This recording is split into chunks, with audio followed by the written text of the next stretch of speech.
Let's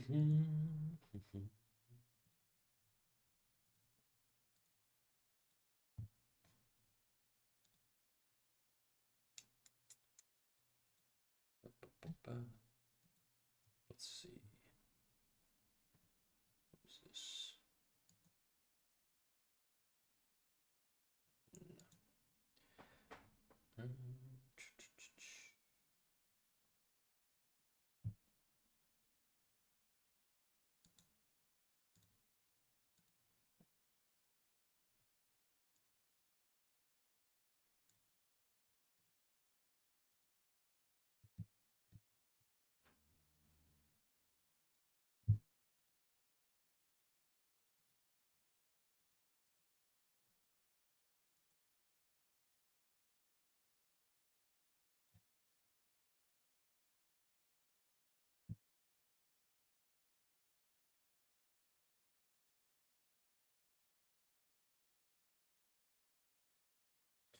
Furry guy, what up, Frisky? How you doing?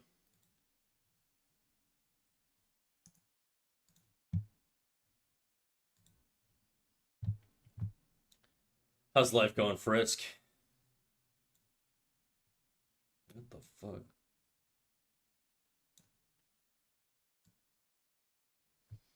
Good morning. I'm back. What up, Zip? How you doing? I saw that. I got notified that you've been unbanned. Congratulations on adulthood and welcome you to the world of accountability and responsibility and consequences. I'm gonna run an ad, guys, just before I drop my Discord notification. I like to let the first round of ads run just to get them out of the way before we tell everybody that we're live. Okay, so bear with me. Give it a couple minutes. Let me just run that. See you soon.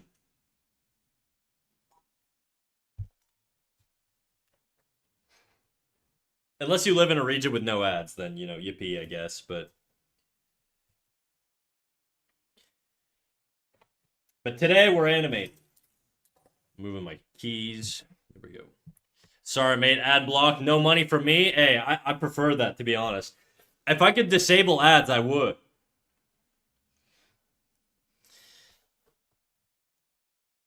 Unfortunately, if you want like channel redeems and you want all kinds of like fun interactive stuff, you kind of need ads. Unfortunately, there's nothing I can really do about it.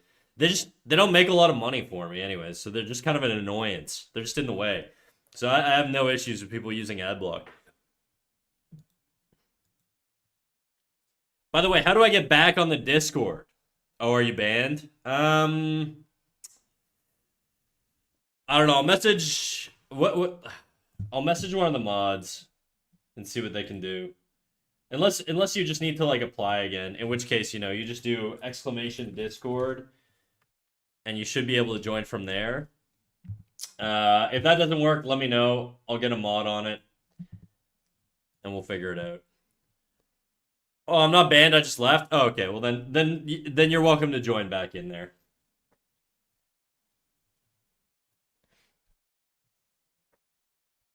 How pure. I know. What a wholesome man, dude. Normally we have to kick people when they lie to me, tell me they're over 18. He didn't lie though. He just didn't know. Presumably, even though it's in my bio and the rules section of my chat. Tisk tisk. What are you gonna do? The internet's the Wild West,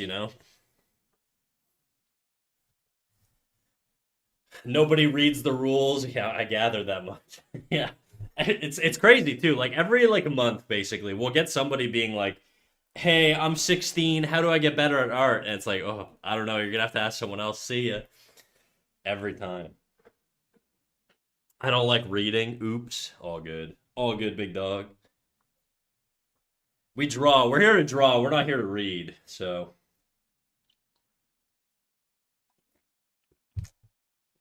speaking of, let's get to drawing. Actually, wait. How much longer do I have on these stupid ads? 30 seconds, and then I'll drop my Discord notification. Boom, boom, boom, boom. Boom, boom, boom. Boom, boom. Very off tempo. Boom, boom, boom, boom. 15 seconds left. Longest fucking ads. I thought you didn't have fucking ads, dude. How do you know they're long? I mean, they are. They're 3 minutes. The way Twitch works is either you get pre-rolls on your channel or you run 3 minutes of ads. If you do like pre-rolls, it kills your channel. I feel like nobody fucking wants to like sit through pre-rolls. I really do think it's like the death of a channel to have pre-rolls. You get like no new viewership. Even when I like go to raid someone, I don't have a lot of patience like for pre-rolls. Sometimes I just like if I'm in a rush and I need to leave, I'll just fucking skip somebody that hits me with pre-rolls when I check out their channel. By the way, also when you ban people, they can still watch the stream, I think. I was only banned from chat. Yeah, I mean, look, there are limits to what I can enforce on the internet. It's the internet. There are millions and billions of people who use the internet. The idea that I'm going to be able to police everybody is just not realistic. So, I do what I can from the scope of what I can control. But outside of that, there's just not like I'm not gonna lose sleep over the fact that, there are people that I've banned and I've done my part to sort of block them from interacting with adults and stuff like that. If they're gonna bypass that shit, like there's not a whole lot I can do.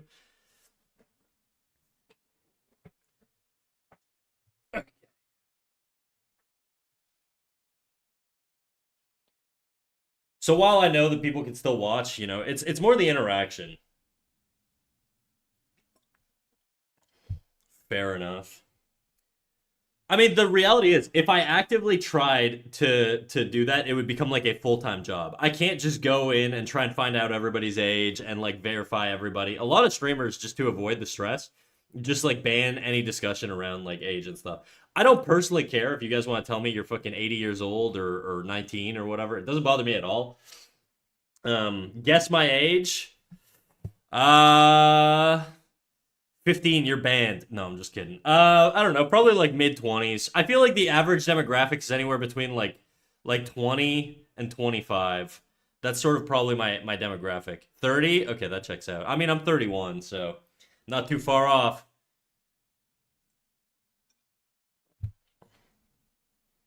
Boom, boom, boom, boom, boom. It's also difficult to tell someone's age just based off of sort of the way they talk in chat or even their voice. Because I feel like even with me, people assume I'm way younger than I am a lot of the time. Sweet, let's go on a date. You buying? I'll let you buy me a meal if you ever come to Canada. Okay, this is a little low.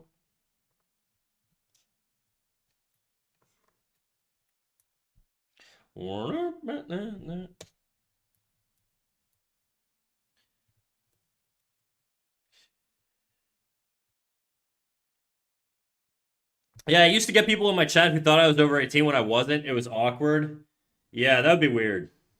That would certainly be weird. I just assume, yeah, I would, what's crazy? I probably do assume most streamers are 18. At minimum, is what I should say. It just seems like something that you would do as like an adult, but it's also, I guess, if like kids probably have more time, you know? I also only really interact with people within a certain time period. Because the reality is, oh, this feels weird. The reality is, sorry, I'm trying to think of this animation. I only stream at set times, and so I only use Twitch at set times. So I always see the same people live, basically. Because I'm never really checking out stream while I'm at work. It's just not a thing that would make sense. These lines need to be a little bit more front on. A little bit less front on, actually. Ugh.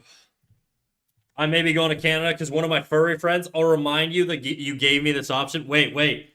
All right, don't glomp my ass, though, By the way, the animation's looking really good so far. Thanks, man. This is just one scene, so there's two other scenes. I gotta fix the second scene, and I think I want to change some model stuff on the first scene.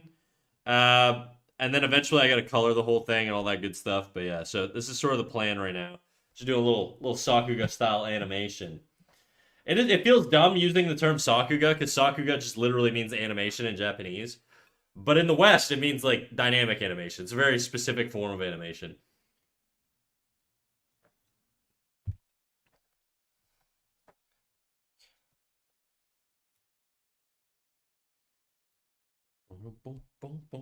Okay, nerd. All right, whatever. Date revoked. Offending. You're trying to offend your suitor here, dude? What the fuck? You tell him? Oh my god, dude. The gays are so sassy today, dude. What's going on?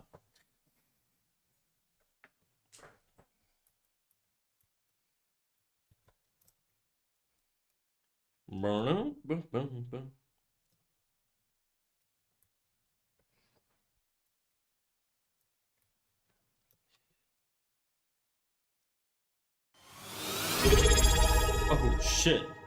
Ziff, did you just sub to me, big dog? Aw, shit, dude. See, this guy gets a date. Ziff, name the time and place. It's on me. Can't be more than $2.50 though, because that's all I get from the sub. Actually, I don't know that for a fact. BS. Hey, dude, I could be bought. That's all I'm saying. I could be bought. Ziff, if you want a little hubba bubba from like those coin machines, let me know. I'm your guy. I got you, dog.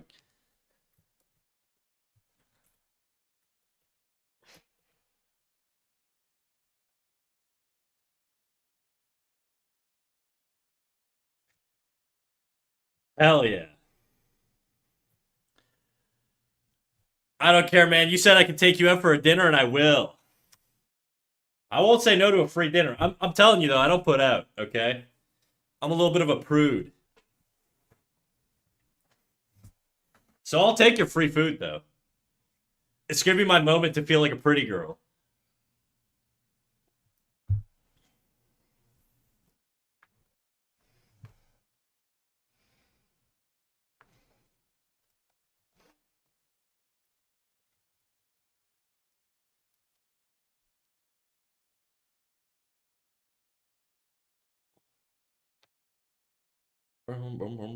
Okay, we got some weird volume stuff going on here. That bends down. This is a little thick, I think.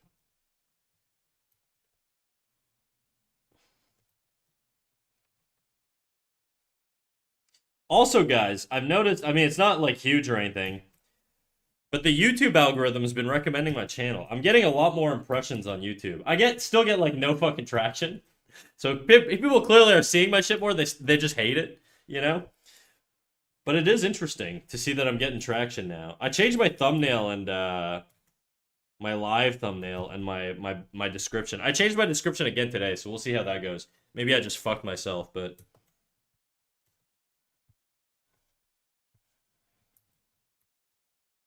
who? Who? What are you talking about?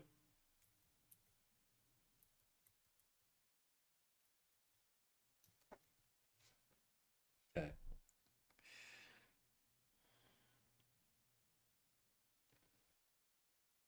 I like that flow. I like that flow. Nice little hip curve here. It really feels like he's falling in the wind. Who asked? Damn, bro. You were so sassy today, dude. What's going on, big dog? Not getting the tender loving from your man? It's okay, you can tell me.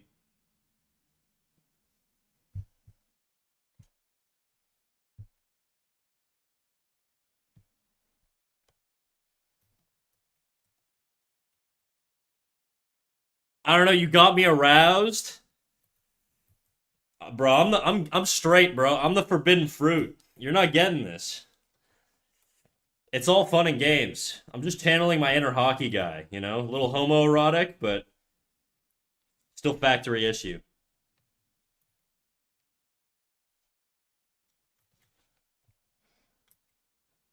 It's not gay if the tips don't touch. Yeah, but it's not fun either.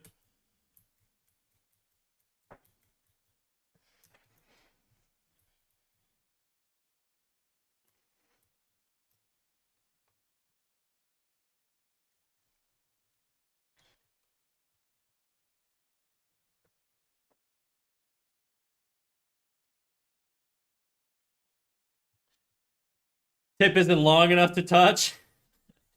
I just picture you with like a fucking tiny little like chode tip. Bachuga, we need a dick roll to confirm, okay?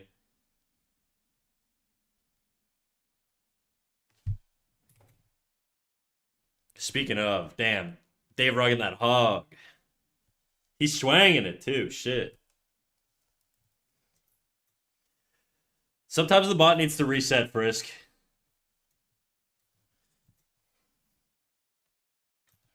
It's just a little slow. She gets used a lot. Be gentle with her.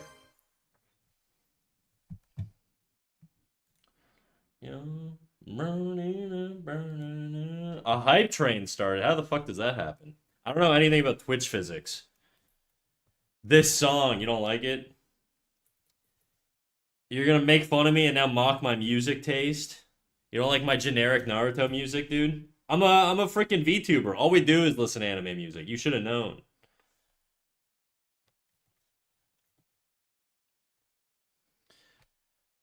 Sorry, y'all. I consumed all the inches for today. Damn, bro. Where are you putting all that? Should have kept my sub a little longer. Damn. I think you initiated it because I don't think anybody else subbed. I didn't get any other like action notifications.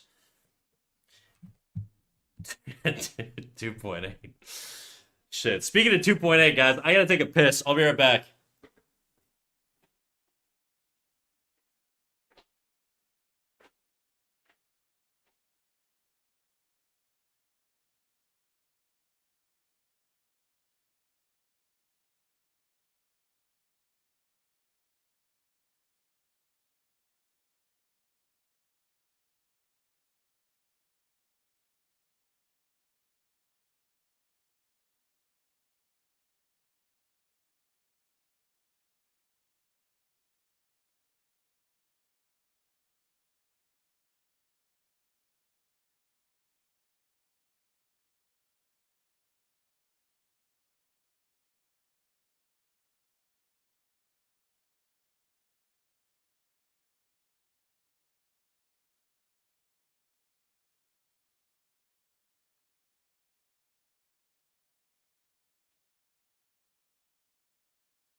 We're back. It's a quick piss. I didn't wash my hands so I could come back as soon as possible. You know? Low key, I have no idea how hype trains work. Yeah, you and me both.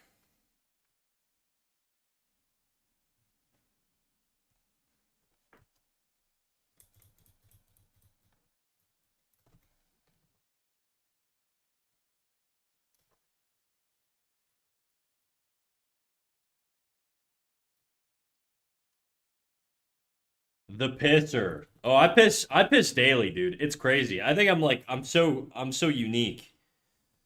I'm just always pissing. It just doesn't feel like a day goes by where I don't piss, you know? Been doing it my whole life. I'm built diff. Hey, what up, Sid? How you doing? You're special. Thanks, man.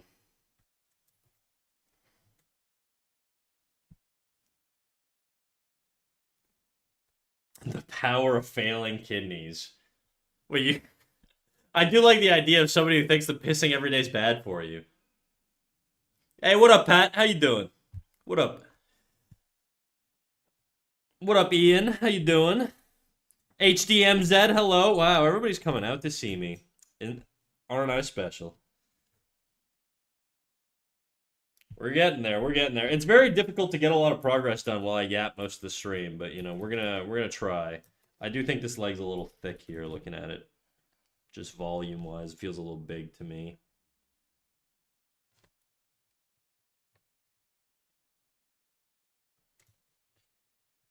I also don't really know what's going on here. Let's just add a single wrinkle, and then we'll trim this out too.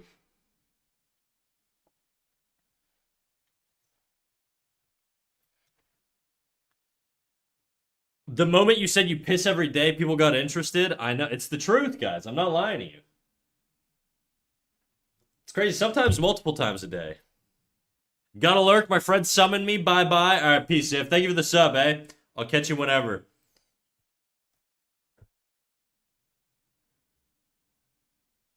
Okay, now we got some volume issues in other areas too. I'm looking at the hip. Ever since I changed the size of that other hip, the other one feels a little like he's got a donkey here. I think we could tone that down a bit.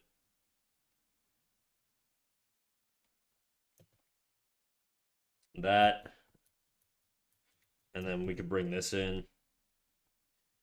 We love piss here. Snack secret to getting followers. Piss-based content, dude. Any of you guys into pissing? I'm not a piss kink guy myself, but you know.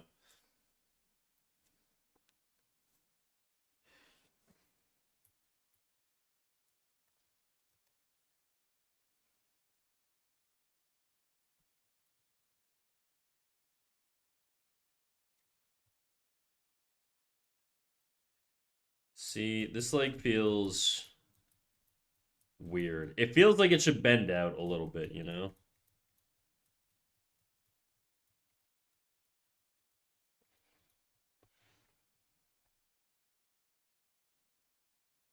There's still some weird popping back there. I'm trying to identify what it is.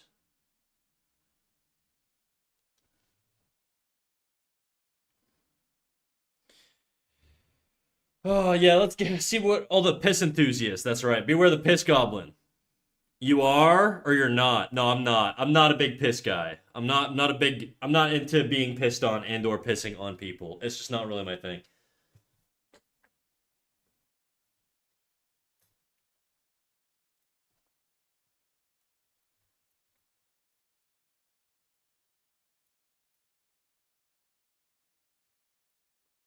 The hips feel like they're getting wide. And then they shrink here. Like I brought them in a little too much, I think.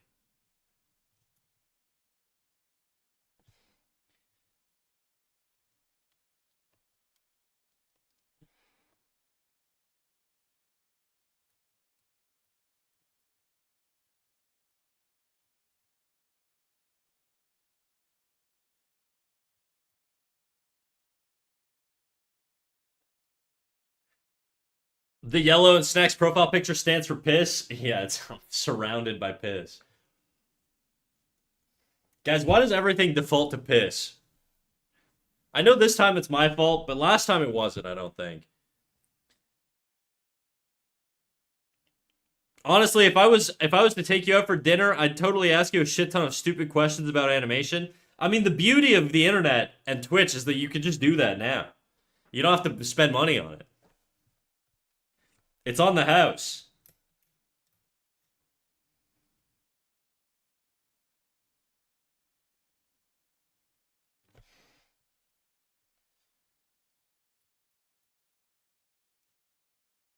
What the fuck?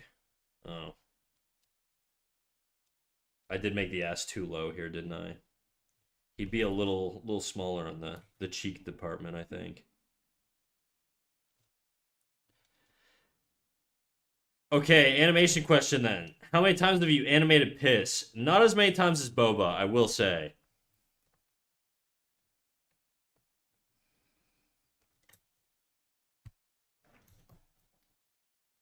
And by that I mean zero. I've never animated piss in my life. Not even for work. I'm trying to think if I've done a scene with piss. There's definitely been some scenes with piss on shows that I've worked on. I just don't think I've had to do them. Maybe not, actually. Yeah, I never worked in effects. A lot of that stuff was like hand drawn. I worked in rigging. Or not rigging. I worked in like animation, but we worked with rigs.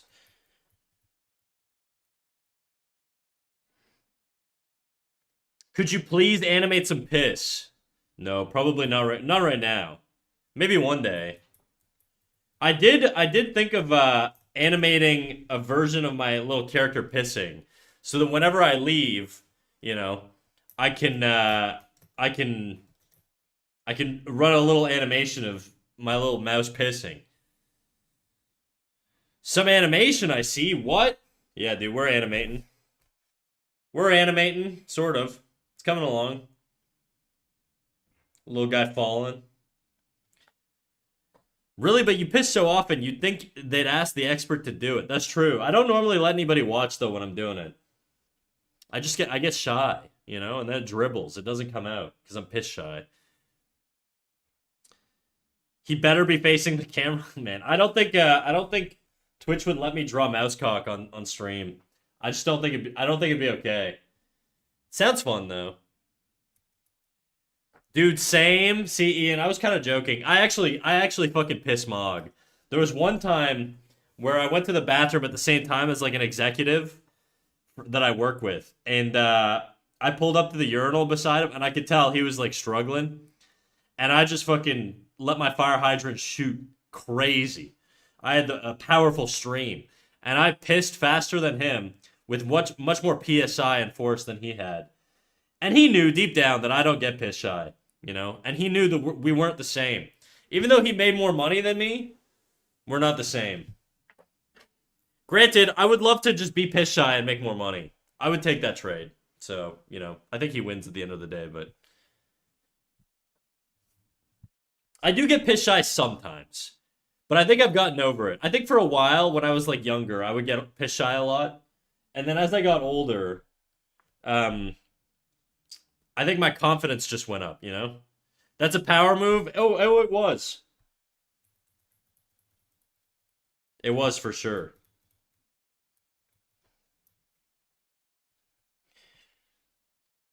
Where does this start from? Starts from up there. Okay, so this is coming down then. Meh, meh.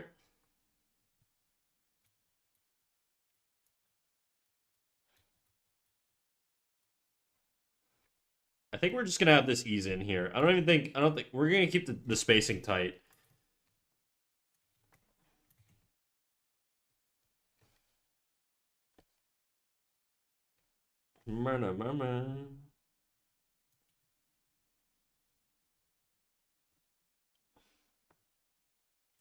Yeah, we'll just keep the spacing tight there.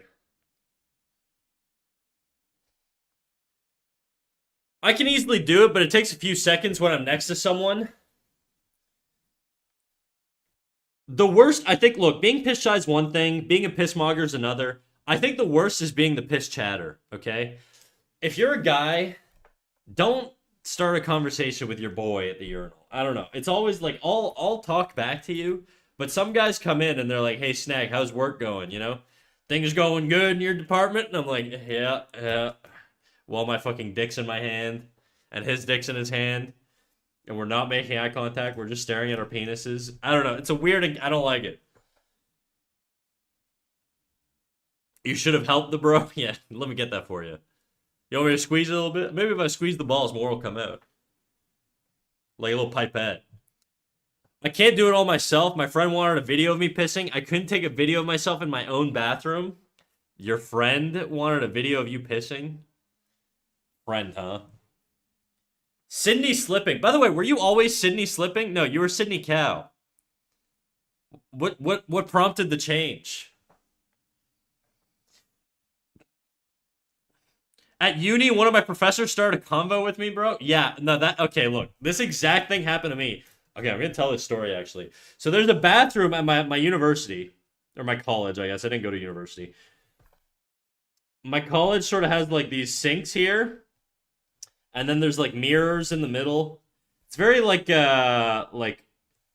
almost like a Harry Potter-esque, like British ass fucking.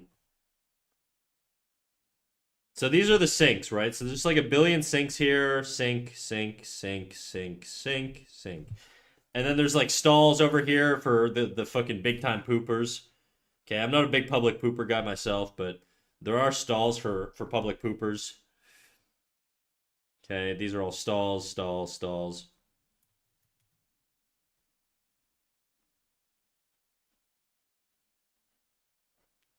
Okay, and then over here, there's just like a wall of urinals. Okay, there's like fucking 20 of them, and they're like the tall standing ones. This is what the bathroom looked like at my university. Okay, and the door's like over here, and it goes around a corner or whatever, and then you're in the bathroom. Okay, so I go in to take a piss. And I walk, it's empty. It's just me, all alone in here. There's no one else. There's a little step too. Like a little step, like all the urinals are elevated, like you're above everyone. I keep sipping from my empty coffee mug. I gotta put it on the ground, or I'm gonna keep doing that out of habit. And I walk up, I strut my stuff, I'm like, you know what? There's no one around. I'm gonna middle urinal it. Normally that's frowned upon. As a man, you wouldn't want a middle urinal. But in a situation where there's like no one around, you know, I'll middle urinal it. Okay, this is my tail. And then my teacher walks over and he straight up, he comes in, he goes, and he pulls up to this urinal right here. Okay? I'm not even joking. He fucking pulls up to this urinal right here. And this guy, I shit you not, guys, is 6'9". Is 6'9". I'm 5'8", so he's like towering over me, okay? His head is not even on the fucking like thing. And he's holding his dick at like my head height, I guess. Whatever 6'9" dick height is at. And he's pissing. And he's like, we're both pissing. And he's like, yeah, snack. How's actually that's not even what he thought. I just remember what he talked to me about. He just got divorced. And he was talking to me about his Chinese wife going back to China and living with her family after the divorce. He was like really transparent. Like I knew him well ish. And he's chit-chatting with me, but he's looking at me the whole time. Like his vision is just like looking at me like this. And it's like we're looking at each other. Like I'm looking up. I can't see his dick from my perspective because I'm looking up at him with this, his dick is cut off from the line of sight of my field of vision as I look up, But my dick is in full display. And it probably looks even smaller because of the top-down perspective, okay? So he's looking down at me with a fucking bird's eye view of my little mouse cock, and he's just chit-chatting to me about his divorce. And then we both finished, and it was like the most awkward. It was like the most awkward fucking like piss discussion I ever had. Anyways, great teacher, I loved him, but like man. Back to the regularly scheduled programming. That is actually kind of creepy. Nah, it's pretty normal for dudes, I think. Like some guy, it's basically a 50-50 on if people are gonna chit chat. It is always awkward though, because your breath sounds like muffled because your head is like tilted down while you're looking at the urinal, so you always sound like a little bit like exasperated when you're talking. I don't know. The urinal conversations are just not fun, but they're not that weird. They happen quite often, Sid. I know girls don't talk to each other through stalls, or I assume they don't. But guys talking to each other at urinals is not that abnormal. But it is always awkward. I read that first sentence. All right, Frisky. According to the multiverse theory, you got fucked there many, many times. Both as a bot and a top. Oh, fascinating. The most often as a bottom, for sure.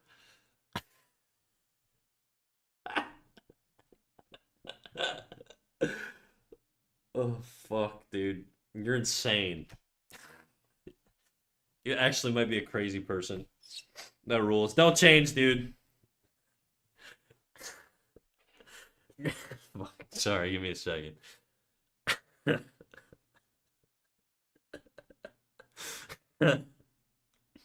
Okay. I'm good. Okay. Girls yell at one another. Fucking sorry. I can't, dude. That killed me. Imagine telling somebody that on the fucking street, dude. In another world, you've definitely been pounded here tons of times. This is a sign. I can tell. My sixth sense is telling me that you get bent over and fucked gorilla style. Right here, dude. And sometimes you're the gorilla, but most of the times you're not. Anyways. Just wanted to throw that in there. Girls yell at one another through stalls and outside of them. Can confirm this. Oh, really? Jay, for whatever reason, I thought you were a guy. I don't know why. I just got guy vibes off you. I made the mouse cry. You certainly made me belly laugh a little bit. I mean, standing next to you when the restroom is empty reminds me of when a guy sits next to a girl in an empty subway. I mean, my teacher wasn't trying to fuck me that I know of. He was single, freshly, but you know, he didn't strike me as that kind of guy. He's actually like a very, very, very like wholesome man, like super duper wholesome, like very, very kind man. Like probably like one of those guys that doesn't even swear ever, or like if he does, he'll say like "dang it" or something, you know, or like "oh what the heck," you know, or something like one of those, like a Ned Flanders type dude. So I can't even I cannot attribute any negative like intentions to him at all. I think guys just do that sometimes. I just think some guys just don't give a shit.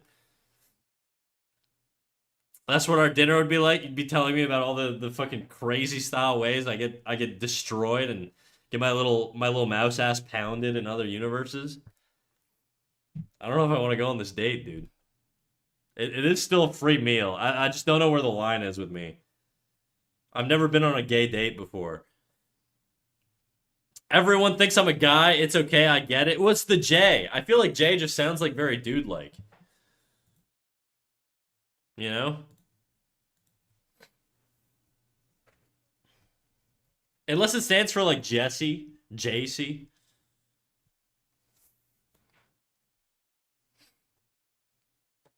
Okay, back to my fucking animation. All right. This feels like it sticks. Yeah, it definitely sticks.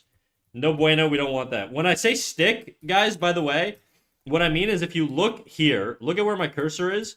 Between these two frames, that pivot point doesn't move. It's stuck. And that's gonna help, it's gonna destroy the flow. It's gonna feel weird when you're looking at it. So the solution is to just pull it in a little. Oop, not with that color. Just pull it in a little bit.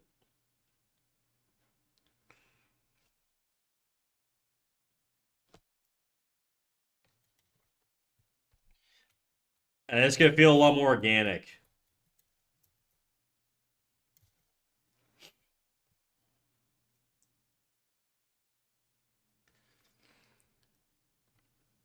Your teacher might be the person fucking you in another universe, according to Frisky.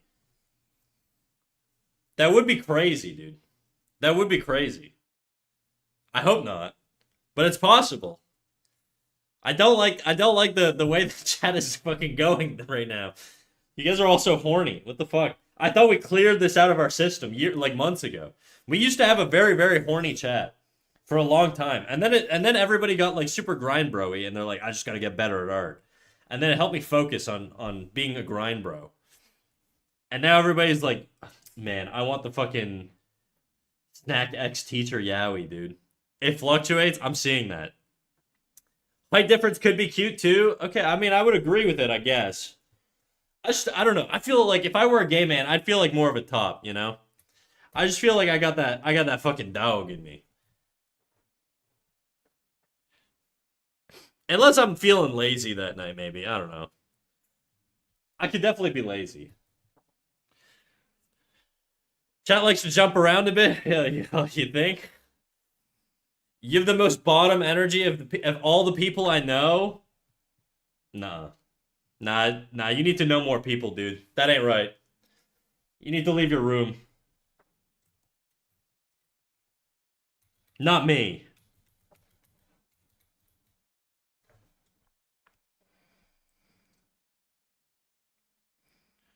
Okay. What else needs to be drawn here? I'm just kind of going all over the place at this point. I do need to do hair at some point. I just don't know how much I want to. Okay, let's do more arms. I gotta do the arms here. Arms, arms, arms. Where's my arm layer? There it is. Where's my arm layer in here? There it is. Where's my onion skin? There it is. Okay. Let's bring up the opacity on this bitch. Verse erasure.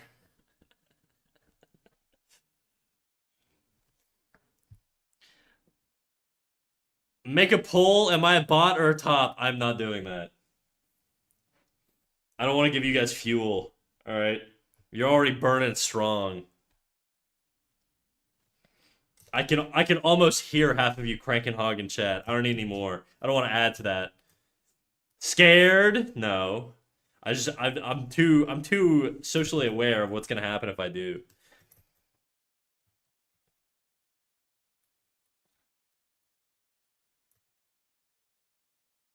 Hmm. Okay, that arm goes like that. That arm goes like that. Do we want it to like really slow in at the top, or do we want an in between here? I feel like we probably want an in between. So I'm gonna add like an in between here. Do the hand. Actually, we probably need the hand to be closer to this because of the transition here.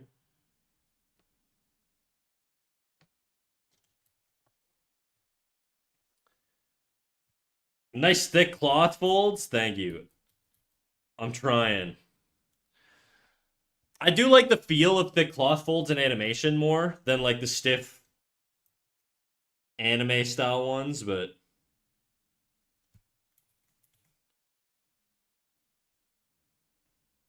Uganda.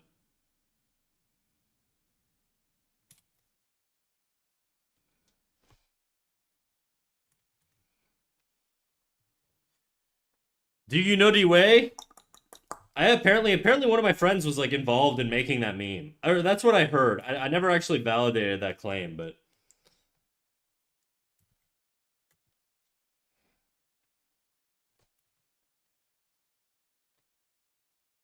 or my friend maybe knows someone who made the meme. I can't remember what the story was. I was told this years ago. Did Dave make the poll? I would imagine it's Boba. Dave doesn't seem that nefarious. Boba, on the other hand, I don't know. That seems like Boba energy. Okay, well now I'm believing that it's Dave. Okay, my opinion's changed. Sorry, Boba.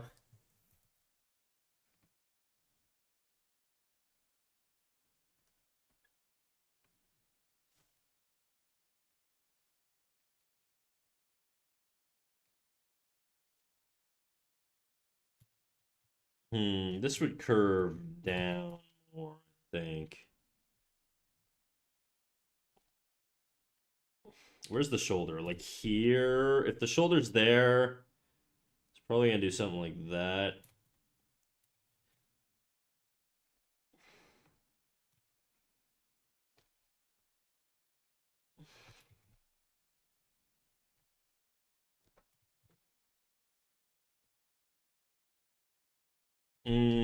I need this to be actually higher here. A little bit more like that. Let's see how that looks. We got volume loss here. I gotta maintain some volume. We're losing some volume.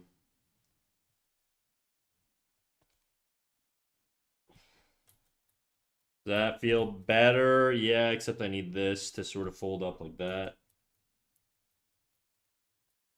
Shoulder's too small now.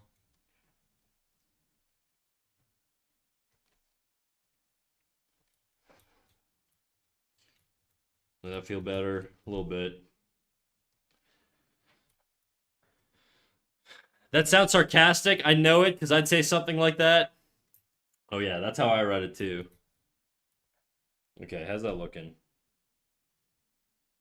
Okay, good. It doesn't break the flow. That's sort of what I was trying to avoid. I didn't want to break up the sort of flow. I really wanted it to feel like a little bit of an in-between. Now I need another arm.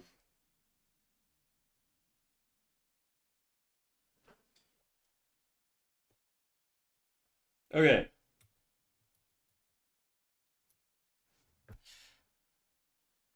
A serious question, why is your persona a mouse? Is it your height? No, it's just like pure random.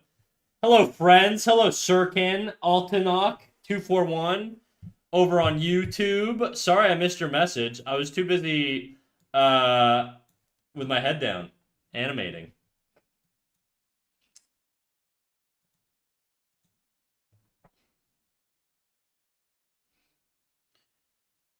Bro, what the fuck? No, it's just it's pure random. Okay, so when I first started streaming, okay, this is the origin of my mouse character. Okay, it's not a persona, it's just a mouse guy. Just a little mouse character. Harmless, really. Okay? Please, my friend, it's really not a problem at all. You are truly very talented. Circuit, I appreciate you, big dog. See, chat, this is how people can if you wanna gain my favor, this is how you talk to me, okay? Circuit over on YouTube, telling me I'm talented. Everybody over on Twitch, trying to ask me if I'd get fucked in the ass or if I'd be fucking people in the ass, okay? There, you guys are not the same. Sirkin, you're my boy. From now on, you're my boy, and I'm gonna be ignoring Twitch chat. It's just me and you now, Sirkin. But to answer a previous question by Twitch chat about why I'm a mouse, okay, it's not a furry thing. It literally is just like related to the fact that when I was making my account, I knew. Look, I know my personality is a little brash. I know it's a little crass. I know it's a little in your face sometimes. It depends. Sometimes I think it could be level headed and mature when we're talking about specific things or when we need to be.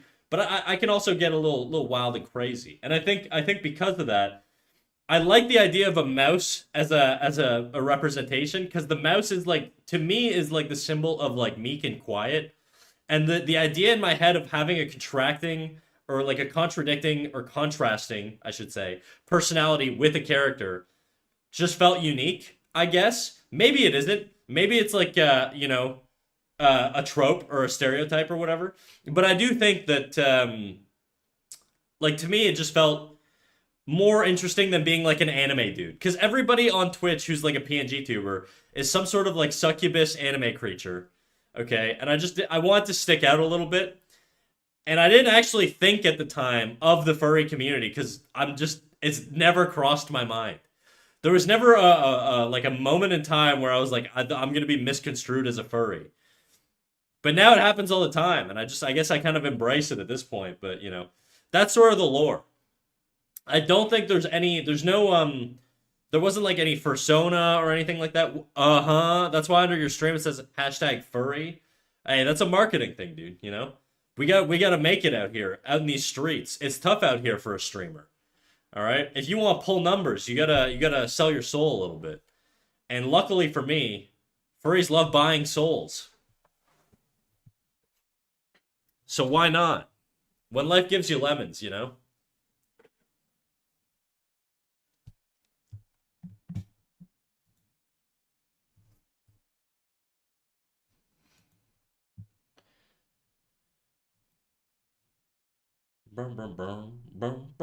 Okay, anyways, back to drawing this stupid arm.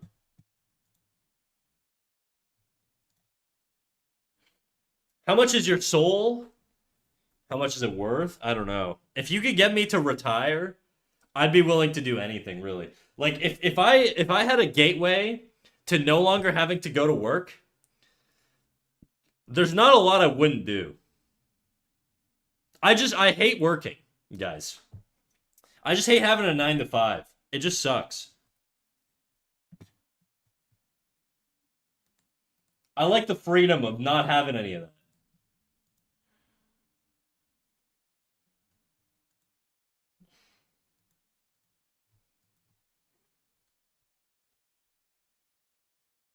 Two cups of piss? No, not 2 cups of no. I don't. I don't. I'm not a piss consumer, guys.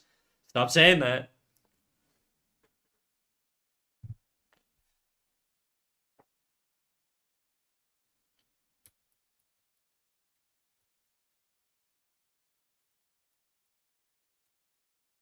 Okay, what do we got here? We got a little bit of that, a little bit of that. Why is that? Okay, hold up. This comes up. I'm confusing myself now. Then it shoots down. I see. Okay, that arc's not awesome, but it's not the worst arc in the world. I don't I don't know how I can improve that. You know what? It's fine. Whatever. It's fine. Fuck it. Sounds like finding a rich old guy is your only option. Okay, maybe not anything. Maybe I don't hate working that much. I bet I'll get timed out here eventually. Probably. There's a good chance. Unfortunately, I'm pretty tolerant about like edge and just like crazy shit. But don't push that.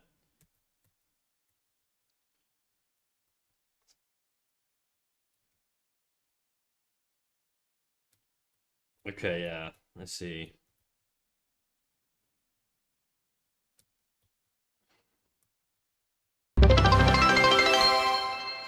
Sid, thank you for the 100 biddies.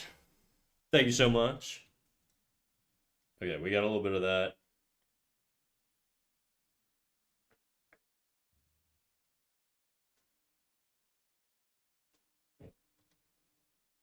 The arc doesn't read as poorly as I thought it would. It did feel like it would read pretty poorly, but I don't hate the arc. Okay. Now I gotta do that in between. Where is it? Where do the arms disappear? They did disappear. No. I think they disappear here. Yeah. Okay, which way do I want that arm to move? So if we're going this way, it comes up, up, curves down, then back. Okay. I actually think this arm doesn't even need to be shown that much. I think it's really just gonna be like just like you're just gonna see the hand basically, because his head's gonna be in the way here, I assume.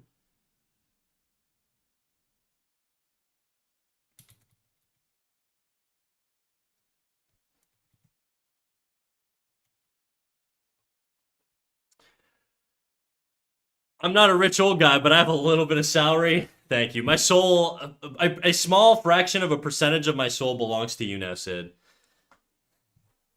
Not enough to own me, but, you know.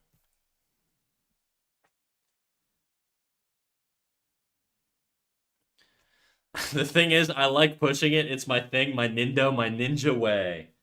Well, look, I respect it, but I will have to fucking smack you down out of the sky like a little bug flying around my head, okay? Now, bugs are resilient, so they'll bounce back. Just know it's not personal. It's all business. I gotta make sure the people in chat are not getting too crazy, and sometimes I gotta tone control. I could be a lunatic. I don't want chat to be too crazy.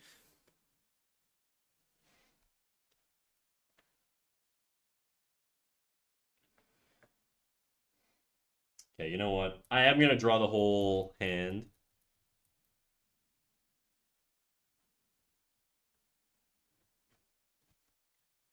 Technically, the arm would come real far back here.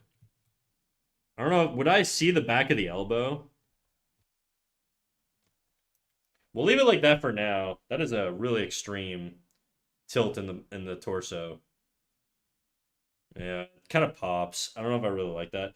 I might just assume his elbow tilt like pivots down. That way it doesn't sort of catch the eye. Having just this like one little thing there is a little. I'll just keep the flow this way. Either way, the head's gonna be in the way, so you're not even gonna see it. But I just want to make sure all my arm drawings are done.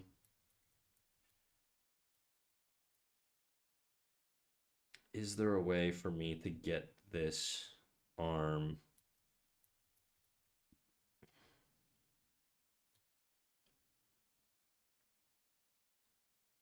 Like the issue is this doesn't attach here. What's the biggest project you've worked on, the most well known, or something I might know? I will never tell you, unfortunately. I've worked on some projects that are probably known, but I just don't talk about any of the shows I've worked on. Just so people don't find me in the credits.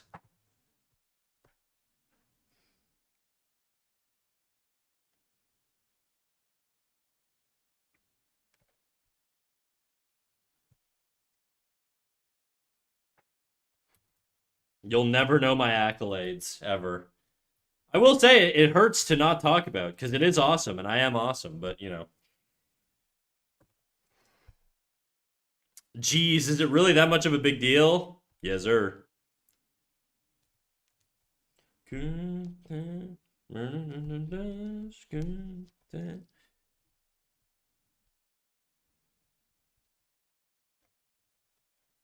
I'm very schizo about internet privacy, so for me it is. Even though for some they probably wouldn't mind. I personally do. Back to Twitch, how are y'all? Not too bad, Jack Mo. How you doing?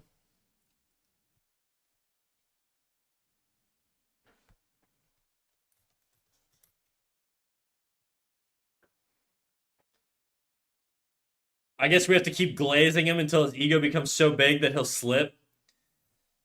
I mean, I did slip early on. I think when I was a very, very small channel, I had like 3 viewers, I think. I definitely mentioned it.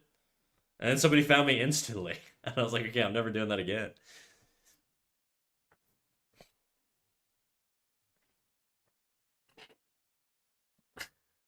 You don't have to dox yourself. Just say what the thing is. How would I figure out who you are? Oh, okay, never mind. Yeah, no, people will figure it out.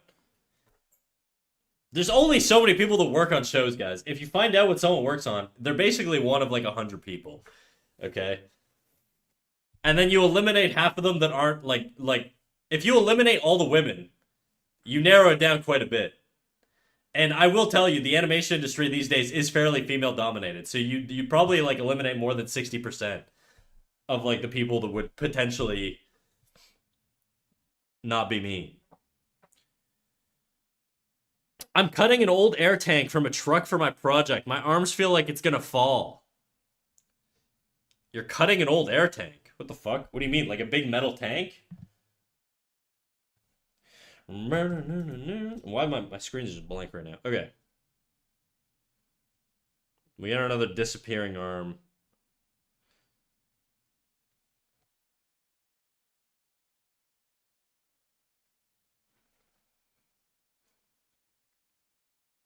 See, this is what I'd ask you in a restaurant. I mean, look, if I know people, like if I've talked to people enough and like have friendships with them, even if they're online, I'll be transparent. But I just know that there's so few people that know that if it spreads, I know who did it, you know? It's a very narrow list. And then I will never tell you anything ever again.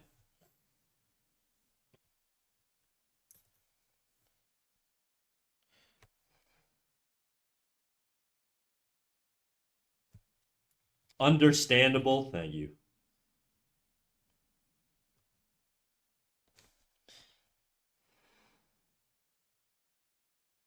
I may have issues with trust and compartmentalization. The older I get, the more I realize I may actually have some issues around that. But, you know, that's life. What are you going to do?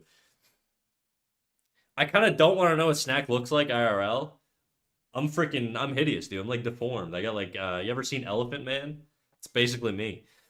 Bossy boss, boss bossy. How you doing? Wait, hold up.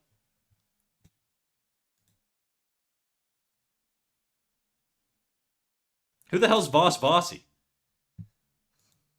You're subbed. What? Is it Kasi draws?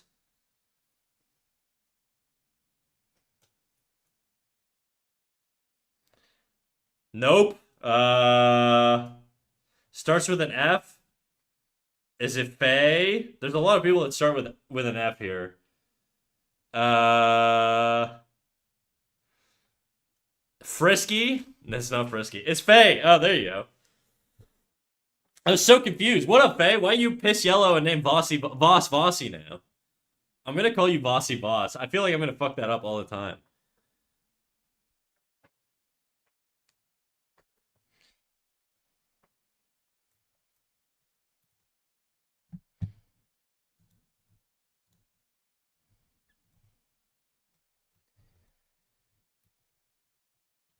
It is diabolical that you could just change your name on Twitch. That's so confusing. How am I gonna know who's who?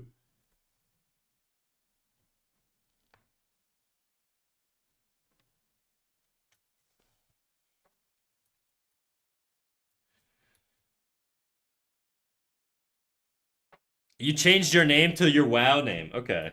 Are you a WoW streamer now?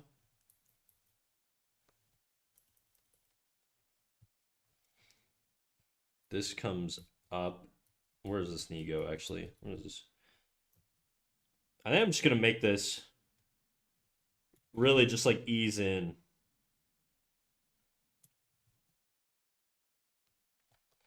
I'm gonna bend this a little bit more.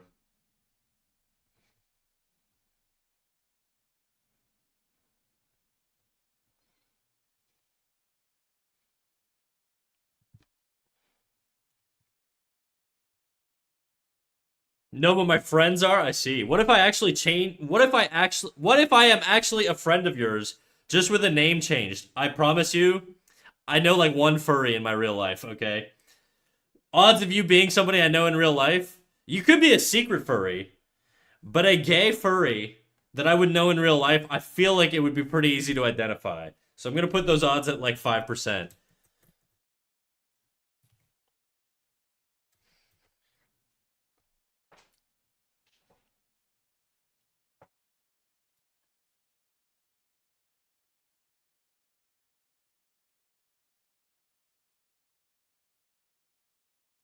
Okay, the ass comes up here actually. which means this whole hip region has to come up too, now that I'm looking at it. 30, we said 25.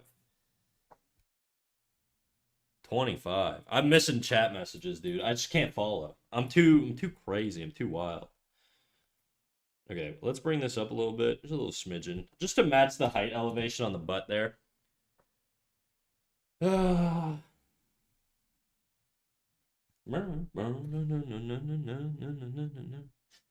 I feel like people who are listening on YouTube probably think I'm crazy because I sing along to the songs a lot, but there's no music. Sorry, YouTube viewers. I was thinking of actually on YouTube having just like I don't know, some random video game music in the background, something cozy, which would be really funny because I feel like people would come in being like, "Oh, he's just a little cozy animator," and then we have a 3 hour segment on talking about piss and who gets dinged in the butt more. Lo-fi music, yeah. I do like the idea of cozy baiting on YouTube though. Like you show up, let's say it's a quiet period, right? Like I'm just quiet, I'm drawing, you show up. It's just like cozy, like music, maybe a little rain background, little cute little mouse. And then I immediately start talking about pickles and asses. I don't know, that to me is just funny. It's probably not like good for marketing, but to me it's funny. Why can't both worlds exist, you know? Why can't you be in a cozy space while having insane conversations? Why? You tell me.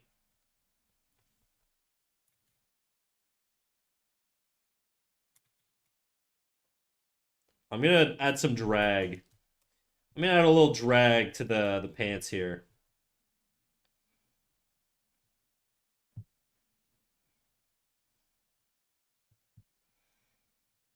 He wouldn't really lead with the front here, but whatever. He's moving in wind speed that's like insanely fast. It doesn't really matter that much.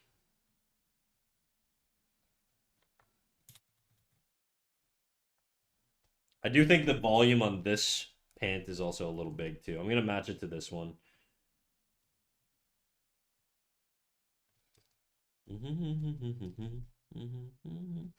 I am right now. Sometimes insane conversations can be cozy. You think so?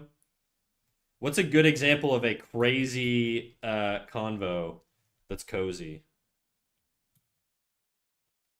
Cozily debating politics, cozily debating social rights.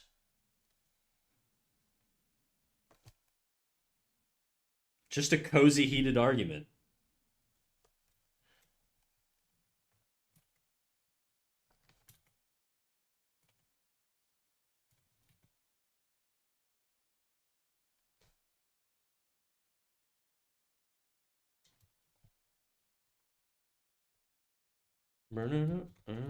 Okay, we got some weird issues here. That leg's coming up. This is not. Okay, let's. Yeah, that needs to bend back a little bit. Or loosen up, actually. I think it would just sort of break up. I don't even think you would have.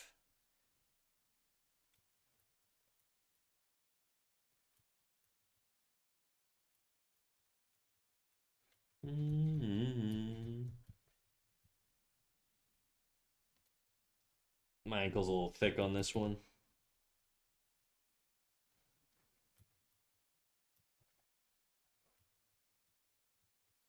The foot grows too much.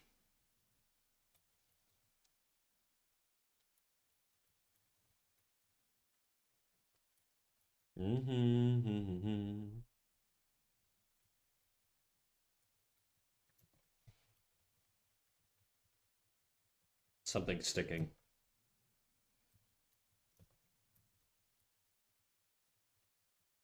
Shape change on the top of the foot.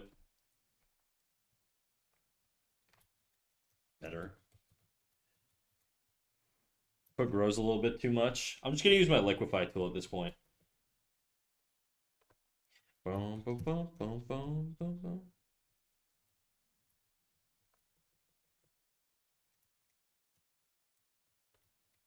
Better.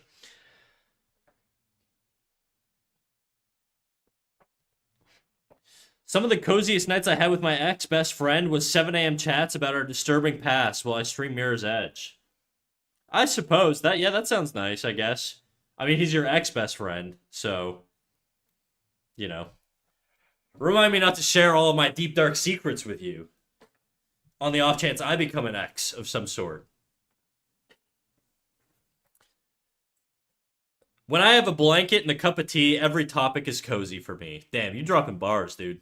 Actually. When I have a blanket and a cup of tea, every topic is cozy for me. Shama. I feel like people sharing their own trauma in a safe space is cozy. You're probably right. I don't. I'm very reserved, so I don't really trauma dump ever. I just bottle it all up and take it out through, obsessive work, like compulsions.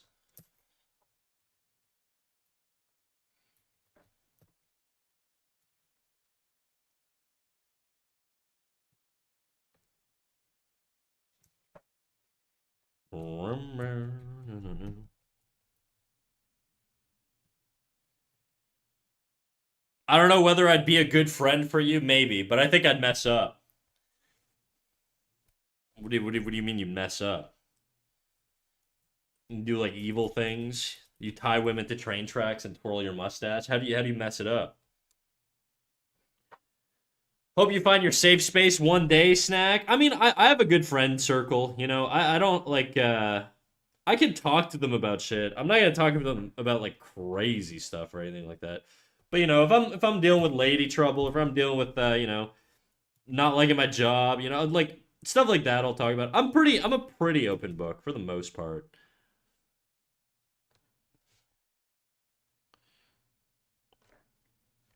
You keep imagining him being fucked in the ass. So yeah, to be fair, I don't think he's the only one doing that. I guarantee he's not the only one doing that. Sometimes, I want to pull the card where it's like, if I was a lady on Twitch, the shit some people say to me would be fucking crazy. But at the same time, I've given off the impression that it doesn't bother me, which it doesn't. So it's not like a thing that I can really get mad about and be too judgy on, especially if I tolerate it. I think if I were like hard line and everybody did something crazy and I'd be like, all right, you're banned, it would be pretty quick before people start changing their behavior. Like the reality is, like the chat can be a reflection of what the Twitch streamer does and enforces. And if I'm not enforcing this stuff, then it's like, it's on me at the end of the day to sort of enforce rules if I'm uncomfortable. I'm not one of those streamers that is gonna let things do like be said in my chat if I'm not okay with it. I do think some streamers have that mentality of like, well, if I start banning viewers, I have such a small viewership, it's like that's gonna alienate my community or whatever. I don't buy that. I just, I think you can cultivate and sort of curate your community the way that you want it to be. I think that's just sort of the reality of Twitch. Some streamers have a harder time than others. I'm not particularly worried, but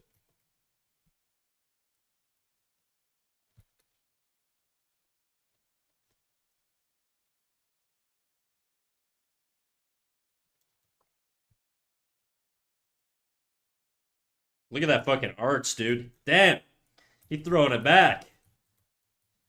This actually is making me realize that this should come in more, just because he is throwing it back quite a bit.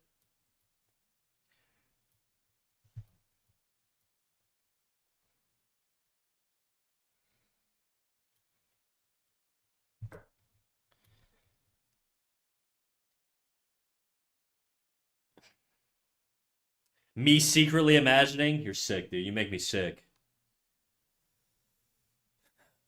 I actually don't. I have fun with it, but as much as of a gooner as I am, Snack isn't really my romance type. He's too gay for me. Amen, brother. That's how I get the ladies. I'm in tune with my feminine side.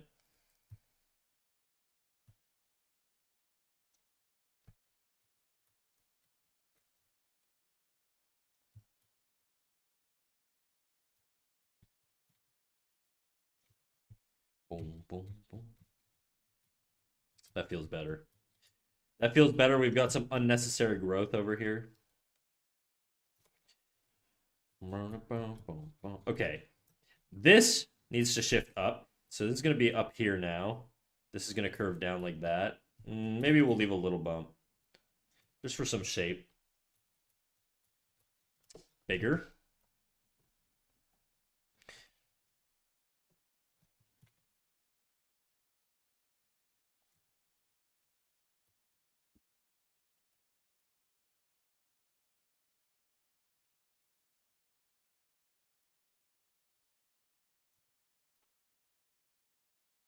I think I'm going to tone this down a little bit. What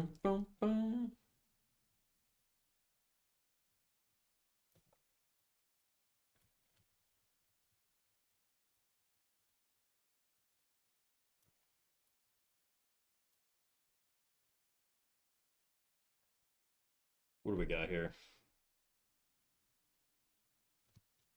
This is going to be pretty tight to the green one.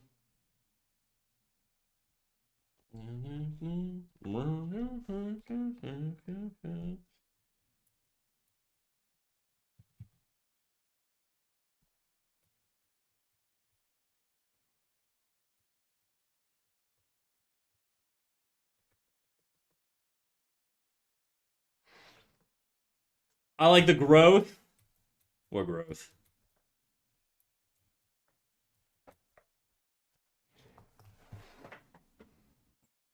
There you go.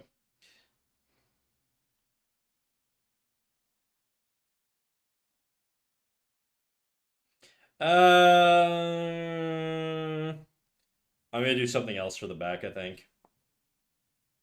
Like if you look in this region here, it's too doesn't feel like it's flapping in the wind. The middle part feels like it's flapping in the wind because I applied the wave principle. But the back part doesn't.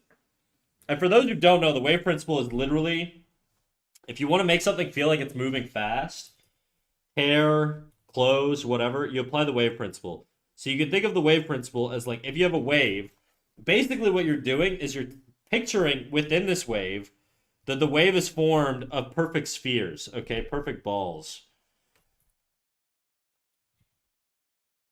Okay, and then these balls move up in a singular direction. So in this case, the balls are going to move in this direction. And if you do that, what happens is these balls, if there's an imaginary screen here, these balls move off screen. Oops. This ball is going to move off screen, so it's going to be like this. And so this wave is going to move up to like here-ish. And then this curve is going to move up to like here. And if you do that faster with larger spacing, then you'll get the movement of speed. So that's basically what I'm doing with the center line there. Frisky, the 630 redeems speak French. Ok, ben la principe de la vague. Ok, il est quelle heure? Il est 1h12 en ce moment. Et 25 secondes, 26 secondes, mettons. On va continuer jusqu'à 1h13, 13h13. Et ouais, donc le principe de la vague, ce que je fais, c'est je monte la vague de même. Puis là, si je veux accélérer la vague, tout ce que je dois faire, c'est bouger la vague avec plus d'espace entre les dessins. Et la vague sentira comme si elle était en train d'accélérer. C'est tout. C'est pas comme super compliqué, c'est juste.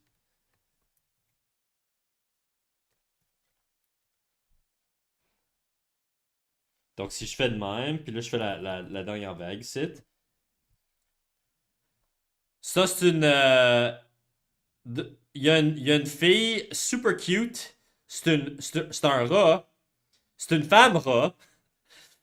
Puis son nom, c'est Ririgaki. C'est juste comme elle. Je suis comme elle. Elle stream dessus sur Twitch. Je pense je vais checker le temps là. Oh yeah, I think it's been literally a minute. We're back to speaking English. But what I was saying is if you want to make the wave principle feel like it's accelerating faster, all you do all you do is just shift this wave up and it'll just feel like it's wiggling up, you know? Yeah, there you go. And then the faster you do that, the more it's gonna feel like you're flapping in the wind. And if you do it really, really, really, really fast, it'll just feel really, really, really aggressive. So that's sort of what I'm doing to the close, and that's why I think the backside looks weird. Thanks for the translation. No worries. Okay, let me remove all this shit. And so I just don't feel like the back is waving the way I want it to. It's coming up here, like you can see this wave is coming from here to here, but I'd like it to go a little faster. Like this, I think should be way faster.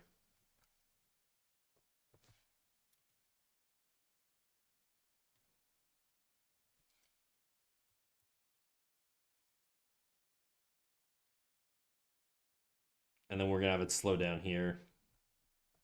He also has mass, right? Because he has a torso, so we can't have it just be like super duper wavy.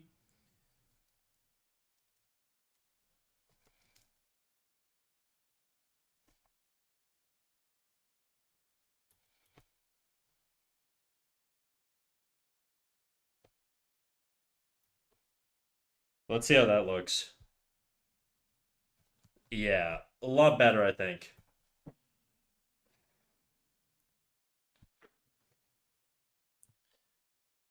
Snack, why did you work on the new season of Yu-Gi-Oh? I didn't even know there was a new season of Yu-Gi-Oh. That sounds awesome, dude. I wish I was working on the new season of Yu-Gi-Oh. Chat, can we find out? Do you guys watch Yu-Gi-Oh still? And that applies to YouTube chat too. If anybody in YouTube chat watches Yu-Gi-Oh, let me know. The first manga I ever owned as a kid was a French version of Yu-Gi-Oh that my mom bought me. I watched Pokemon. Hell yeah, dude. And she bought it like out of order. She got me like volume fucking 5 or 6 or something. I didn't care. It actually got me to read in French. That was her goal, and it worked. I read it all in like a day. This is actually a cool redeem. I'm gonna add the same thing for my streams. Well done though, Theo. No worries. Go ahead, steal it. I stole it from somebody else. One of my friends was streaming. She went by the name Ibisu, I think. Enibisu was her stream name. I don't know why I fucked it up. I hope she didn't hear me say that. And she had that redeemed, so I was like, you know what? I can do that. Easy, easy redeem.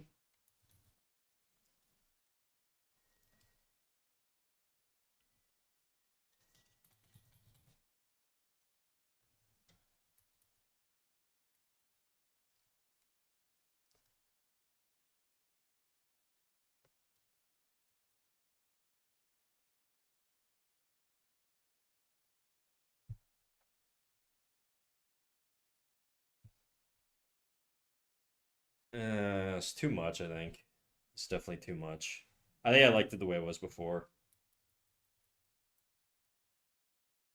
That that's too much. I'll just leave it like that.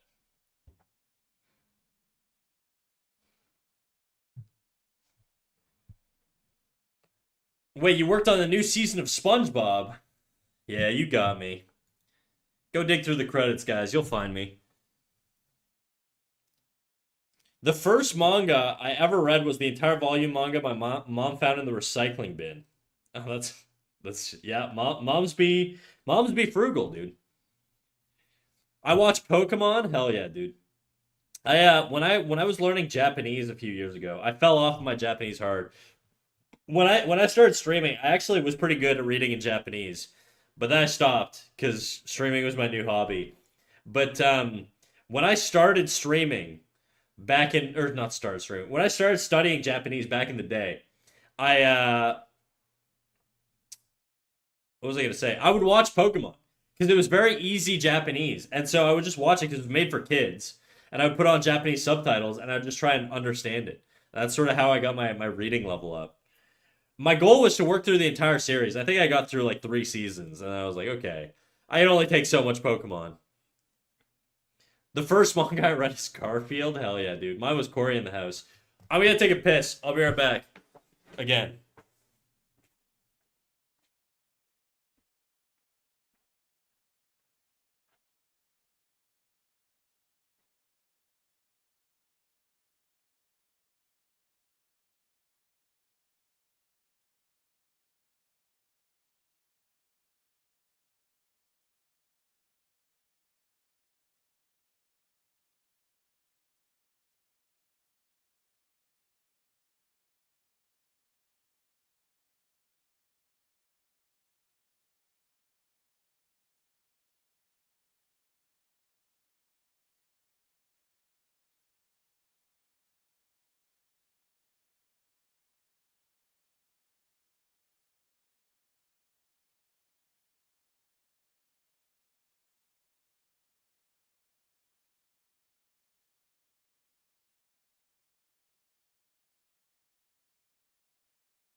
He's pissing again? Yeah, guys. Well, I drank a lot of coffee before stream. All I was doing right before stream was just drinking a lot of water and a lot of coffee. And now I'm freaking diuretic itted up.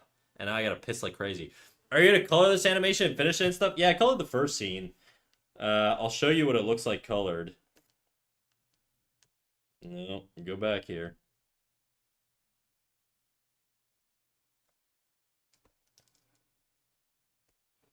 So I am gonna color it. I'm gonna also clean it up. I just haven't like gotten to that part yet. I really don't like this face either, so I'm probably gonna change that. It just feels like it falls off. This one either. I don't hate this. I don't hate this. These are off model too much that it bothers me, so I kind of want to change it. And then this one also is off model. His shoulder should be popping out like here. Just doesn't feel right. And then his shoulder should also probably be like here-ish. Maybe not there. Maybe just like here-ish. But it just doesn't. This feels like the color shrinks too much. I don't like it. I don't like it. He's mad. He was. He started off mad, and then I was like, you know what? He's just falling. Who knows what he's doing?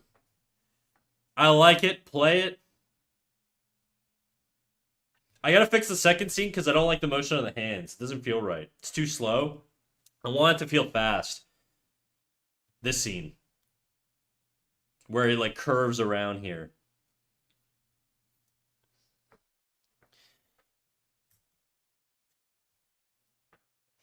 And then he like falls into water. So I'm gonna make the grass like as this comes back, like this the grass here is gonna be lush green.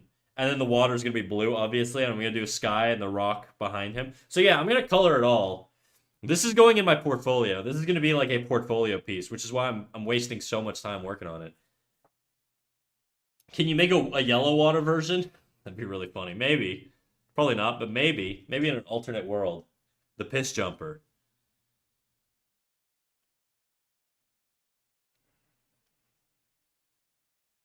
Why is the sky not red? You applying to new jobs or something? Yeah, so there are some things I'm eyeing right now in hand drawn. I have a full time job. That's the issue. So I don't really know how I'm going to balance it all. That's something I'll figure out later. That's sort of like been my motto where it's like, yeah, I'll just do something. And if it stresses me out too much, I'll pull off or do more or whatever. I'll figure it out later. So I have a full time job right now. So I'm not going to quit that job. But I probably will take like an animation contract if I can. And I want to work in more hand drawn work rather than rigs, which is what I did before. And so I'm building a portfolio out probably for the next year. I'm probably gonna get try and get like six or so pieces that look to this like polished to this quality, and then I'm gonna start pimping myself out to studios. The nice thing about animation is that remote work is very, very like accessible in animation. Like you can work remote if you're skilled enough. Like they'll let you do that. And also, uh, getting revisions and communicating with meetings and stuff, you could kind of just do that whenever. Would you still be streaming when you get your animation job? Maybe not. Maybe not. There's a chance I vanish for the duration of the contract. Animation contracts are like eight-ish months though, 8, 9 months, something like that. It depends. They vary, right? You could get a contract for 6 months. You get a contract for a year, 2 years, whatever. It's all over the place. So I don't know. I can try maybe once a week, but I don't know how realistic it would be if I'm working 80 hours a week to stream on top of that. And because it'd be for projects, it'd be under non-disclosure agreements, so I wouldn't be able to stream it. So I don't really know how I would find the time for that. It seems like unrealistic, but make sure your new boss doesn't watch the stream. Ah, whatever. As long as my current boss doesn't watch the stream, that's all that matters. I don't think animators give a shit about piss talk that much, as long as you're cracked.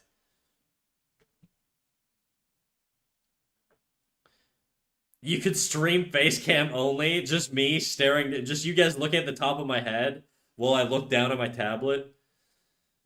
Make sure you can draw some boobs at the new job. Maybe. Maybe I'll be lucky and I'll work at a hentai studio. Wouldn't that be something? Do they have hentai studios? They must.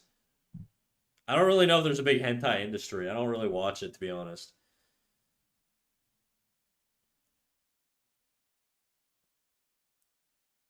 Okay, enough of this.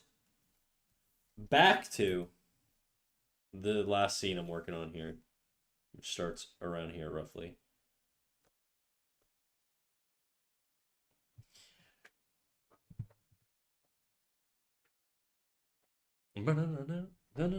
So, anyways, I'm not gonna be applying to jobs for a while. Like, this is not like a now thing. This is like a probably in fucking a year thing or 6 to 8 months at least. It's gonna take me a while to build a portfolio out. I don't have a lot of like hand drawn work, unfortunately. I just didn't do a lot of it. I went to school for hand drawn, but I don't really want to use my student stuff because I did it like 7 years ago, 6-ish years ago, maybe 5-ish years ago, and uh, and I fucking just don't like it. It's not good. And I don't think if you have doubts about whether like a piece is nice or not, just don't put it in your portfolio unless you are 100% percent certain that it's a fucking banger. Don't include it in your portfolio. That would just be like what I would say. Actually, say you were a person tasked to animate some of the really messed up MIA scenes, the very sus ones. Would you do it? Do animators care, or are you like lawyers? As long as it pays, I can animate this stuff. Well, I know of somebody who worked at a studio, and at that studio, they had to animate swastikas. Um, and there were a lot of people who refused to do it. And the studio was very like clear about it, and they were like, "Look, you don't have to do it. Let us know. We understand this is uncomfortable. It's for like a comedy show, so it was like some dumb joke or whatever." But they were like, "Look, you don't have to do it if you don't want to. We'll be tolerant of it. We understand this is a sensitive topic for a lot of people, so let us know, and we will assign a different animator to the scene.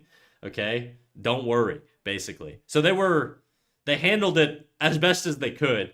Um, were there still revolts internally? Yeah, kind of. A lot of people were just like, "No, this is absurd. I'm not doing it." Blah blah blah.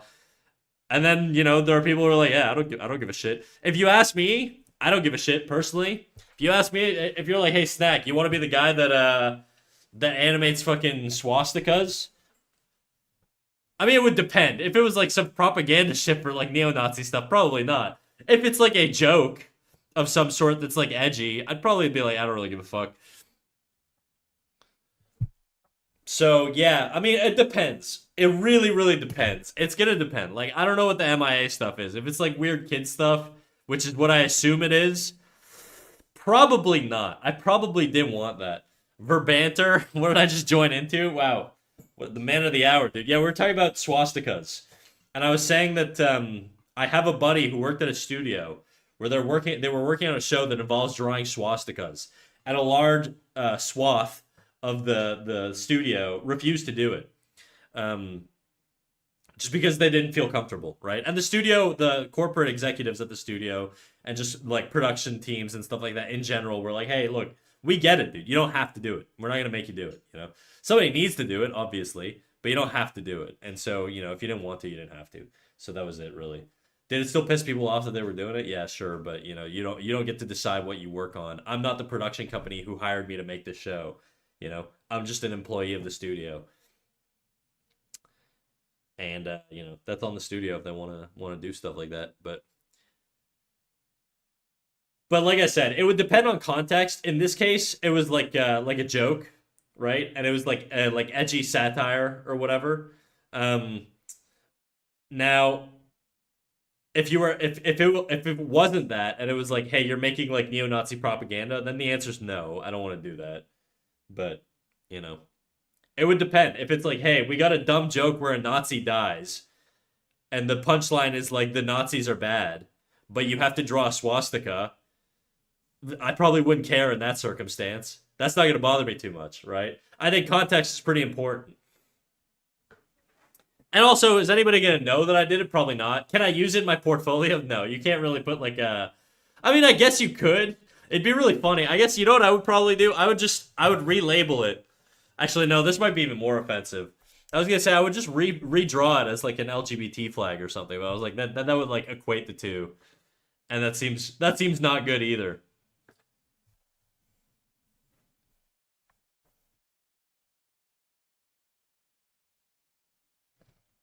There are Nazi furries? Oh, don't I know it? Furries are weird, dude. They're all over the spectrum. Like they're like literally and the alt right, alt left spectrum. They're kind of all over the place. I think this needs to be pushed out more.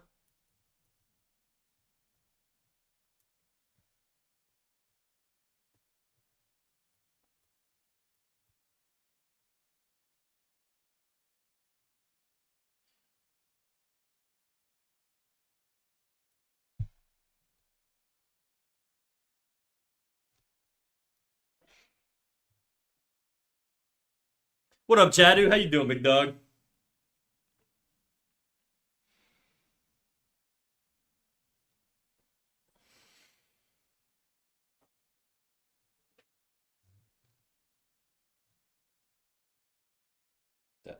Burning and burning and burning. Okay, I gotta draw some more heads. I gotta give myself some head here. Give me a second.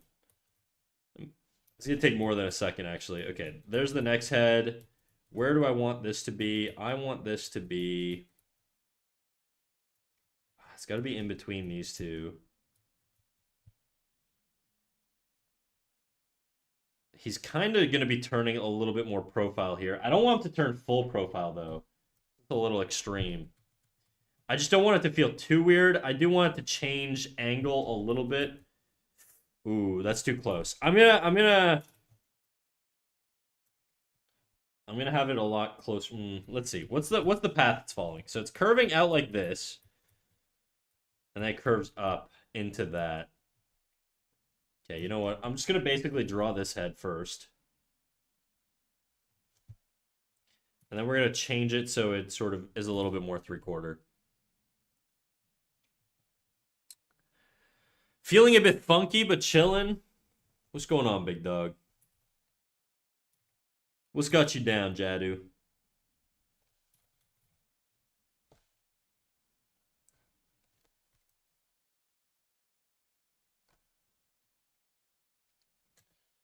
Remember the dude who carved ooh woo nice bulges, what's this, into shells and then shot some politician or whatever? Not quite a politician, but yeah, I know what you're talking about.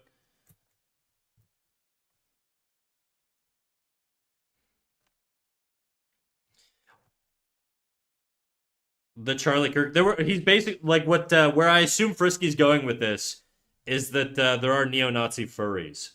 And I think he's saying that I can't remember what the fucking guy's name was, but I think you're implying that he was a neo-Nazi furry. And I don't know that there's any confirmation on sort of what he was aligned as. My assumption would have been something like that at first, but I don't really know. I actually had a bet with a buddy on whether he was like a liberal or like a right-leaning dude. Literally, and I lost 20 bucks based off of sort of the evidence we have now. I might get it back. We'll see, but it's gonna take more than what the information is right now. But yeah, ease up on that, dude. I will. That'll be a warning. Ease up on that. Ease up on that. I don't want any like political edge.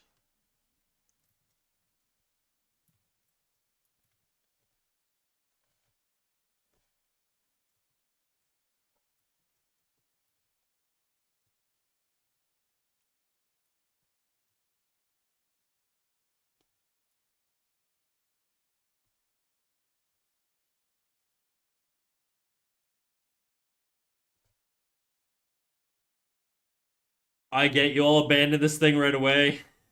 Good job. I believed in you. I knew you could do it. Okay. Now that I've got this head, whoop. Now that I've got this head, I'm just gonna move it up a little bit.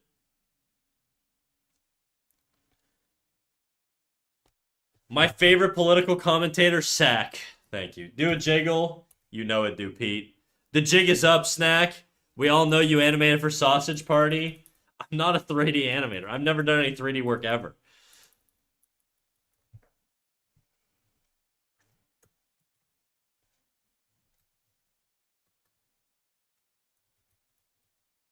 Okay. I'm actually going to make this a little tighter. I'm just looking at the pacing here. So it comes in. comes in. Yeah, we're gonna make it a little bit. Are we gonna make it a little tighter? I think it's probably. Yeah, it's probably fine. And then this we're gonna. Actually, what we're gonna do is we're gonna shift it over a little bit.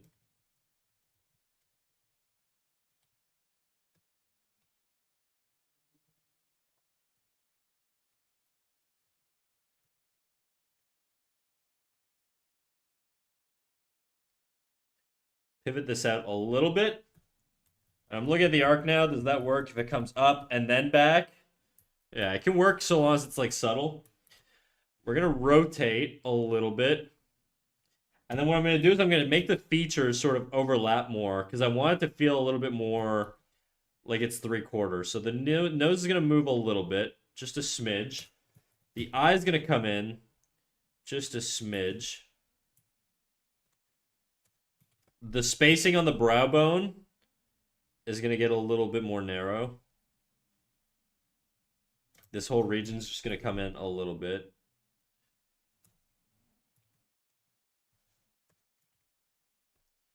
This eye is going to slide. Well, the brow is going to slide forward a bit. And the eye is going to shift forward a tiny little bit. And just be a little bit less wide. Mouth's going to be moved over. It's going to be less wide. Jaw. Jaw typically, I think, gets wider. So chin gets narrower. Jaw gets a little wider. I'm trying to think of how features shift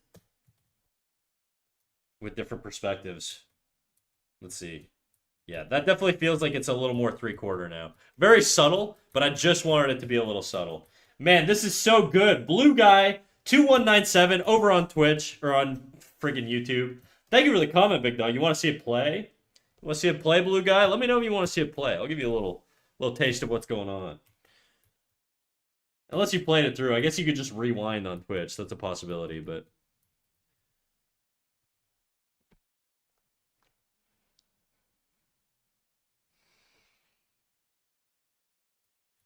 Okay, now I need an in-between here. So this is going to curve. We're going to follow this sort of arc here. So I want my in-between to come right around here. I'm just thinking of that arc on the head.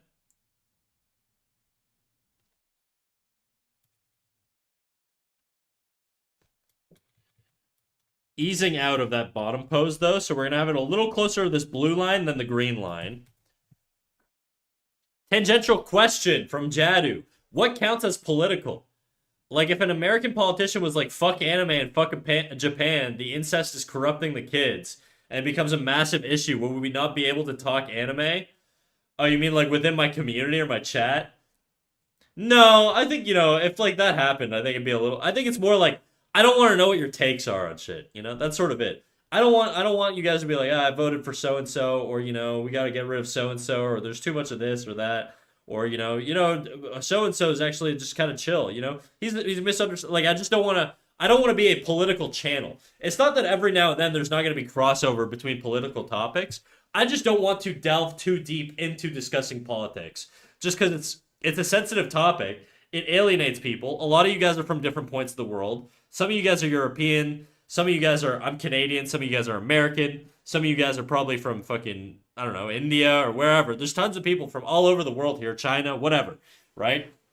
And because of that, there's bound to be conflicting opinions and views. And so just having social discussions around stuff is just it's like a minefield.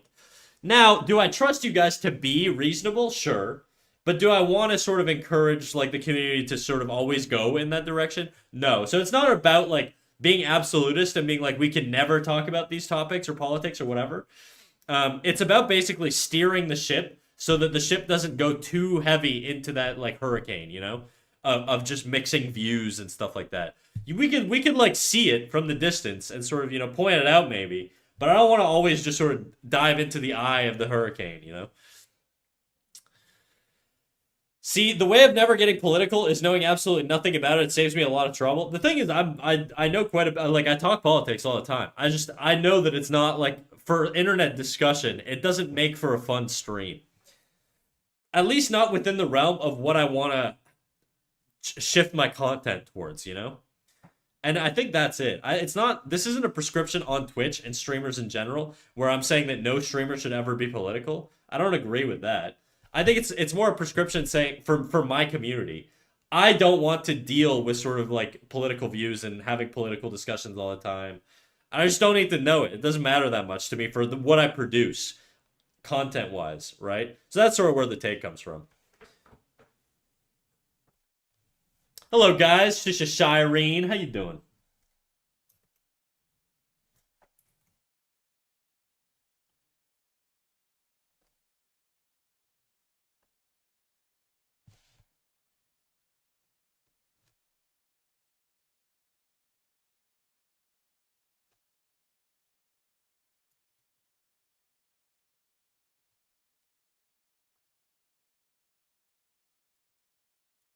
This is two in between.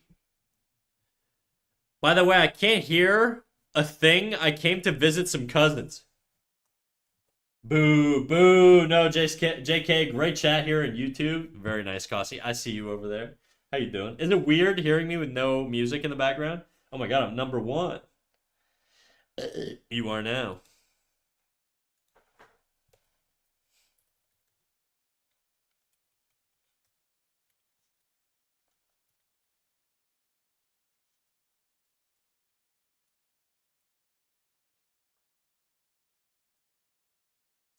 It is weird. I was thinking of like putting some background music on my YouTube stream because I feel like it's kind of boring without it. A little bit. Maybe it's not. I don't know.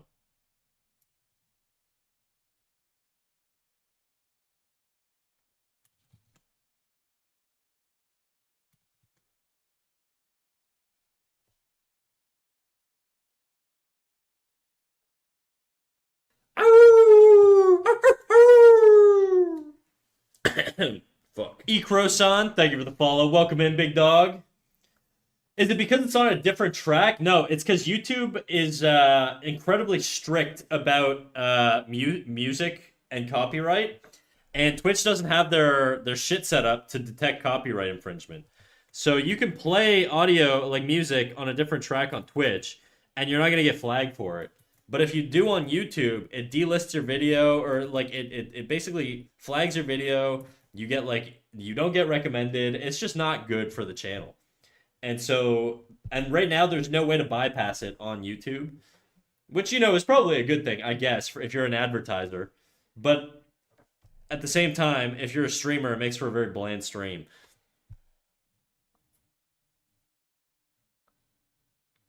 When I watch your recordings with no music, it's always fun to hear you humming to nothing. Yeah, I know. It's always weird listening back to it, because then I'm like, oh, wow, it sounds like insane. Number one, they are balls and I will die on this hill. And two, what's wrong with mouse tits? Did somebody say there's something wrong with mouse tits? I hate them boobs so much. Ah, I see.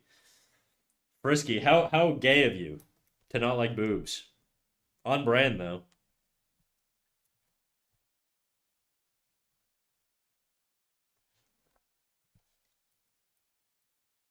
The head grows a little bit too much here.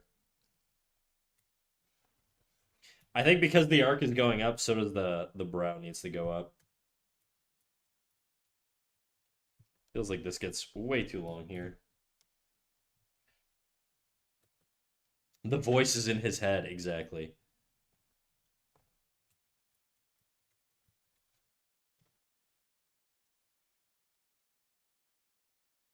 I thought you don't watch your stream recordings. I don't, but sometimes, like I said, I go back and I'll listen to them just so I can like see a stage of a drawing I was producing. And so when I do that, then I often will just catch samples of me like humming random shit. It happens. Also, there's been clips of it, so I've heard it before. I know what you're talking about.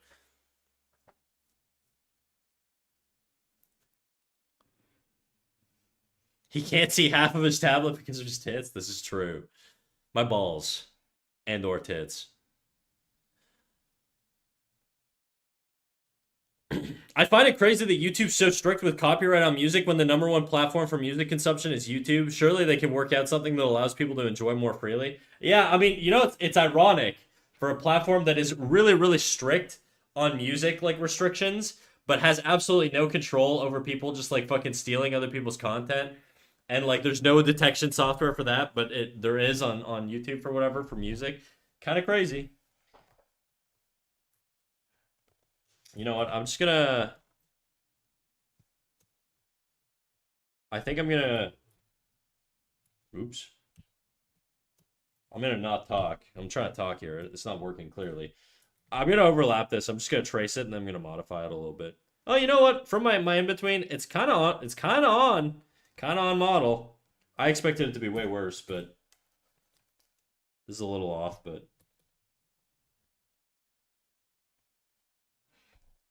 yeah, what's up with that? I don't know. You tell me.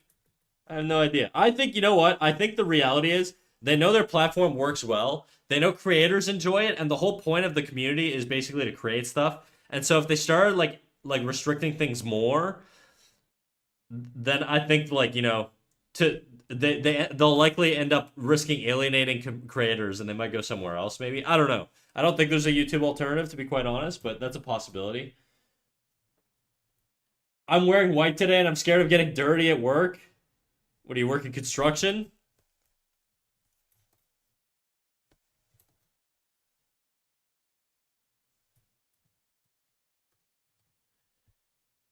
I like the hands. The like smears of like hands. Yeah, they look like construction gloves. They're all like super even. Not construction, sorry, rubber gloves. Yeah,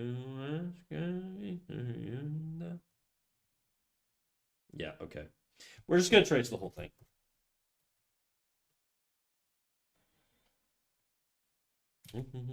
I'm gonna manually make it a little bit more 3/4. Bring the nose over just a little bit.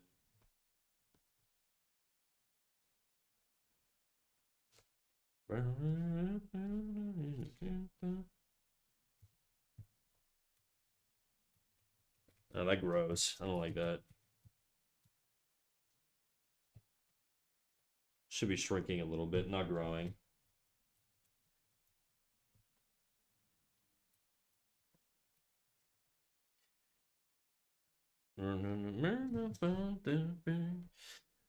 It's cute though. You talking about the humming? Well, yeah. Imagine me working the jackhammer. You're like Katy Perry, dude, in that fucking music video or whatever. That's all I imagine.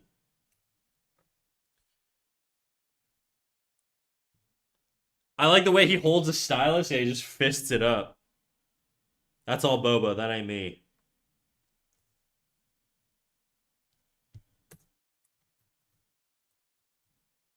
Okay, how's that working? It's too even. It's too even, and the arcs are a little weird. Let me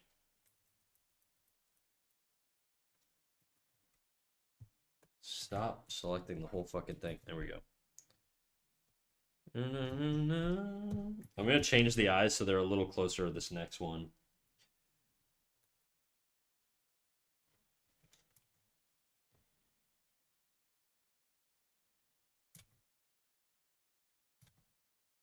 Sha-la-la, it's okay.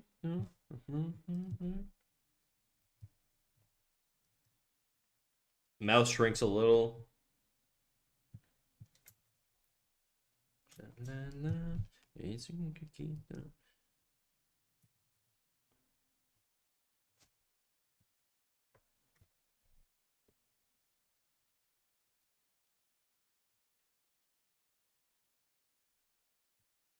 TikTok, I think it's a reasonable alternative, especially since the first thing YouTube and Instagram did with copy its format, which is even crazier now that I think about it. You can't play more than 3 seconds of a song before it gets dinged, but YouTube can rip off an entire platform and we act like it's normal. I mean, Meta did it too.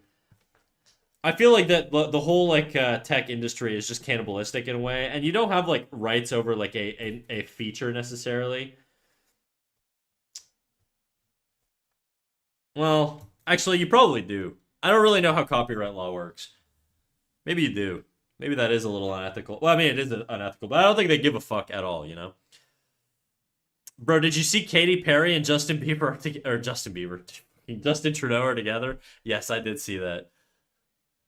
For whatever reason, Justin Bieber made sense in that context. But yes, Justin Trudeau is now dating Katy Perry. It is wild. Wait, you made that? He did. He made my titted up mouse. Bitch, what Justin needs to stop. He has a kid. I mean, his kid's like an adult. He can do whatever he wants, you know? I'm a huge fan of the AVI. It is seriously annoying. Your art's really cool. Do you have, I don't know, Instagram, Twitter, somewhere to follow? Boba does. He does have Instagram.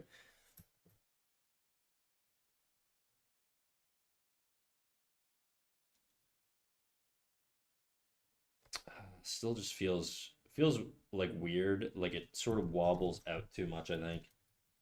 I want it to be a bit more even. So it comes up.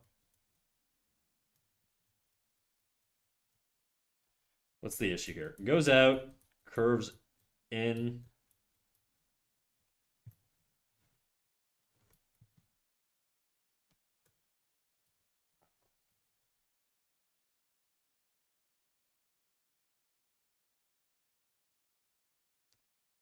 Make that a little more even, I think.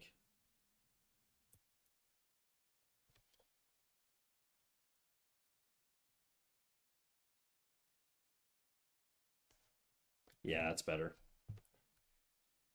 The arc's just stronger.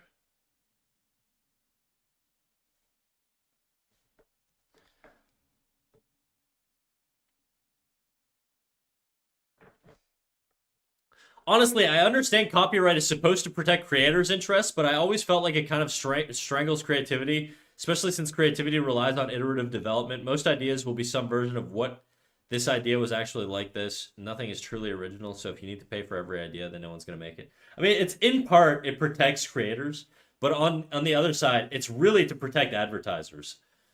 Like you don't want to put your advertisements on a thing that's going to get sued, right? Like that's not a good look.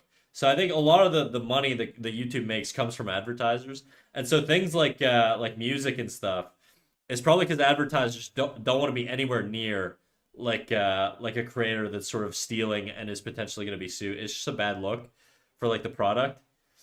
Um, I think Twitch just sort of Twitch can fix it. Like they could be dinging me for playing Spotify shit right now, but they just don't.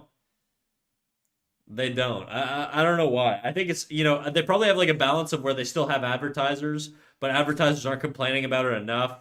YouTube, I think, is in the position where they've already done it, and so if they repealed it, then advertisers would be like, "Hey, what the fuck?" You know what I mean? We're gonna take our business elsewhere.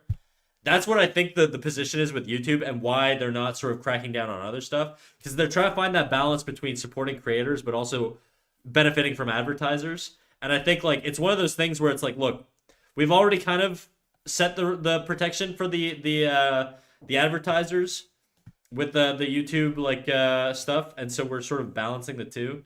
Honestly, I think it's a big Twitch a win for Twitch. Generally, it's a streaming experiences are way better. I think so too. My question would now be, how does it impact revenue with advertisement? There's no real way to know other than for Twitch to repeal it and just see if they make more money off ads or not afterwards, right? And I think they're probably in a position where they feel like, look, if we pull it away, Kick is a strong competitor, and so we might lose a lot of our big top streamers to Kick, like people like I don't know, Hassan, Asmongold. I don't think Hassan would go, but like Asmongold, all these guys, like these guys might jump ship permanently to Kick, and that's where like a large percentage of Twitch's revenue comes from, and so they don't want to fuck with that. And so I think they're in a position where they're like, well, things are fine as it is. If we change things, we risk pissing off creators. If we don't change things, sure, maybe we don't make more money off of advertisers, but the money we risk losing from losing these creators is worse. So it's like kind of it's like a balancing act, and I think that's sort of what they're doing.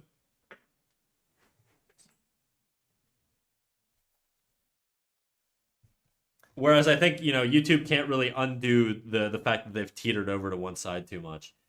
Like if YouTube repealed sort of the protections for content like copyright for music and stuff, you'd probably get a lot of pissed off advertisers. So it's just sort of like a rock and a hard place for YouTube. I kind of get it from like a corporate perspective, I don't like it really, but you know, it is what it is.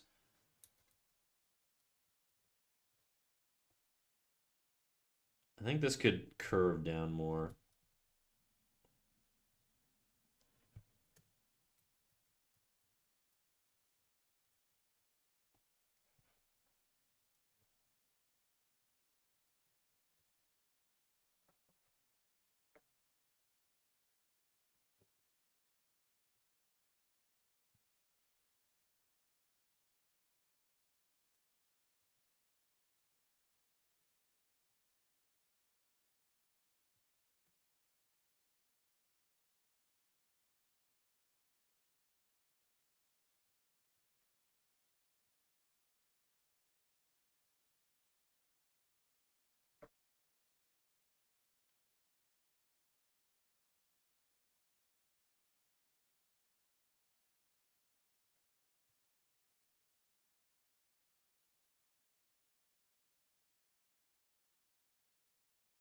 I don't know that I like the like sort of head squiggle.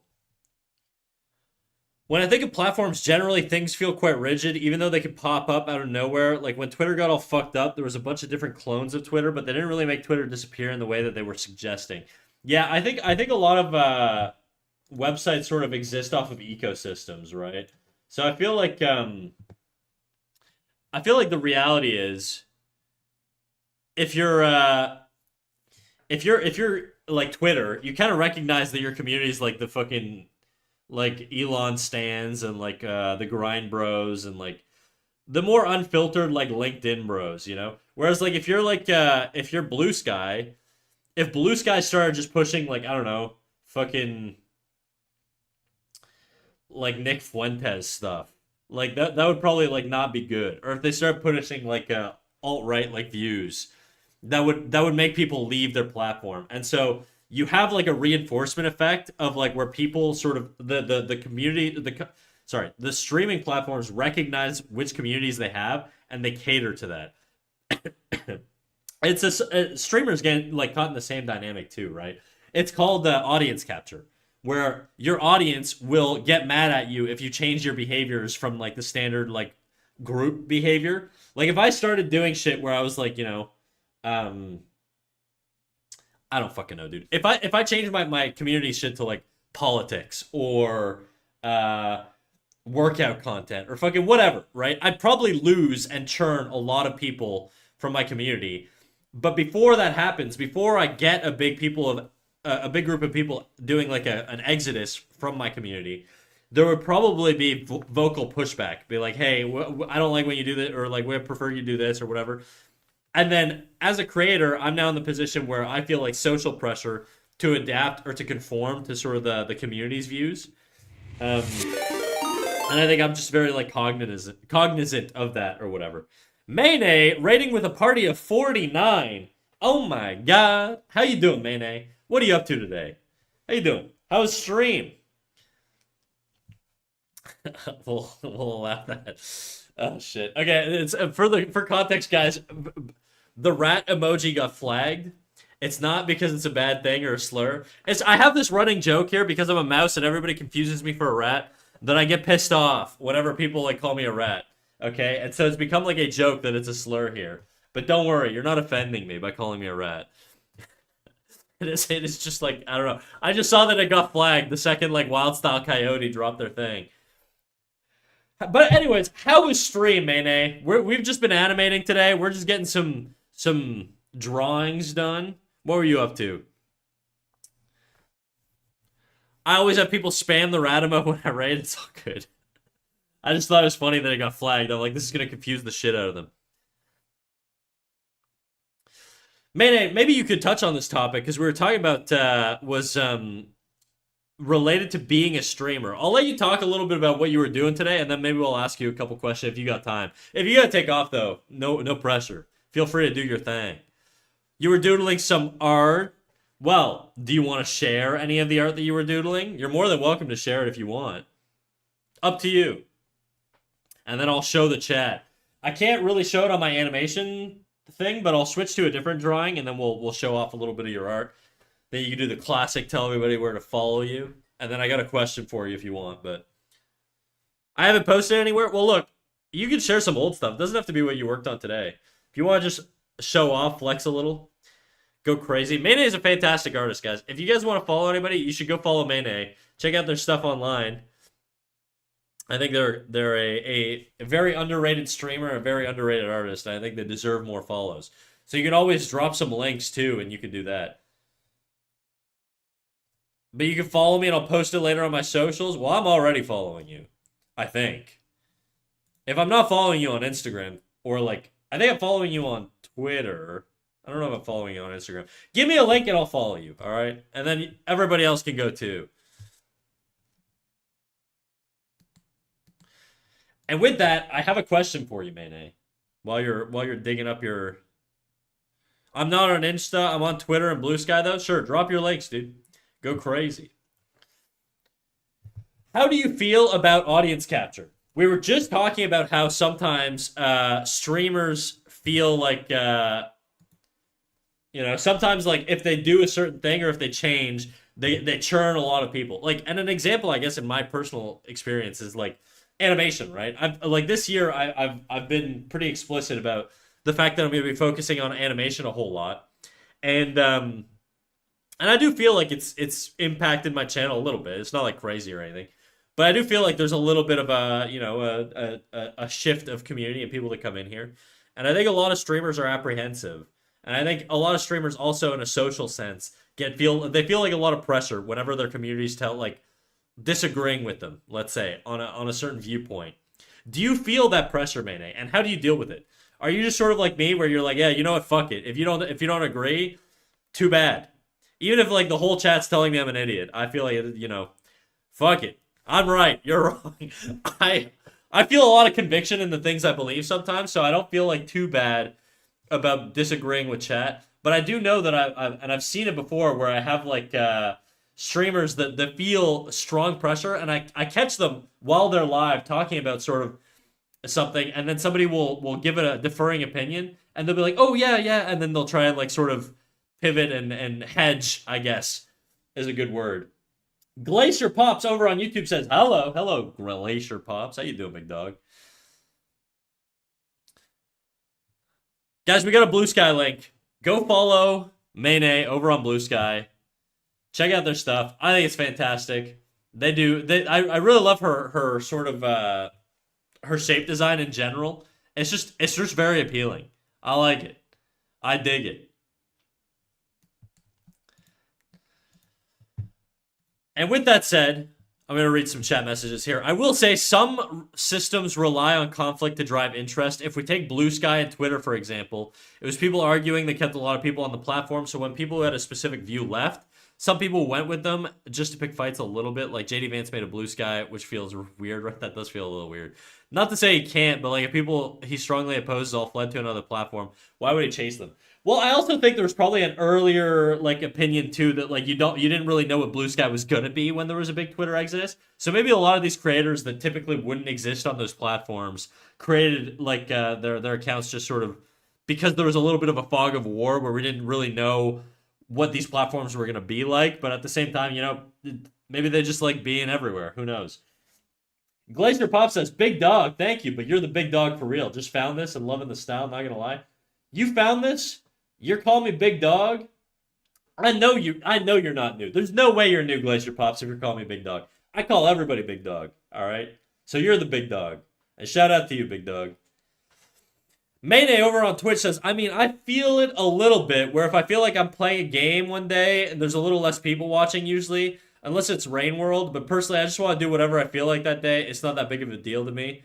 But then again, I don't stream for a career. It's just a side thing to connect with people and like let people see my process and stuff. It's just for fun.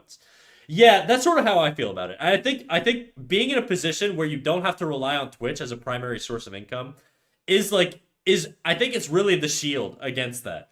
Like I feel like I could lose 90% of my viewers and go back to streaming to 2 people. Would I enjoy it as much? No. It'd be a lot more difficult to talk to people. Would it hurt a little bit? Yeah, it hurt my ego a little bit, Would I stop streaming immediately? Probably not. Streaming to me is a way to anchor sort of my drawing schedule and to keep me accountable to myself. and to show up to draw, right? So in my particular circumstances, I have a full-time job. Twitch is nothing. It's a penny in the bucket for like the income I make. But yeah, so I feel like that is like a little bit of a shield. So I think if you are like self-reliant on if you do rely exclusively on Twitch, that could be a bit of a problem, I guess. But I don't know. I don't know. It's a weird conundrum, I suppose. And I think I've only really felt it with my recent pivot to animation. I think before that, when I was just doing art and illustration, the community just was like constantly sort of growing, and then when I shifted over to animation, there was a significant dip in viewership. I just found that interesting. And it's pondered like it's made me it's first of all it's given me new insecurities that I've had to tackle, right? I don't think they're like severe or anything, but it's definitely things where it's like, oh shit, what I do is directly tied with like the social response. Uh and you just sort of got to tank that, I think, as a streamer a little bit. Doesn't mean I won't vent about it from now and that and on. And it doesn't even mean it's tied to that. Could just be seasonal changes too, right? I'm just assuming it is because of coincidence or whatever.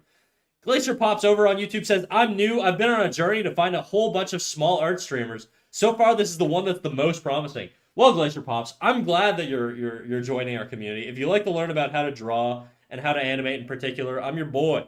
We do a little bit of everything. We do a little rendering. We do a little bit of animation. This is like a rendering example of like some cleaner, polished stuff I've done. I've done some I've done some illustrative stuff. This is Kasi, who's actually in chat there. We've done some illustrative stuff. We've done a little bit of everything. Right now we're just animating. Hey, I'm a cat, not a dog. Oh no. Snack hide. Twitch, barf emoji. With everything going on, I've been trying to stay away from that, but I feel like it's impossible to get away from when you want to stream or watch. I'm hoping YouTube streaming gets better. Look, man, I'm gonna be honest with you, Glacier Pops. I would like to get more traction on YouTube. I think the issue with YouTube is there's just not a lot of community stuff, right? Like on Twitch, I have the benefit of being able to make chat emotes. I have the benefit of being able to have subscriber badges. There's a lot more chat integration with like redeems and stuff like that. Like for instance, like the boobs on my character, they're a redeem, right? So somebody redeemed them. I just always forget to pull them off. But I don't always have giant tits.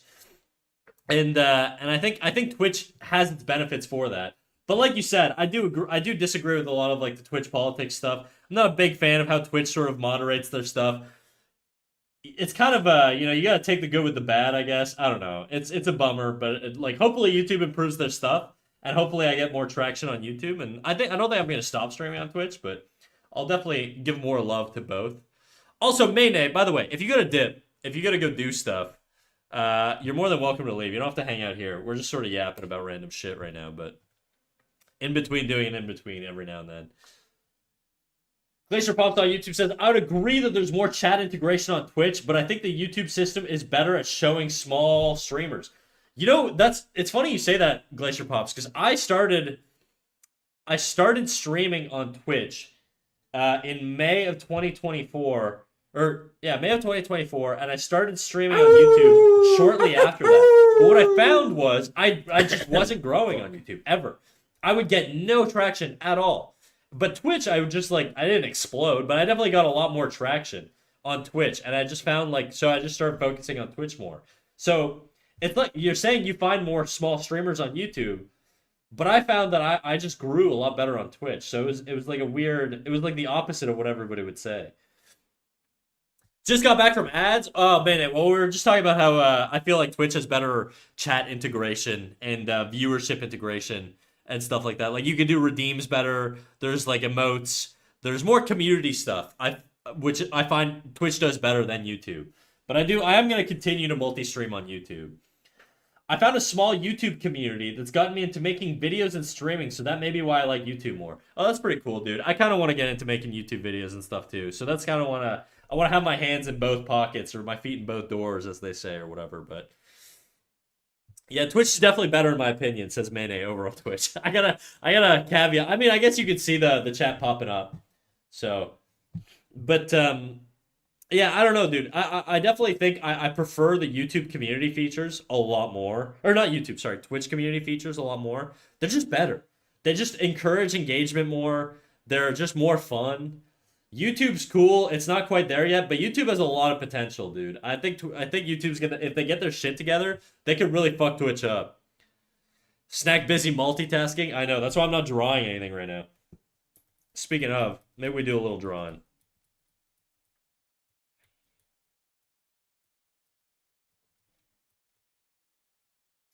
Okay, I'm gonna throw a head in here.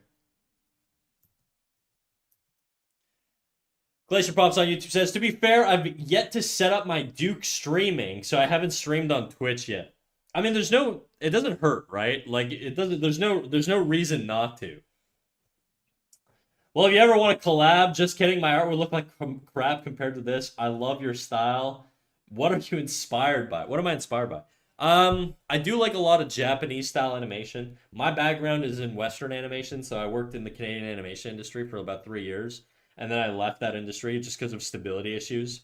And now I'm trying to dip my toe into more hand-drawn stuff, and so I'm building out a portfolio right now. A lot of my inspirations come from Japan, though, and like people like Yutaka Nakamura, Norio Matsumoto, uh, Masaaki Yuasa, Spencer Wan, Waylon Zhang, all the classics, you know?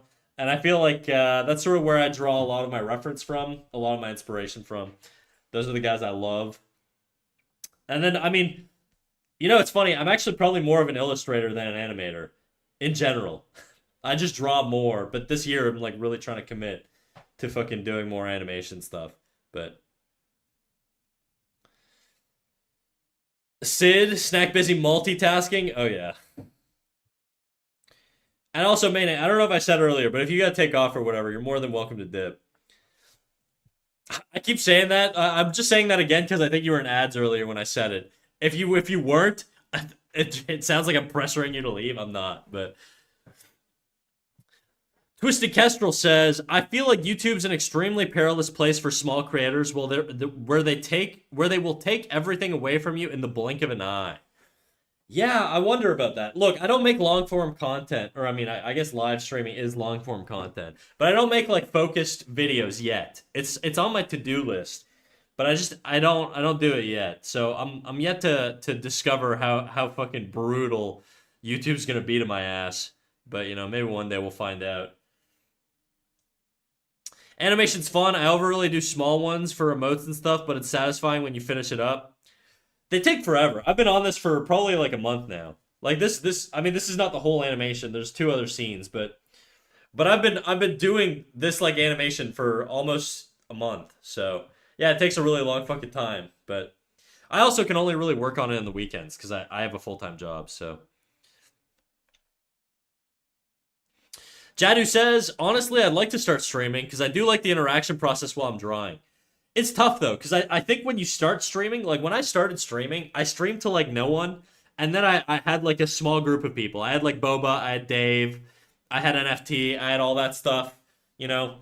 And so once those guys showed up, it became a lot easier to be consistent. My first stream, I was dead silent. I didn't say anything like at all. I was ironically animating, but I wasn't talking. I just couldn't. I didn't know what to say. I felt so awkward.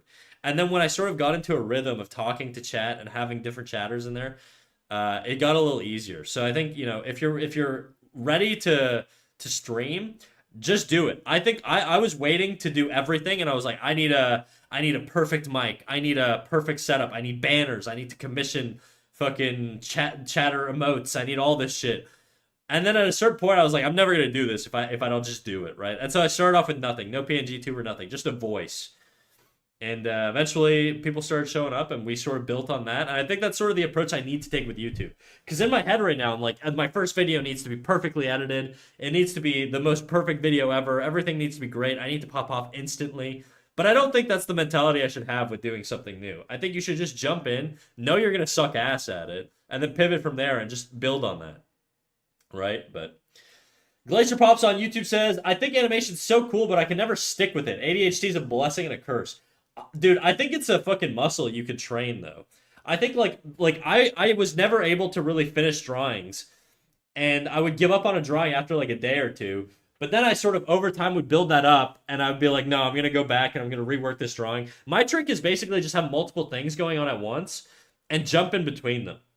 And when you get tired of one, you change to another one. It's like having a big fat juicy steak, and then you're all full, but then somebody pulls out a nice little piece of pie, and you're like, ooh, don't mind if I do. I think I could right now. Am I a bad enough bitch? I think I am. You know. So I think having like that sort of that swappability is the way to fix that ADHD like tendency, in my opinion. You're popping off with it though. It looks so fucking smooth so far. Thank you, dude. It's coming along. It's coming along. I do want a PNG tuber or something. I think it's just a nicer experience overall, even though technically I do have enough equipment to just get started. Yeah, I mean, I would just say start and figure all that shit out later, but if you feel like you need it, I guess, you feel like you need it. I just think I think it held me back from starting sooner.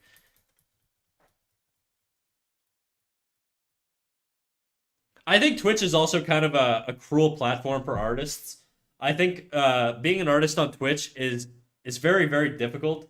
I think like there's just not most of the viewership on Twitch is not focused on art, and so I feel like you end up in a situation where you just don't get a lot of like eyes on you instinctively. But I don't know. I don't know. Like if you look at the art category in general on Twitch, the top art streamer is pulling like baby numbers compared to some of the top game streamers, Even on like really niche games. So it's a different beast to be an artist on Twitch. Whereas YouTube, I feel like, you would think would have a lot more traction, but Glacier Pops over on YouTube says the PNG tubers honestly are really fun. It's really fun to make too. See, I was too lazy. I didn't want to make it. I just paid Boba to do it. You know, I didn't want to do it. Boba's one of my mods, Glacier Pops, by the way. But he's a fantastic artist, and I was like, I don't want to make my own PNG tuber. I'm not interested in that. I just didn't want to learn how to rig and fucking use different software. I'm lazy. I'm old school. I'm old as fuck. I ain't about that life no more. In defense of Twitch, it does have an art tab. YouTube streams don't have art sections. Yeah, I just feel like you don't get. There's not a lot of people that actually like use Twitch for art. I tried. Funny enough, I tried streaming on Kick for a little bit when I first started out, and that was like fucking. That was hellish, dude. Like nobody on Kick gives a shit about art. There were like 5 artists streaming in the art category at any given time, and I was one of them. And in my head, I was like, dude, there's like no competition. I'm gonna fucking kill this shit. And all it was people coming in and calling me slurs and like telling me they were like to kill myself and shit, which is like funny for like entertainment value, but it went nowhere. I did get some really awesome chatters off of Kick though, I will say. I find that crazy though, because if I'm drawing in real life, people will randomly stand behind me and watch. I feel like if there's a platform that allows you to do that, it would be more popular, right? You would think. I think most people that like watch me probably are drawing with me though. Silent Artist Man, hey Snack, can I send you a critique today or are you too busy? It's about value distinction and value grouping. He's so laggy. Am I laggy, guys? Or is it just for SAM? I assume it's just a artist man thing. But yeah, dude, drop your fucking thing in the Discord in the critiques channel, and I'll give you a critique. I'll make it quick, and then we'll get back to animating. I don't mind that. Let me know when it's in there. All right. I understand now. If I ever want to go clip farm, I should go stream on Kick. Yeah, if you ever want to be like called slurs and yeah, be told that that somebody can kill you easily with their bare hands, Kick is the place to be, dude.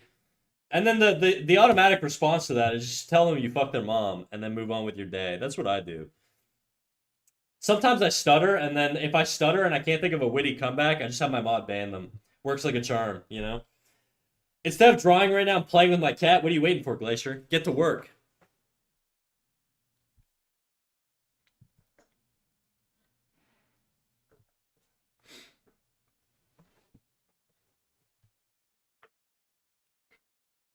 Okay. I love the band hammer. Yeah, well that's the trick. If you can't think of something to say, you just ban them. That way they don't win. Do you do critiques live? I do, Glacier Pop. So One thing about my Twitch community is we have a Discord. I guess it's not restricted to Twitch viewers, but we have a Discord. The Discord's 18 plus. My stream is 18 plus, by the way. So I don't know where you're at on that. But we are an 18 plus community. So if you're not over the age of 18, do not join. Do not watch my stream. But if you are and you want to critique, you join the Discord. Post your thing in the critiques channel. I'll go over it live on stream. And yeah, that's it. That's sort of how it works. There's no cost or anything. Totally free. It really just sort of comes down to my mood. I do it pretty regularly. It's very rare that I'll say no unless I really want to focus on something. But in general, most people just poke me in chat and they're like, hey, you want to do a crit right now? And I'm like, yeah, fuck it, let's do it. Just over here abandoning YouTube chat. Why don't I get a Discord link? Do I have a Nightbot set up in here? I don't know. I don't think there's. I probably added it somewhere. Maybe I didn't. I'll send you the link. Give me a sec. Here you go, big dog.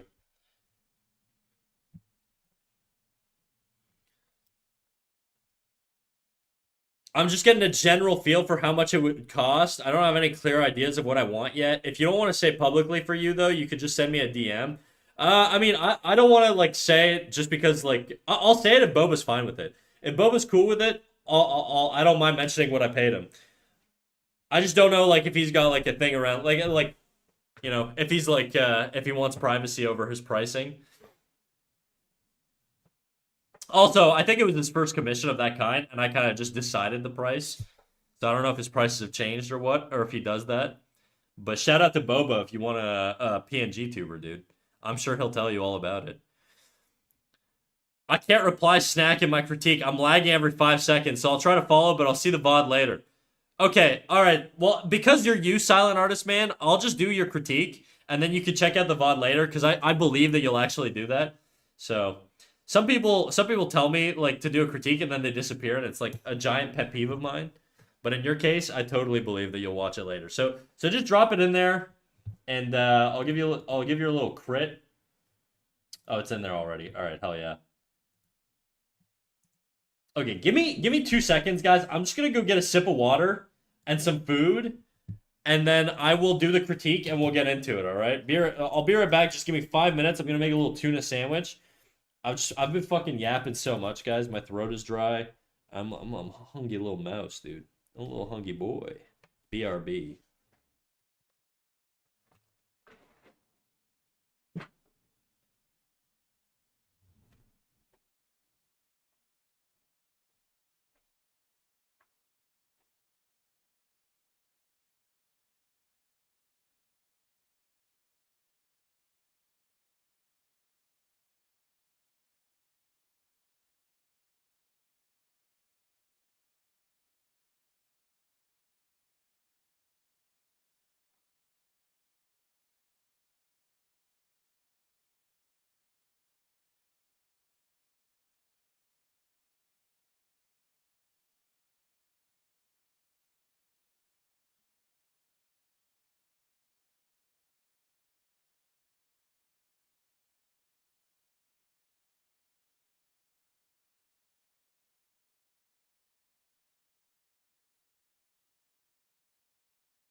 All right, chat. I'm back, and I brought with me a tuna wrap, an orange, and a banana.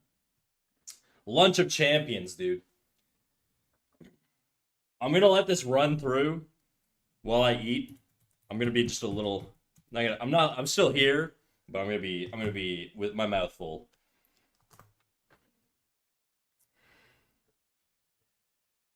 Okay, what do we got? We got a lot of messages there.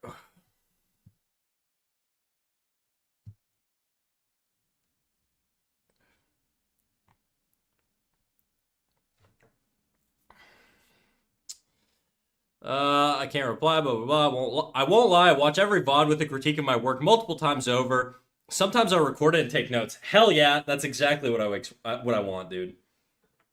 And that's why you've improved a lot, just like Sid said. For sure, dude. It's very, very gratifying to me to see chatters listen to critiques, apply them consistently, and get value out of it. It almost like literally almost brings a tear to my eye. I'm not gonna lie. Just talking about it makes me swell up a little bit. But it's like I think of like my actual job, and I think of the gratification I get from that versus what I get helping people improve at their art. And man, like I know people say like if you can't do teach, but I do really love teaching. I think it is genuinely enjoyable for me. Um, oh my god, volume jump scare. Sorry. But very cool to see your progress in real time. I'm glad it's noticeable. Sometimes art can feel like you're running in one spot for a long time. That's why getting a good teacher is really important. Yeah, it can be. I've never had a mentor. I've always kind of just grinded it out myself. I went to school, right, for animation, so I can't. I'm not like self-taught. I lost my natty card, dude. I'm fucking enhanced, by like art standards. I went to art school, therefore I'm no longer self-taught. But in general, I do think, if you have somebody to guide you along or somebody to compete with, if you're a competitive person, that's also really valuable. I was very competitive, mostly with myself. I have sort of a lot of ambition and high expectations for myself, and I think setting those bars high is the thing that helps drive people sometimes, especially if you're someone like me who's heavily fueled by insecurity. It can really be a good motivator. Snack, for once you critique, I want to know whether the character is distinct against the background. The character is not shaded yet. Got it. I'll take a look. Self-taught all the way, just brute force my way into art. That's the way to do it, dude. I will say, I think I learned more from being self-taught or from the self-taught portions of my life than I did from school. School gave me structure and friends that sort of that I would compete with and collaborate with and all that stuff, and I think that was really important for me. But anyways, I'm fucking hungry. I'm gonna eat this shit.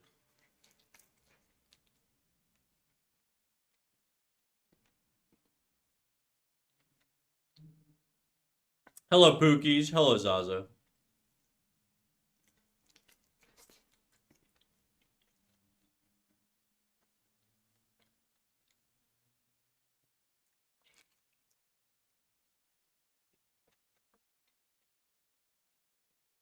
Guys, I have a mustache now, and eating with a mustache fucking sucks. God, I remember I'm only gonna have this thing for maybe 2 more months, and then I'm shaving it. I don't think I can tolerate it. I'm gonna go to bed. I'm dying. You have a good rest of your stream. All right, peace out, Mayne. I appreciate you raiding me earlier. Everybody, go follow Mayne if you're not already. She's a fantastic artist, and she's a friend of the channel. At this point, I consider you a friend of the channel. So, good night. How are you doing, dude?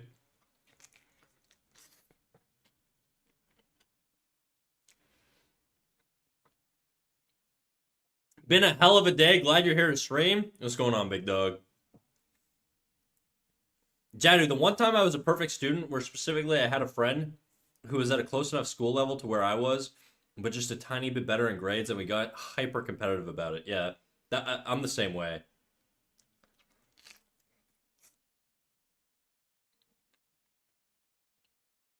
There's a buddy of mine who's a really good animator, and I want to be on his level or better. The nice thing is he doesn't draw nearly as much as I do these days, so I'm gonna catch up to his ass. But the bad thing is that he's probably more competitive than me, so the second he sees me pass him, he's gonna get like obsessive.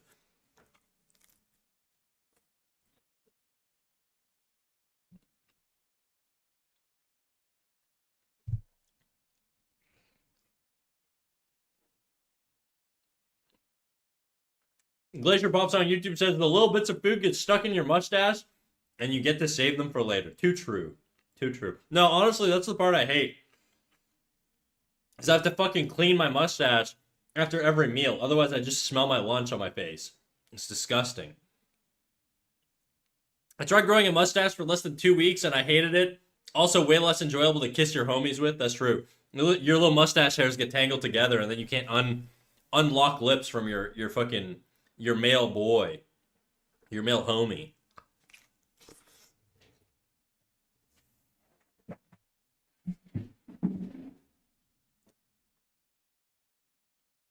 I always just ask my friends and my mom, does it look weird? And now looking back, my drawing was probably a pile of shit. So I appreciate them making honest comments while being nice. You know what else you could do, Sid, if you draw traditionally? Hold your drawing up to a mirror. It flips it, sort of like how the flip canvas feature works, and it'll give you fresh eyes on your work. And you'll be able to notice all the little issues.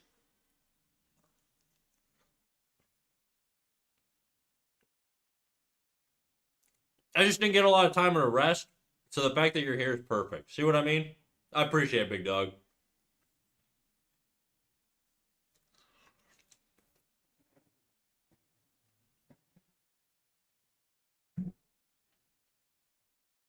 Fuck, man, my hand's full of tuna juice. Give me a sec.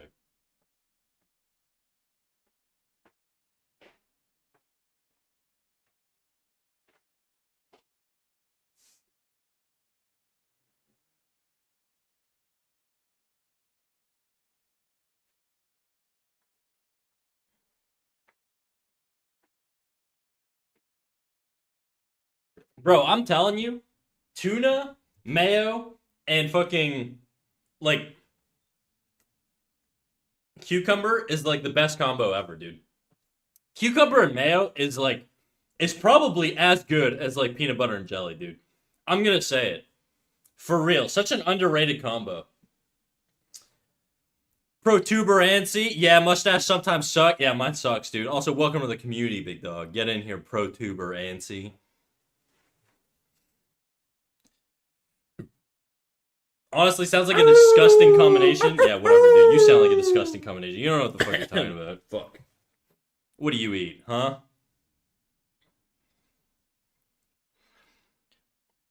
Honestly, it's a surprisingly strong combo, but I'm a chicken mayo myself.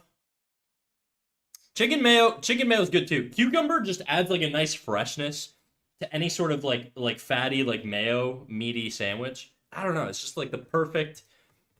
It's the perfect topping, dude. A nice cold cucumber too. Just the contrast of texture. Believe it or not, on a burger, it's fantastic too. All right, I gotta eat this orange. It's not very ripe though, so I'm gonna be peeling the fucking stem with my lips or my teeth. Not the stem, the peels. I can't talk. Whatever. You know what I'm doing. When you're doing a top-down perspective, do you just work on a normal grid or fisheye? I mean, I've uh, I've been drawing long enough that I just kind of eyeball it. But I mean, if I were doing it from scratch, I would recommend building out a grid with a box, and then having a box that's front on beside it, and then like comparing the two. I can show you a little bit how I would do that in a sec. When we get into Silent Artist Man's revision or critique, once I'm done with this orange, I'll talk a little bit about it. Remind me if I forget. All right, great, Glacier Pops.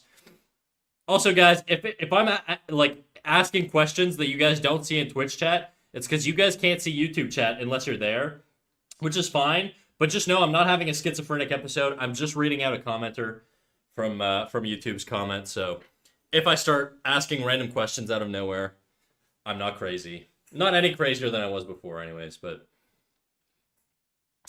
I always shave my mustache just above my lips so it doesn't annoy me. That's the French way, dude. That's the French way, Zaza. I feel like lemon has the same effect in water. Like, water's fine by itself, but a little squeeze of lemon just makes it feel so fresh for some reason. Yeah, no, I'm with you, dude. Okay, orange time.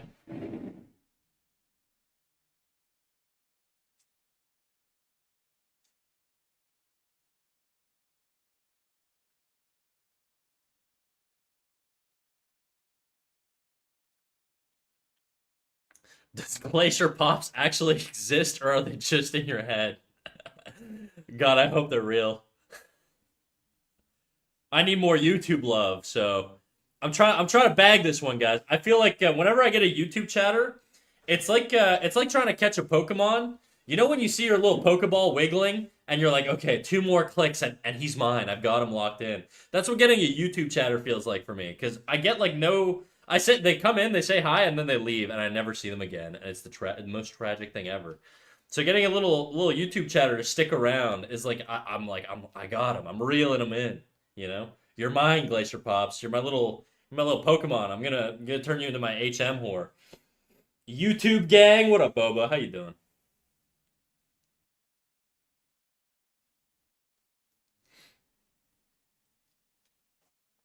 This is why they leave, by the way. I call them whores.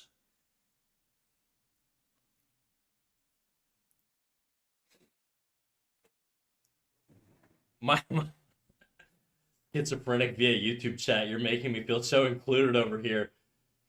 Not gonna lie, being a schizophrenic hallucination describes me perfectly. Great, you're in my head. Awesome. Do a jiggle. Damon's Lair, do a jiggle. It do be jiggling. Here you go, a jiggle. I gotta eat this stupid orange now. It's a very difficult orange to peel.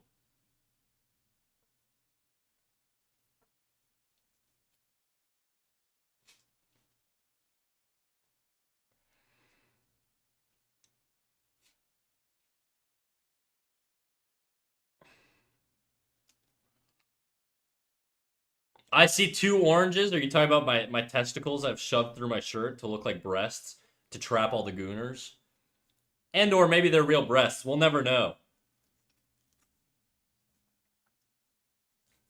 Okay, my orange is officially peeled. Now I'm gonna eat it. I'm covered in orange juice, so I cannot touch my tablet. Mm-mm-mm.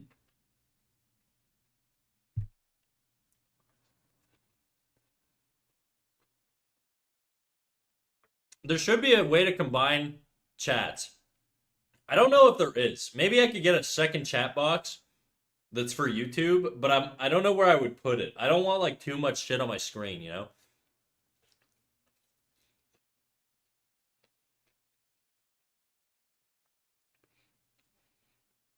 Pokemon, I subscribe, so we're good, but I ain't no HM bitch. I'm definitely a pseudo legendary.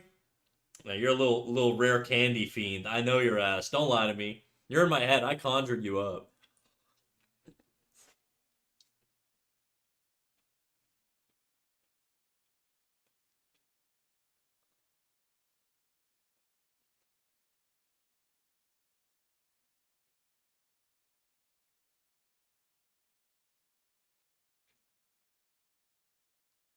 Yeah, it is eerily silent.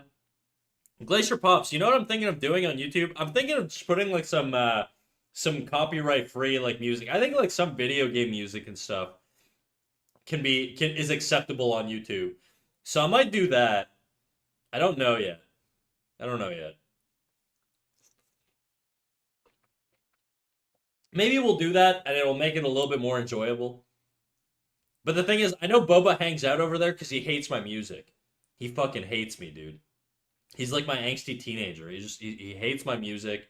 He thinks I'm old. He doesn't think I'm hip. I'm cool and I'm with it, dude. I'm just like you guys. All right.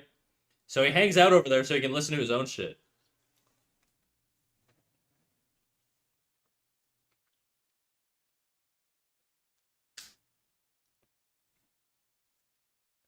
Snack just spamming the A button to capture a YouTube viewer like how he spammed it as kids trying to catch a Pokemon. Yeah.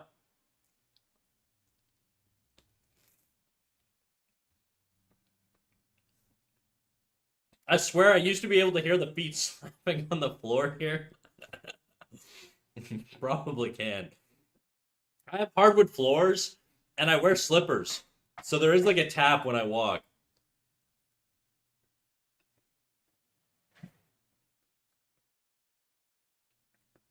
Loopy Plus does either RuneScape or Pokemon chill music on TikTok while streaming. I might do that. Just something brainless.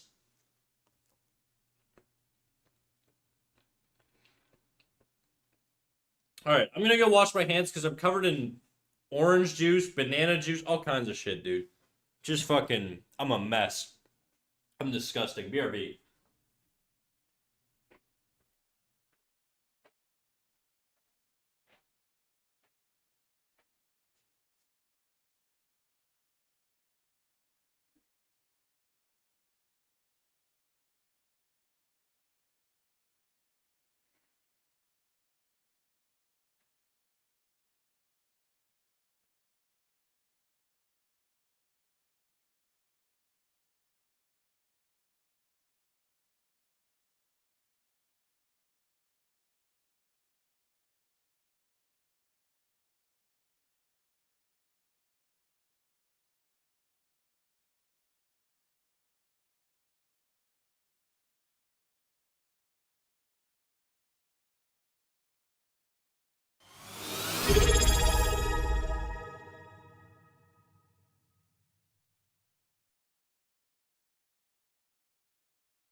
Okay.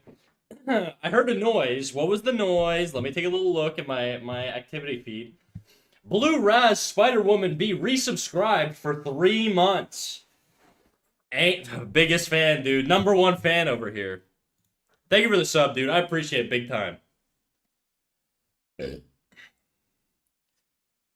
Joke's on you. I'm going to the Elite Four because you can't get in here without somebody using your channel. I just used a 4-hour long non-copyrighted video in the background of my OBS. I can send it to you if you want. It's Pokemon themed. You know what? Send it to me. If you can identify me on Discord, you can send it to me. I won't tell you what my account is. That way, it'll be a fun little game where you accidentally send Pokemon playlists to random viewers. But hopefully, you'll find me. I'm not that hard to find. He be pissing Blue Raz. If I was pissing Blue Raz, I'd be ending stream right now and be going to the hospital. Okay, we were gonna do a. Now that I'm all freaking squeaky clean and shit, my hands are all clean. My tablet's clean. I no longer have fucking tuna in my mustache. Now let's go over Spider-Man, or not Spider-Man, Silent Artist Man's drawing and give them their critique. They said something earlier, specifically with that they want help with. They're gonna look at the VOD later, so they're not actually here right now because I'm lagging too hard for them. But we like Silent Artist Man, so we're gonna do this for him. So let me switch over to a whoa, shit! Didn't mean to show you that, or did I? And we're gonna switch over to a place where I've got some space here. Where the hell is this drawing? Right here. So this is Silent Artist Man's drawing. And he said he wants the drawing to feel like it reads off of the background well. I mean, I think it reads well. I don't know that I necessarily have any issues with that. My ears! What the fuck? Why do I keep blowing your eardrums out, dude? I think that's a mic issue, not a me issue. I'm gonna hop off. I'm gonna stay longer tomorrow. I'm hella tired now. Good night. Have fun. Dude, I hope I lulled you to sleep. Good night, my brother. Have fun. Have fun, my fellow Frenchman. What the fuck was that sound? What sound? Oh, you're talking about the resubscriber sound. I think you're delayed. Because I'm live right now on Twitch, and that happened a couple minutes ago. I think there's a slight delay, Glacier Pops, for you over on YouTube. Okay, going into this, looking at the values here, I think what we could do is we could probably elevate the values on the background. So what I'm gonna do is I'm just gonna take these mid-tone backgrounds here. Are you not an admin on your own Discord? Okay, yeah, I am. You got me. You got me. I'm certainly an admin on my own Discord. I would hope.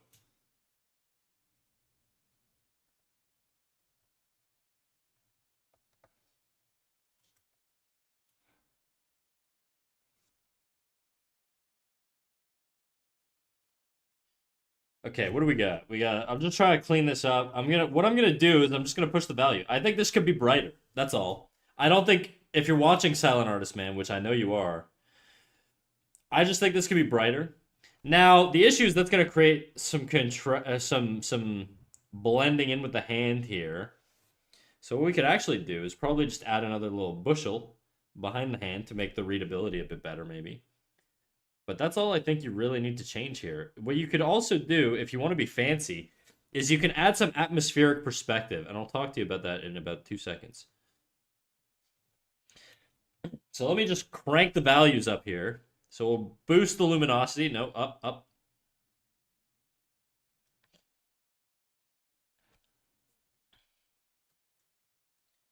I think that reads a little bit better now versus that.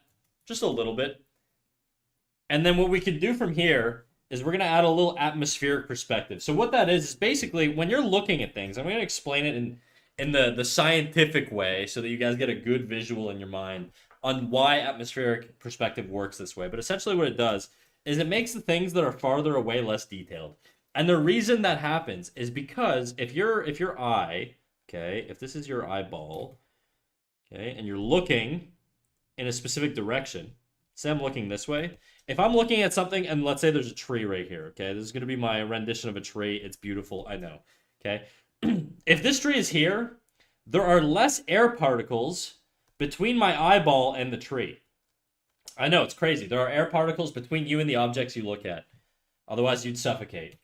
Now, if I take this tree and I move it way over here, what happens is there are a lot more air particles now between me and that tree because the tree's farther away. There's just more air, more space between us. And these air particles, over long distances like horizons and stuff, they stack up and they blur the objects in the distance. It's crazy. But that's what atmospheric perspective is essentially. So it's just a buildup of air particles that muddies objects in the distance. And so if you ever like look at somebody who does environmental like environment paintings. Let me pull up a reference here. I don't know if this is, yeah. So I don't know who this guy is called Devlin Arduini. I just typed environmental drawing painting on Google and this is like the first thing that popped up. So if we look at this, I'll put his name here in the top corner so we can give him a little love to Devlin. I do really like this actually. Devlin, what is it? Arduini. Okay. I know you can't see that because I wrote it in red and it's a horrible color to use on that. Anyway, it's not important. But what you could tell is if you look here, this bridge is a lot darker, a little bit more detail. And then the farther you go away, like look at these mountains back here. These are mountains off in the distance, but they're so muddied because of all the air. And notice how every object that gets farther and farther away starts to get a little bit more lost. So that's something you could apply to your drawing if you want. If you want to make it feel like there's more depth. Atmospheric perspective really helps. Another thing you could do is you could also add a foreground element. I actually didn't check if you have one. You have some, but I think, compositionally, I don't know that they serve anything. I think if your hand is up, maybe you have sort of like a little foreground element that like points like this. That way you're leading the eye sort of in this direction. I mean, you're using a lot of round shapes. So what you could do is you could do a buildup of shapes. I gotta recharge my battery on my headphones soon. Glacier Pops, could you not also add highlights to the edge of the hand if you don't want to change the background or a dark change the palm of the hand? Yeah, you could. You could add a shadow. You could do whatever. I'm just, giving a little suggestions. That you could do that. You could do that for sure. Jadu says, honestly, I really want to do environmental concept design, but for some reason the process feels so foreign to me compared to character design that it always feels like I'm doing the wrong thing from the jump. You know who's a really good environmental painter on Twitch? This guy named Zale Art. Zale is actually really fucking good at environmental design. He used to be a regular here, and I would pop up every now and then in his community. But he's Very, very good background painter. He does a lot of like furry art these days, so I don't know if he's doing a lot of background painting. But you can check him out. He knows his shit. Hey Snacky, what up NFT? How you doing, big dog?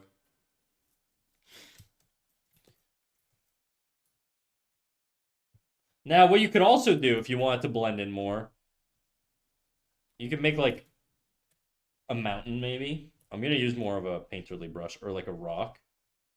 I don't know, something like this.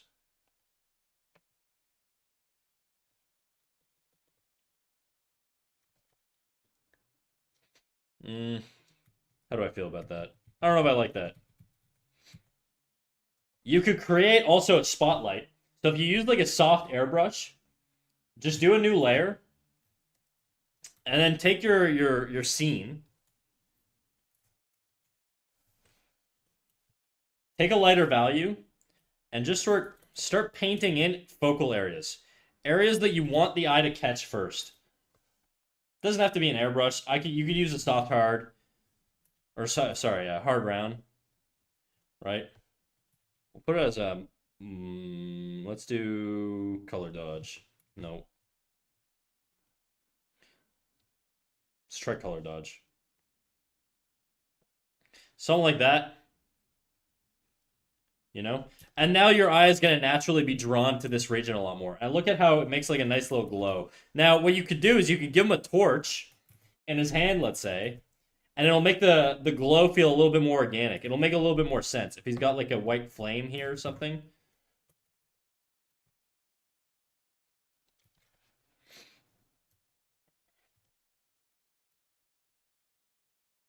Thick tree, indeed. What the fuck? Oh, it's because I'm still on color dodge. Okay, got it.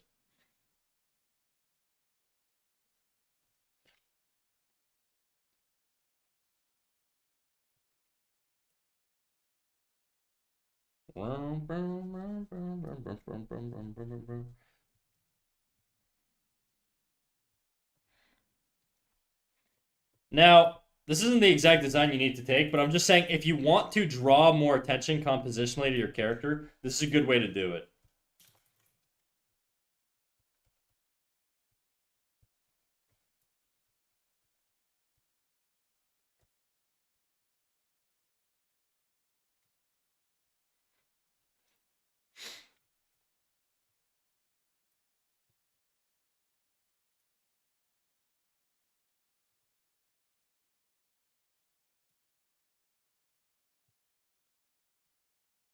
Let's do.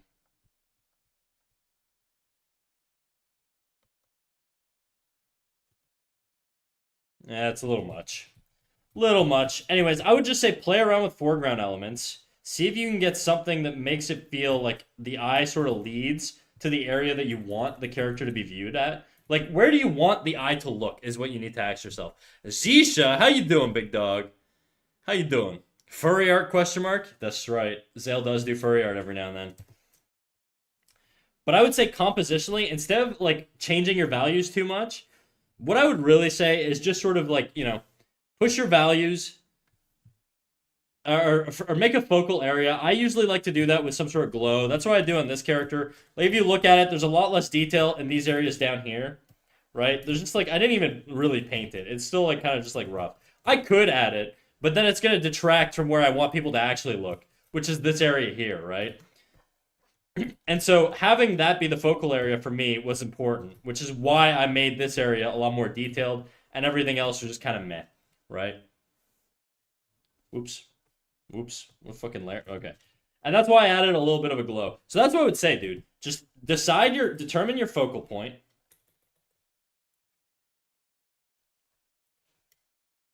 I'm fine, and you? I'm awesome, dude. I'm awesome. We finally have our first real YouTube chatter. Isn't that beautiful? Determine your focal point.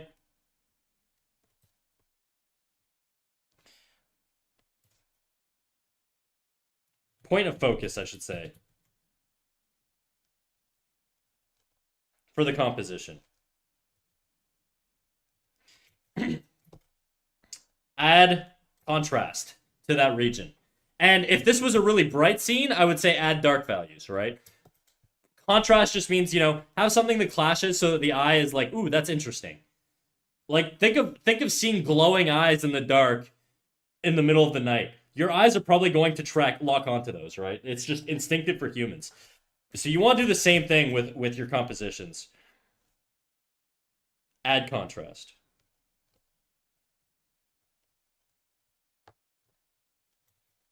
Sorry, Zale, I'm moving your shit. What the fuck?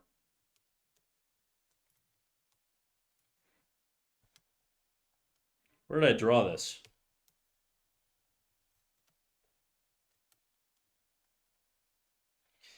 Should I throw a critique in or nah? You can go for it, big dog.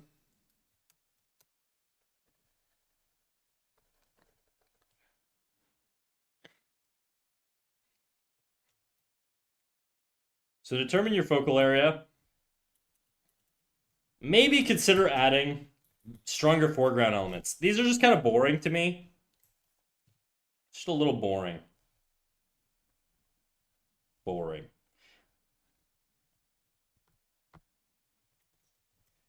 Try more interesting shape designs. I think right now you have all these bushes sort of having a similar shape. You can keep the same shape language, but I would alter the shape design of the actual like tree. So instead of like shape language would be like I'm making trees out of circles, right?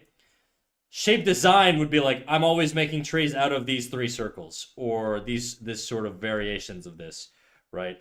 These are sort of very similar in shape design, even though these two are different. They're very similar. Whereas if you're changing the shape design, you could do this, but then maybe you do one big one here, and then a little one down here, and then maybe a tiny little bendy tree or whatever. I don't know. Whatever you want to do, really. There's like tons of different ways you could do it.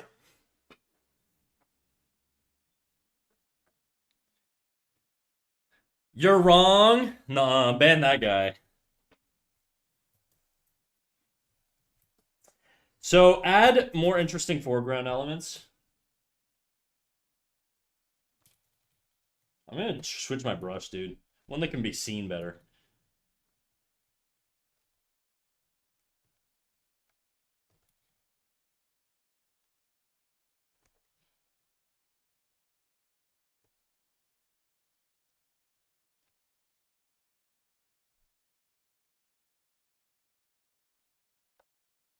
Okay.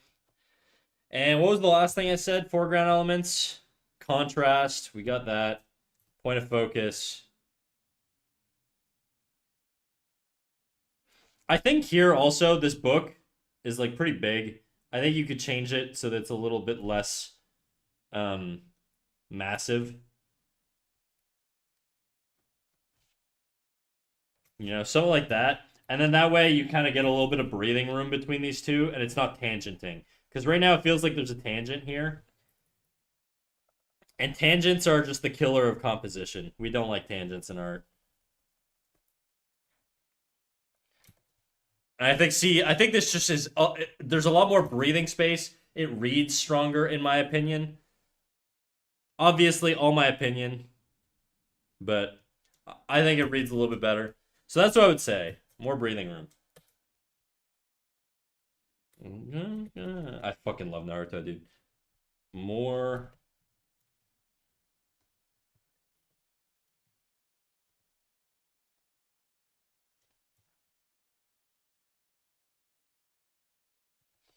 And by breathing room, it's just a metaphor, but when I say breathing room, I just mean eye strain, essentially. There's sometimes if you look at an environment with a lot of shit in it, it can clutter your brain. It can feel cluttered.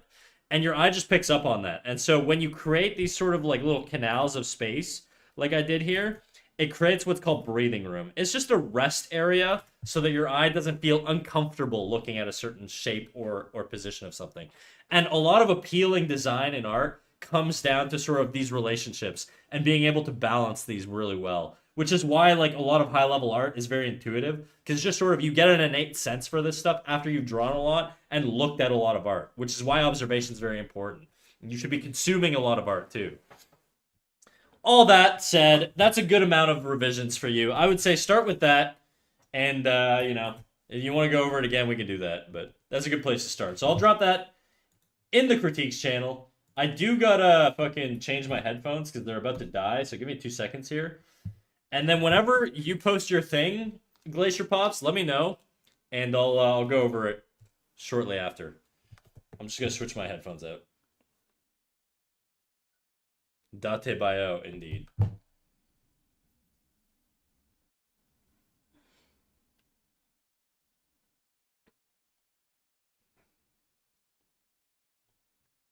I gotta find my Bluetooth case. Oh, there it is. That didn't take long.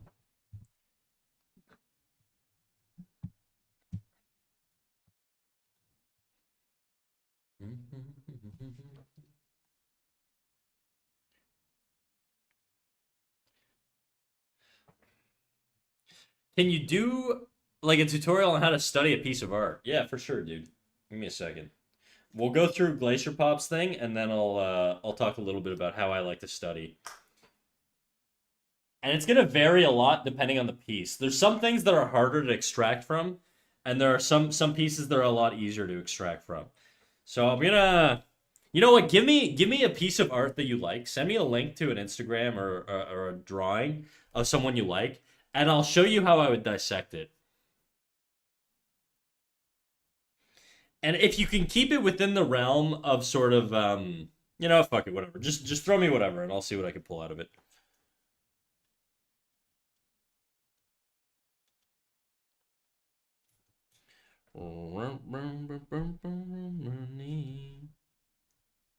Where's the delete?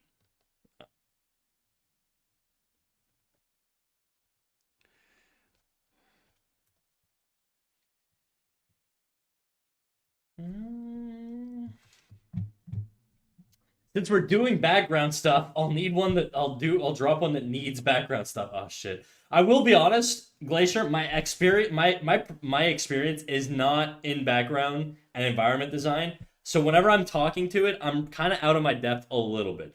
I'm definitely like more of a character artist than a background and environment artist. I know the theory and I know sort of how to explain it, but I'm not going to be able to demonstrate it to any like high degree of quality.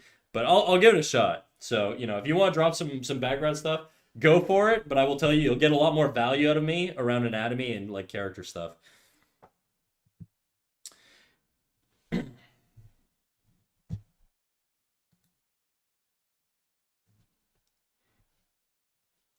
Okay. I guess while we're waiting, should I just draw like a random head or something? I feel like I haven't done like a just a drawing in a while.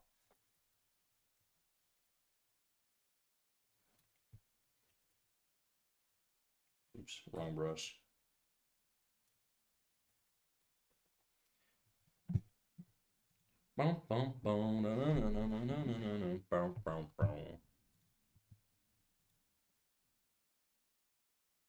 Oh shit, we got animals and we got freaking backgrounds. All right. Let me pull this up. Glacier, I see it. I got it. Don't worry, big dog. Okay. How can we improve this piece? Let's pull up Glacier's work. Reasonable size. My canvas is a billion times bigger. Okay. Just gonna lock this before I fuck up this drawing layer.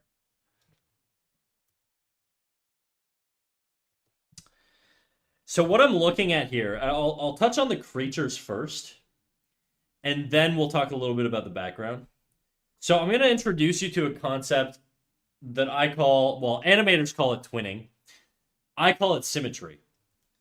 Apparently there are ads running on my Twitch channel right now for 2.5 minutes. So, whatever. This is for you anyways.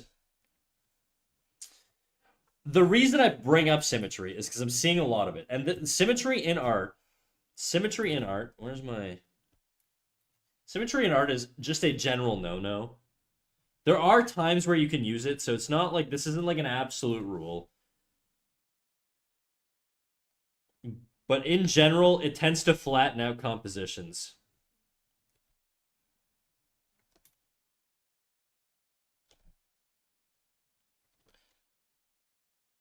Generally. I'm going to underline generally so you know that I'm not speaking in absolute terms, but I'm just saying more often than not, symmetry in art is not great. Is generally not ideal.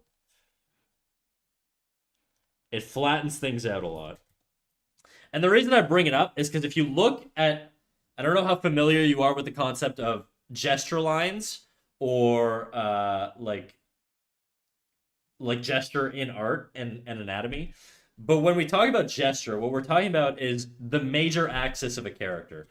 And the major axis is essentially just the longest line of the character's body. So if I have a character, he's going to be composed. I should be in there. The delay's horrid. I see it. Don't worry, Big D. If you have a character, okay, this is my stick figure. Okay, they're gonna have what's called a gesture line going through them. Every character has a gesture line. It's a large line that goes through and flows through them. And usually you can sort of feel the gesture line, not necessarily see it. And then there will be minor gestures as well. So I'll give you an example of a character that I've done that I think has a very strong gesture. And I pull it up all the time because I think it's one of my better drawings, but I think it is an example of strong gesture, okay? So if you track a line going through this guy, through the center, it's going to have sort of this like curve to it. And this curve is sort of what makes it feel alive. And if you're lacking a gesture going through your character or your design or whatever, it's going to feel a lot more stiff. So you want to capture that. There are and oftentimes you're not limited to one gesture line through a character. Like this arm here will have its own gesture line coming through the head, right? This other arm here will have its own gesture line going through the body. Like all of these things are interconnected, but you want them to feel like they flow. The human body, and this is something I got from reading Steve Houston's book, the human body is made up of 70% water. And so you should treat it like it's a mass of water, okay? It's going to have these flows and these curves. There's no water. I mean, I guess like there's some still water, but in general, water flows. It has dynamicism. It moves in weird ways. The human body is very similar, and so you have to start thinking of it that way when you and animal bodies are the same, right? I know these are Pokemon, so the reason I bring up symmetry and gesture lines is because I look at this and it just feels like the gesture lines are very they're like parallel to each other. If I track a curve going through these characters, okay, they feel very stiff. Now you could say there's a gesture line going down to the foot here, kind of, but it's broken up and lost a little bit by this section here. If this leg was like this and the tail wasn't there, or the tail was like down here, it would feel a little bit like it flows stronger, but then it wouldn't feel as dominant because an animal with its tail down kind of feels a little bit defensive.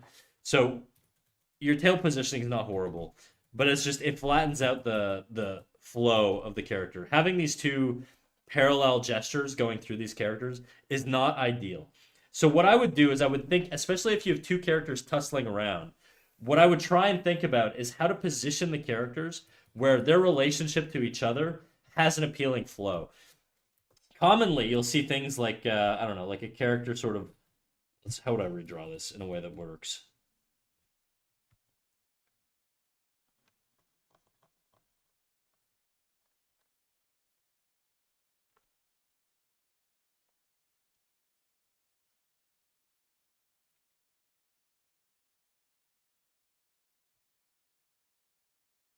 Something like that, maybe. He's biting him, and then maybe this guy's doing this, but his body is more. Hmm. If we've got a strong sort of C curve going through here, that's the gesture I'm looking at now. The C curve, okay? I should also say there's basically three different curves. There's basically three different curves when it comes to gestures. There's C curves, where a curve sort of has the C like this. There's S curves, which is what you saw in my character here. S curve, it looks like an S, right? And then there's straights. Straights are sort of, you don't really want straights too much. it'll flatten out your image. These guys have curves going through them, but they feel the parallel is just like not great. So I don't know what this guy's eyes look like. I think they're probably something like this.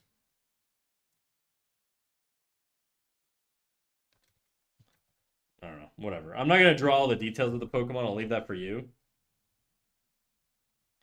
But I would just say, make sure that your gestures sort of feed into each other. Like that's why I drew the horn there, because now it flows out of this pose. And then the tail, you could probably do the tail like this, I guess. Something down here. Now it's like he's biting him or eating him or something.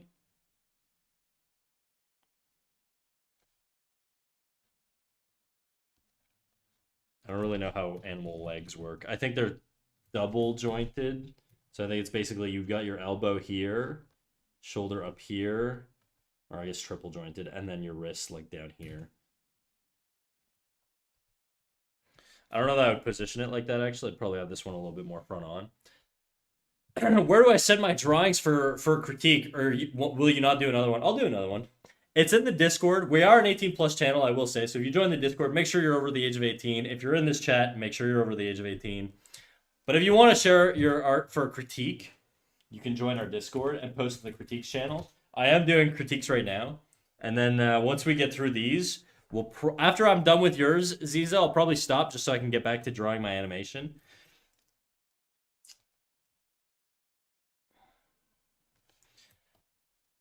I don't really like this pose here. I don't know. Maybe he would have his he's like pinning him down type of thing, But basically, I'm changing the curve here so it feels a little bit more dynamic. And now, like, this feels like it flows a little bit better, right? Because now we sort of have these flows going through here. Now, what I would do is I would move this guy's tail. So his tail is kind of like this and not here. So it's not breaking up this gesture. These feathers, I'd flatten them so they feel like they're flat against the ground.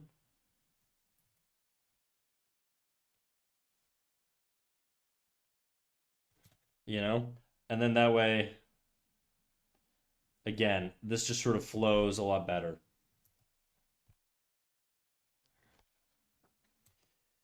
Now for the background. Again, with the symmetry. So coming back to the symmetry. And the reason I'm drawing in blue on yours and not red is just because you have a lot of browns and reds and stuff. So it's just going to read a little bit better. But we've got two shapes here. We've got this shape here that looks like this.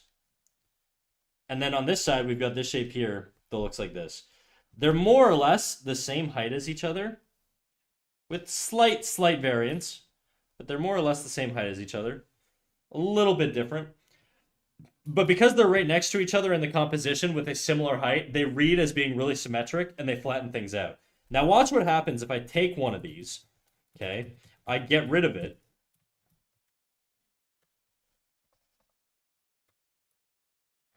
Let me just clean this up.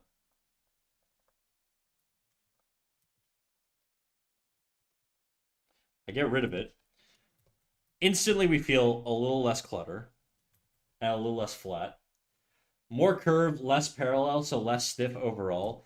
Yeah, I'm gesture is a difficult thing to grasp, so I don't expect you to sort of fully understand everything that I'm talking about.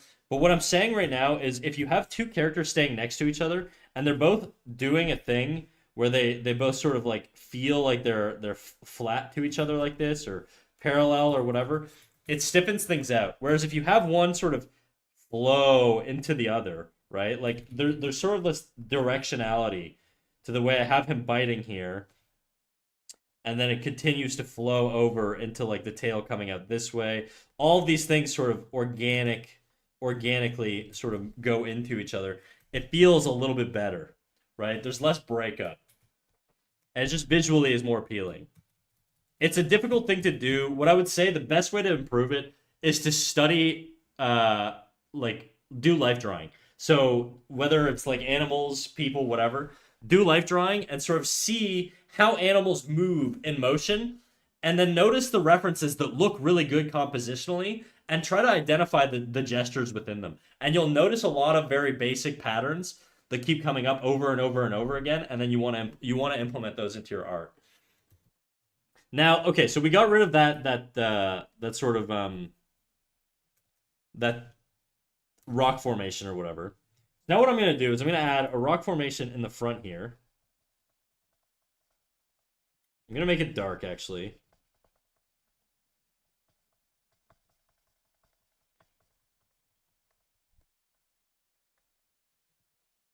Nope, I don't like that. I'm going to add more rock formations, but I'm going to put them behind the horizon line so it feels like they're very, very far.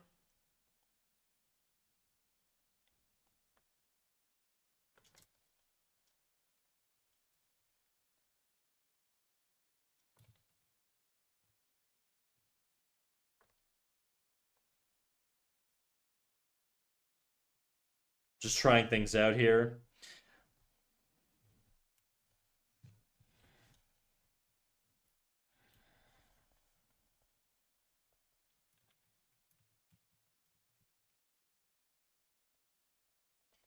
But essentially, a good composition can be a lot of different things. A good environment usually has a breakdown of 3 elements, okay? And those elements are foreground, midground, and background.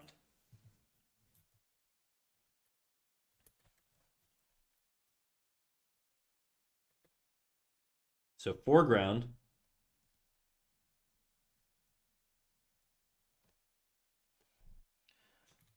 mid-ground, and background.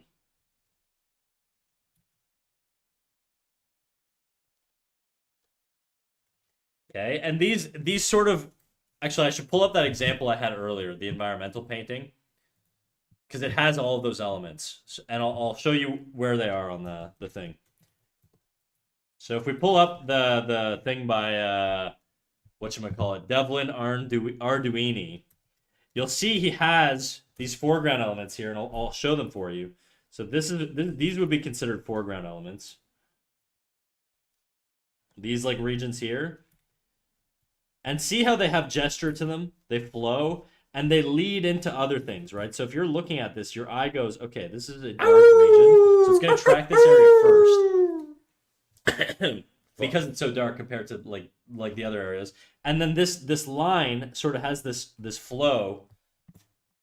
Who just followed me? Did you give me a little follow, Kamish? Thank you for the follow, Kamish. Welcome to the wolf pack. I'll never be a good furry artist. JK, I want that bag. Well, keep doing it. You're on the right track, dude.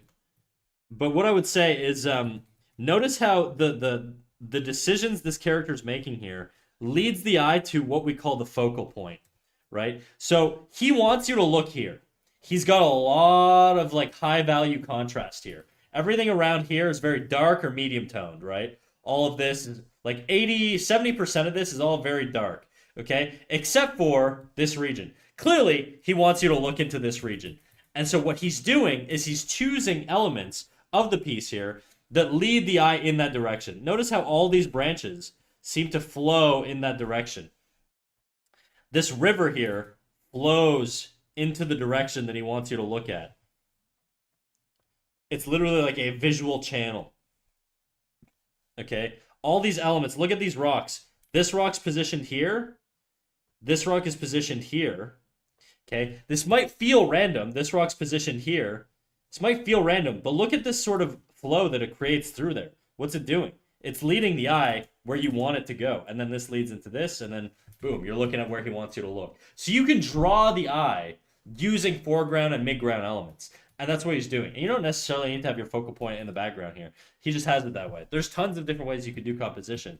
But these things here sort of, they help lead the eye where he wants them to go. He creates buffers here with this bridge to stop the eye from trailing off from where he wants you to look. So he's creating these boundaries here. It's almost like a frame for the area that he wants you to look at. All these branches sort of go like this, you know?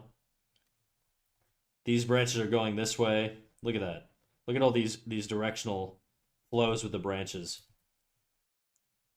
The mountain, it's all pushing in this direction. Everything is there to serve the eye and to push the eye towards the area he wants you to look at. So that's sort of a good way to use composition and think about compositions. You're creating graphical elements. You're creating graphical elements to lead the eye to the position that you want to look at. You need to identify what position you want people to look at, but that's sort of how I would approach it. Okay, so I'm gonna send you this on Discord, and I think this is a good place for you to start. Is try to choose foreground, midground, and background elements, and if you type them on Google, you'll find lots of examples that break that down.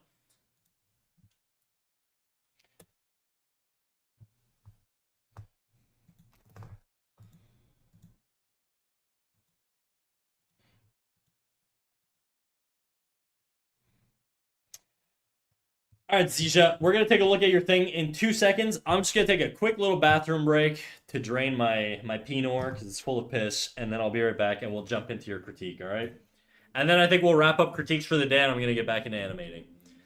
Is the cough part of the follow sound? Sure is. Sure is. I could draw a tiny rock, okay, but big rocks for some reason are a lot harder. Look at images of mountainsides and just sort of identify beautiful ones, Glacier Pops, or things that appeal to you and emulate them. Okay? Look at the flows, look at the movements, look at the shapes, and try to get that into your piece. You know? Study from nature. It'll help you a lot, trust me. Anyways, my dick's about to burst. I'll be right back.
How about the study example? To be fair, you've been thorough with the ones that are on screen, so if you don't want to do another example, that's cool. Oh yeah, you're totally right. Okay, Ziza, sorry. I had promised Jadu I would do something for him first, and then we will we will get into doing your revision. Sorry, Zazu or Ziza.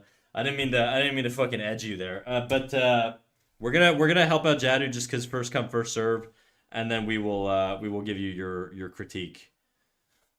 So we're gonna just get rid of all this stuff. Thank you. No worries, Glacier Pops. Okay, I'm actually gonna do a new layer or a new file. Actually, you know what? This is all on one layer, so I'm just gonna create a white BG here, and then we'll work off of this.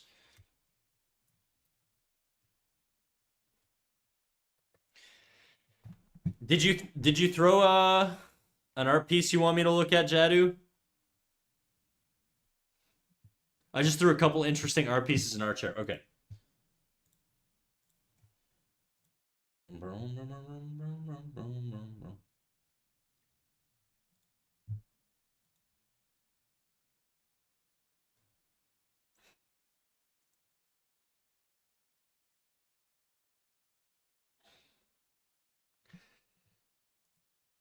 Okay.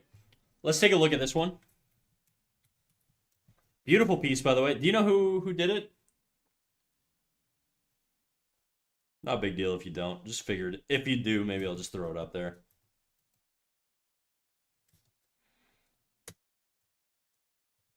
Still cannot. D.GG.GB. I don't think it's a. Okay, looking at this piece here. What are things that we can notice and what are things that we can observe? So studying art is really, really about observation. So what do we want to what can we see in this piece that we can glean information from? That's what we're asking ourselves right now. So when I'm looking at this, the first thing I'm looking at is what kind of brush are they using? If my goal is to replicate their style or the way they're doing things, sometimes, not always. I know artists like to do this thing where they're like, it doesn't matter what brush you use, it doesn't matter what brush, just use the soft round brush. That's true. Okay, you can improve your skills just using those basic brushes, but if you're trying to emulate a specific style, then that goes out the window, and then you might need to consider actually like what brush they're using. Now, luckily, it doesn't look like they're using any fancy brush. It looks like they're using the same brush as me, which is just an ink pen brush. Hard ink pen brush. No opacity is what I'm noticing. No opacity in the brush. So now I'm taking notes. This is how I would study. From the mangaka who made Witch Hat Atelier. Okay, well, whatever. She goes uncredited today. Don't cancel me, okay? Or do whatever. I need the publicity. All right. So the first thing I'm gonna do, notice brush. I'm just gonna take notes. Brush, ink. I'm taking light notes. Okay. So brush, ink. No opacity. What's the difference? Well, a brush with opacity is going to have different properties than a brush with no opacity. So a brush with no opacity, in this case, no matter how hard I press, I'm pressing various degrees of hardness here. It's going to change the width of the brush, but it's not going to change the value or the color. It's always going to come out pure black or whatever. In this case, a little reddish black, whatever I picked, okay? A brush with opacity,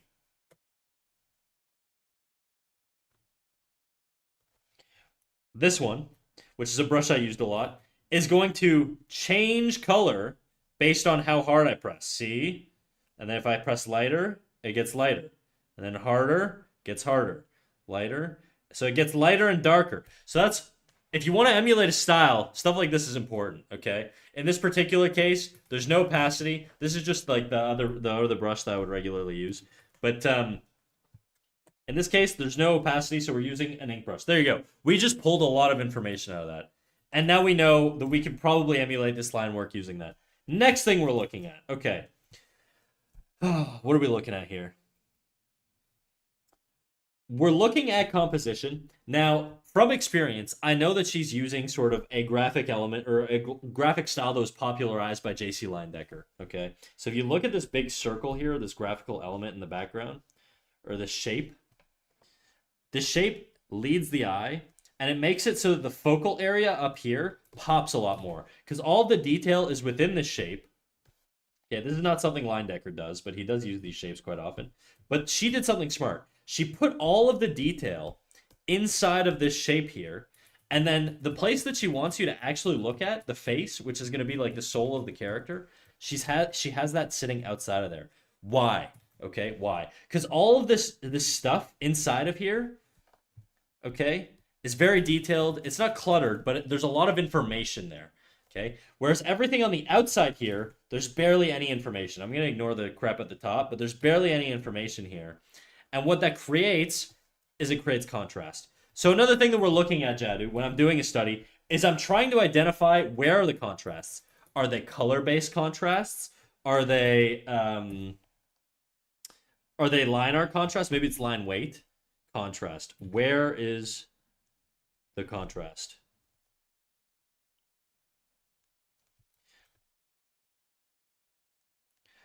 Another thing I'm looking at.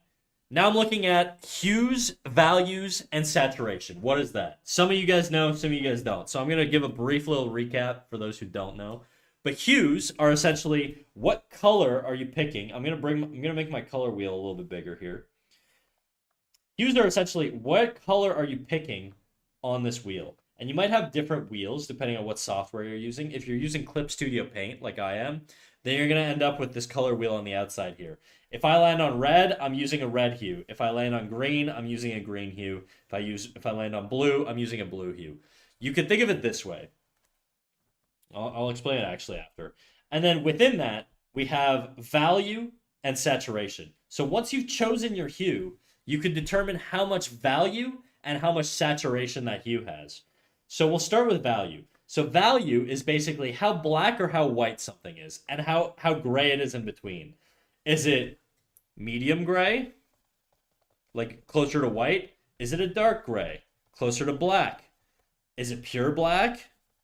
Is it pure white? I can't really draw pure white because I'm on a white background, but you get what I'm saying, okay?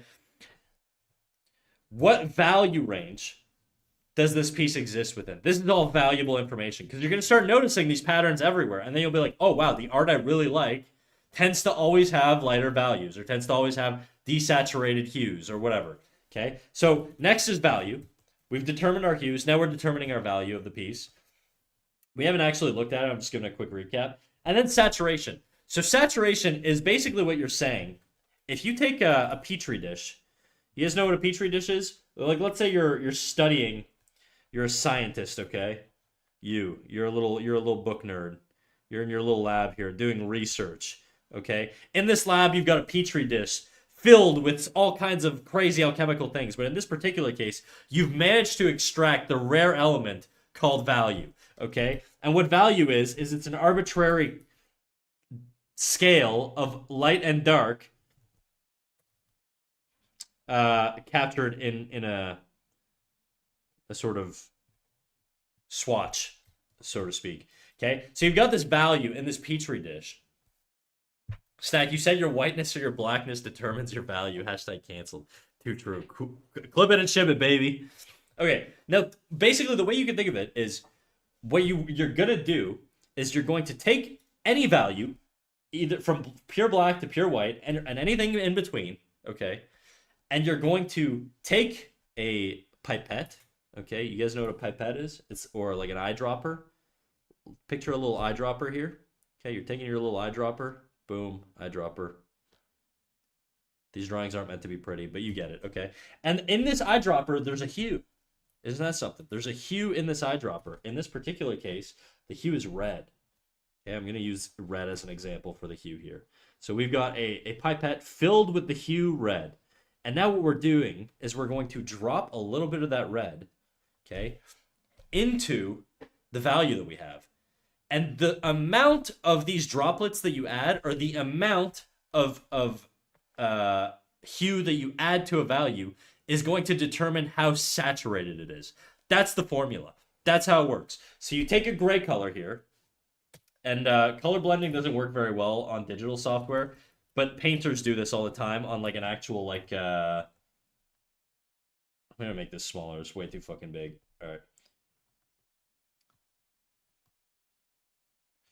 But now what you would do is you take red. You're gonna infuse some red. If I add a little bit of red, I'm gonna get this hue. So it's gonna be grayish, but it's gonna be sort of like grayish, a little bit more towards the maximum hue saturation that I had chosen. So my value, see my value's around here. I add red and then it shifts it over here, so it's saturating it more. So the closer you are to this side, the more saturated you are. Okay. Now let's say I take this, I add more red. What's that gonna do? Well, it's saturating it even more. Look at that. See, it's moving from over here and it's being more and more saturated. Let's add another little drop here. How saturated is that? We're pretty damn saturated. Pretty damn saturated. Let's add a little more. Let's just fucking max this bitch out. All right. Congratulations. You've just turned your color or your gray into basically the hue that you originally chose. So that's essentially hue, value, and saturation and their relationships. I just want to define these so that when you're trying to understand it, you kind of get it, and it's not as confusing. So now what we're gonna do is we're gonna take a look at this beautiful art piece here that I've accidentally drawn a bunch of shitty little red lines on, and we're gonna look at it. We're gonna be like, we're gonna add our color picker over it. We're gonna say, okay, wow, this to me, when I look at this, it's like a greenish blue. But then when I look at the color picker, it's basically gray. It's basically gray. It's like a weird yellowy gray. Huh, that's so weird. It's very desaturated. So now I'm going to write that down. Very desaturated colors. Okay. I'm creating a formula for myself and guidelines so that when I actually do end up attempting to recreate this in my own style, I have boundaries. I have boundaries that I know not to go past. So, low saturation colors.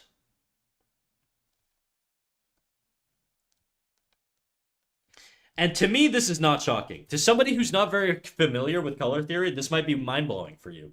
But the reality is, the world you live in and the things you look at are really, they're a mix of different gray hues. That's all they are. There's very rarely hypersaturation in nature. It happens. It happens for sure. But typically, like if you want like an organic feel, you go a little bit less saturated.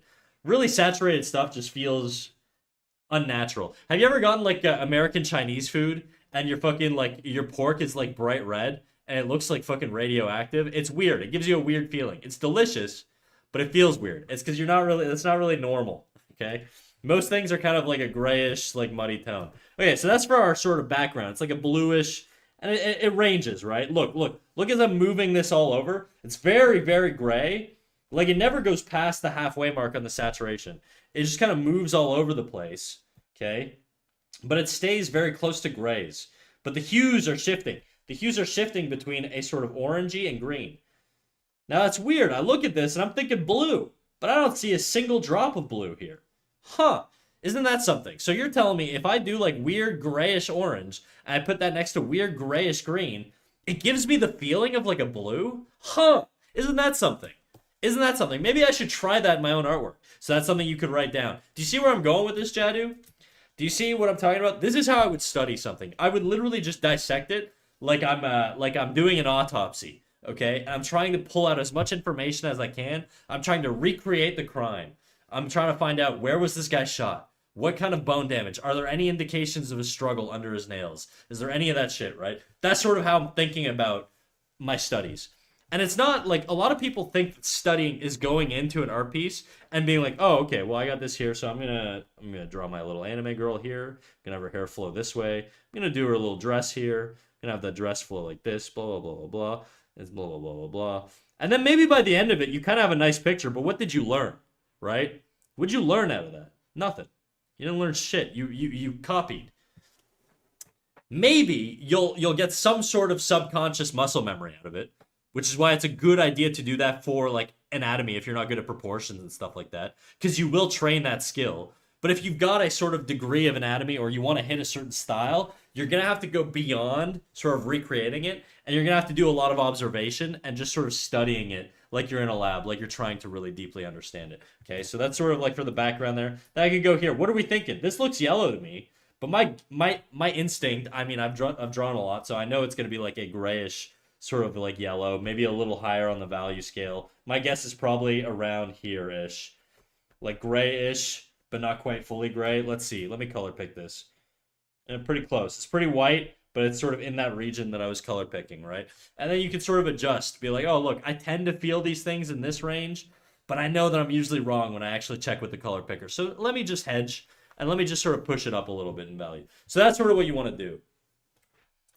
But yeah, that's how I would study, dude. That's sort of how I would do it, and I would do it for everything here. And I would like, let's say I'm like, wow, this rock is beautiful. What are the combination of shapes that this rock is made out of? Well, I can see there's sort of like dividers in here. There's like this in here. This is like a lot of black lines for a rock. I never thought that this much black on a rock. I feel like it would muddy it out. Snack says if you add a lot of black in your paintings, it tends to muddy things up. But for some reason, this doesn't. Weird. Huh. I wonder if I can find other art pieces that do that. And then you start building these sort of visual libraries and these understandings of how you get these effects in your stuff. And then you're able to apply them to new shapes, new designs, new all that stuff. That's how you create original art, right? So nothing is ever sort of fully original. Everything is an iteration of an iteration. But yeah, so that's sort of how I would study. That's how I would approach it. Does that help? I'm not gonna post that in critiques, but I just sort of wanted to touch on that. And now we're gonna go into Ziza's. It helps a ton, actually. Good.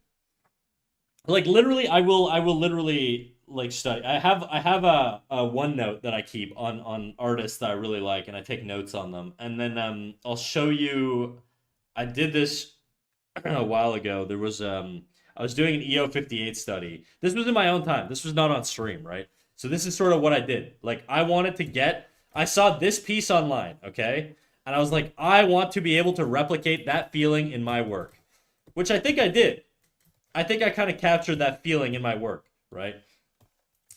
But the way I got to that was by breaking it down. Luckily, EO58 live streams, so I basically just went through minute by minute, wrote everything down I saw, everything I saw. Brushes hard round with opacity around 80%. Brushes multiply, which allows for more control of HSV, hue, saturation, and value.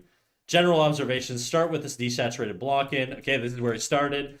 I found the color that he picked. It's around this range, right? So I'm writing all this shit down, and you will be surprised how much of this stuff sticks. Okay, and now you should be able to just replicate this shit fairly easily again in the future, or with less friction. And then the more you do that, and the more you remind yourself, you get even less and less friction, and then eventually, you're able to replicate things sort of what appears like from memory, but the reality is it's not, or from imagination, but it's not really from imagination. It's just you've done it and seen it so much that you're familiar with all the little magic tricks, that make something feel right.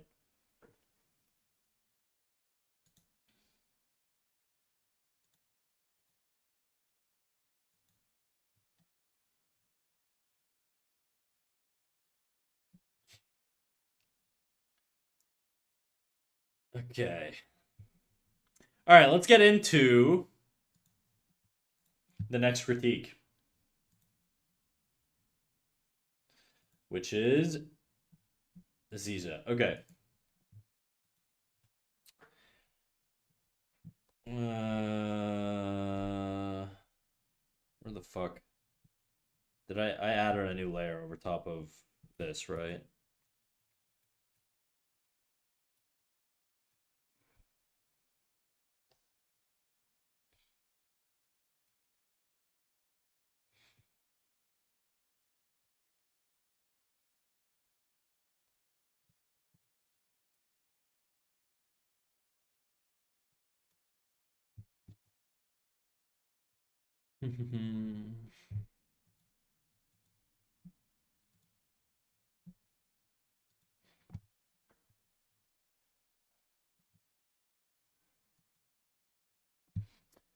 Okay, where to start on this? So one thing to note, and I think you probably know where I'm going with this, just based off of the last explainer I got. There's a lot of saturation here. There's a lot of very bright colors. Actually, these are actually more desaturated than I would have expected. I just don't know that the hues really work together. It feels a little bit cluttered. Let me. You know what I'm gonna do? I'm gonna check your values real quick. So let me add a new layer over top here. What I'm doing is I'm taking my paint bucket tool. I'm color picking the color white. I'm dropping that over top. And then what I'm doing is I'm switching the layer to hue. And that shows me everything in black and white. And that sort of shows me where a lot of the issues are here. So if you look at this in black and white, the values don't really work. So if you want Zisha, which it seems you want a lot of hue variation, which in art I think is called, what is that called again? There's color vibrance, I think is the medical term, the art term for a lot of hue variation. You still there, Ziza? So one of the big things with I tried to make it like like acidic feeling. Okay. Yeah, that you can do that. I think you can do that for sure, but your values at the baseline have to work. And if you look at a human face, value is a lot more subtle. So you're not going to get sort of these hard transitions between between like sort of the highlights here on the cheekbones and the shadows here. Like these what you're saying here is essentially these are different planes, right? So if you're drawing this, you're saying this is existing in a different plane because it's catching light differently. So if I look at this and I drew a cube of that, this is essentially what the cube would look like. It'd be a little wire mesh like this, okay? And what you're saying is the way the light is catching these surfaces is it's catching all on the top here and none on the bottom, which is very weird for the human skull. So the human skull has a lot of curvature to it, which means you need gradual transitions from one plane to another. If you have a cube, let's say I have a cube here.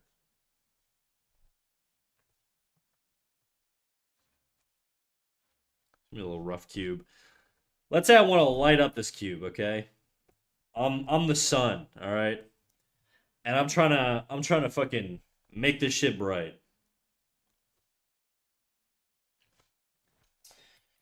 If I'm the sun, I come from a specific direction. So we need to define that direction. Let's say the sun is up here.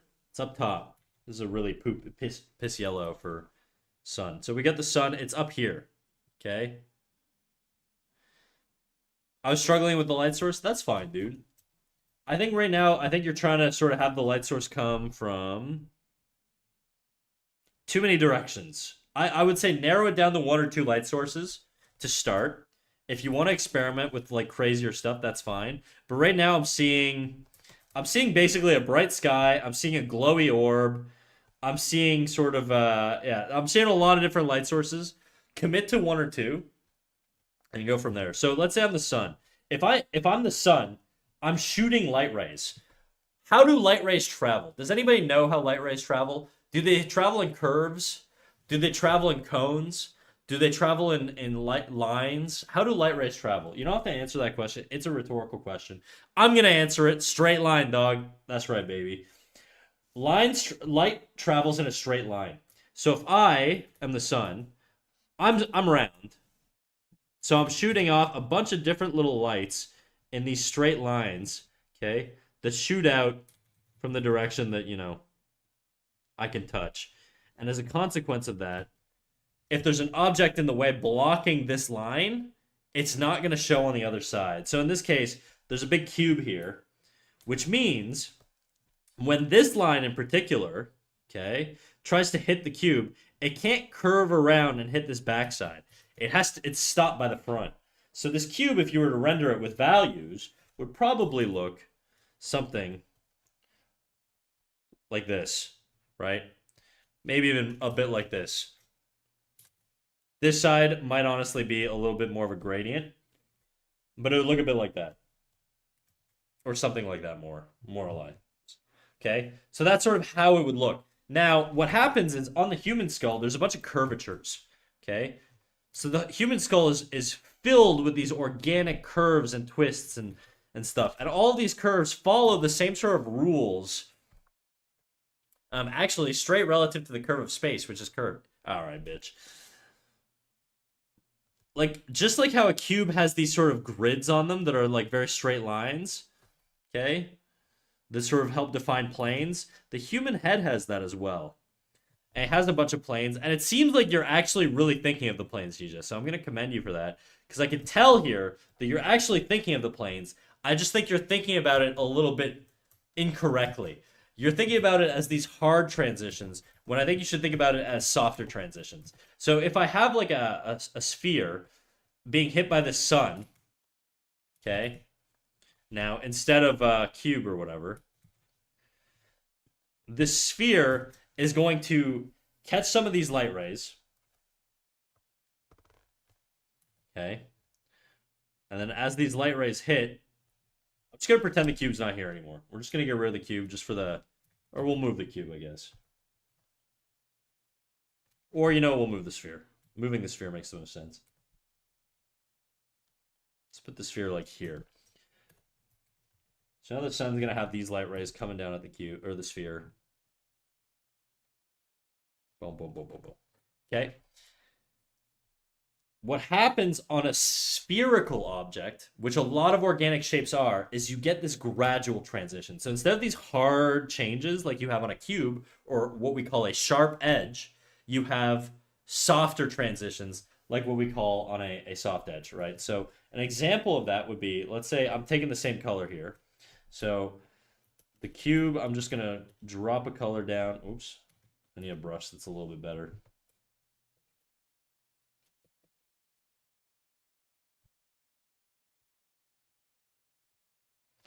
Now we're going to take this backside, but what happens here is because this object is circular, it's going to have sort of a little bit more of a gradual transition.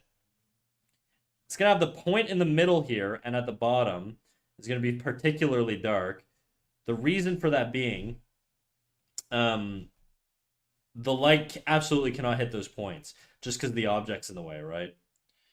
But the light here can hit and sort of bounce off, and then it can sort of reflect, and it creates this sort of gradual transition instead of the hard transition we get with more hard-edged objects, right? So you want to build up the change here. You want to build it up. So you're going to go from lighter to a little bit darker to a little bit darker, and you're doing this a lot more gradually. And I can even add like a little highlight here with the light rays are really, really hitting, and blend it out from there. Right? And if you zoom out, you can sort of see what I'm talking about here. Now you can push that even more. You can go darker, and then you create these stronger transitions here. But that's what you want to do with sort of rounder, organic feeling things.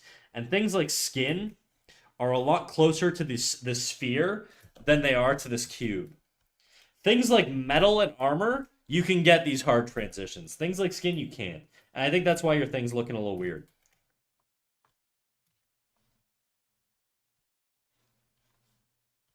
Whatever. I'm not going to do the shadow, but you kind of get it.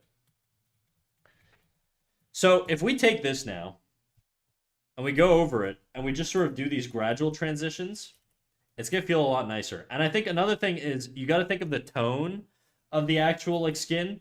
It's going to be not as dark as this, and not as light as this. It's probably going to be somewhere in the middle there. So I'm going to grab a bit of a mid-tone here, and I'm just going to put it all over the place.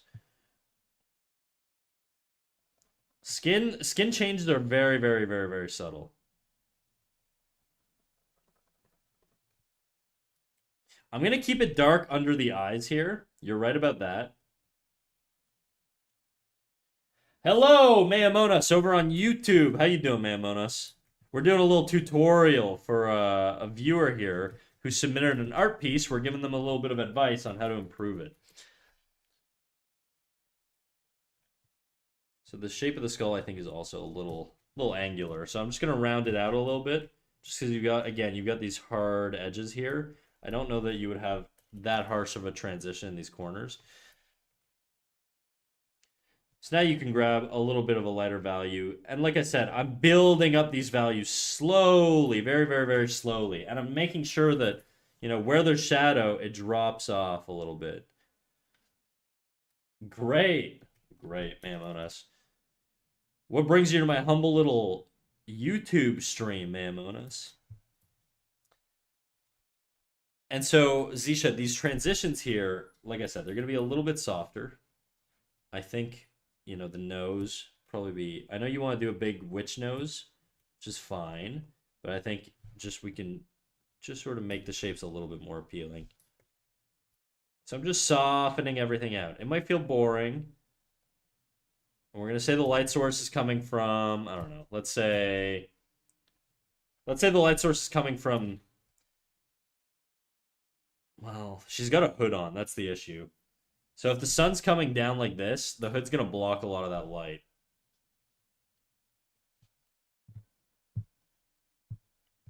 We're going to bring the hood down a little bit more. Because the skull has depth to it. If you're turning your head down, there's going to be a little bit more depth to the skull. So I'm just going to bring this down a little bit. It just popped up in my For You page. Oh, shit. Well, let me show you a little bit of what I normally do. So this is sort of stuff that I'll draw. I'm trying to reel in another YouTube chatter here. We got Mamonas over here. So this is stuff I normally draw. Stuff like, where is it? Stuff like this also. Just different shit all over the place. We did a little animation earlier that I was also working on. Where's my timeline? I always forget how to show my timeline. What is it? View? Then timeline? Is that it? I just want to play this. I always forget. I'm such a terrible animator, dude. Timeline. Enable timeline. No, that's not it. Window. Thank you. Window timeline. Yeah, okay. So we're doing a little animation here. But yeah, anyways, all that to say, I'm going to go back to Jesus thing now. I don't want to get too off track. I just wanted to show off a little bit. So, Ziza, what I'm doing right now is I'm just softening things out. How did you do that? That was dope. How'd you do what? What are you talking about? Oh, you're trying to hype me up to the new YouTube chatter. I see. Keep it up. I get it. How did I do that? Well, let me show you later. By you sticking around. Getting all the images to pop up at the same time. Oh, I clicked the wrong button. I did animation, and then I did timeline, and then I disabled enable timeline. And it's just like a fucking mess. But it's interesting because it makes a grid. So you can kind of see them. I think kind of logically works a little bit, just based off of the mapping of it. It's trippy though. What's poppin', snack? Not much. What's poppin' with you? Right, so what I'm doing is I'm just evening everything out. There are some proportion mistakes. So the eyes here are also very far apart. So normally when you draw eyes, normally when you draw eyes, you want to have basically one eye shape in between the two eyes. So your other eye here should really be closer to like here. So you're off by almost a whole eye in terms of spacing. Stylistically, like this is the space that should be between. This should be the other eye here. Stylistically, you can definitely get away with like farther space between your eyes, but in general, if you want an anatomically correct human, the proportions between the eyes are usually the space of one eye. Maybe 1.5 at most, or something like that, you know? Beyond that, it's going to start to look a little weird. So her eyes are pretty far apart. So I'm just going to paint over her eyes completely. I'm going to create little sockets as if I'm painting the skull. That's what I'm thinking about here.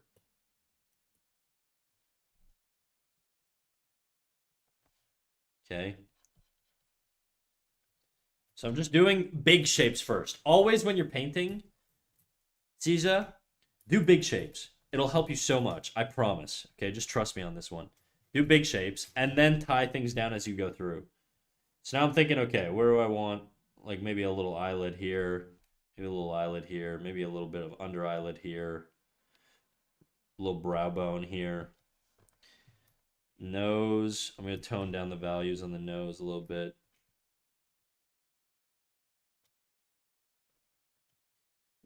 Stuff like this. So this is how I would go in and I would paint this. And then I would pick darker values and be like, where do I want the eyes to be? And I want the eyes to be cut off because she's looking all evil, you know?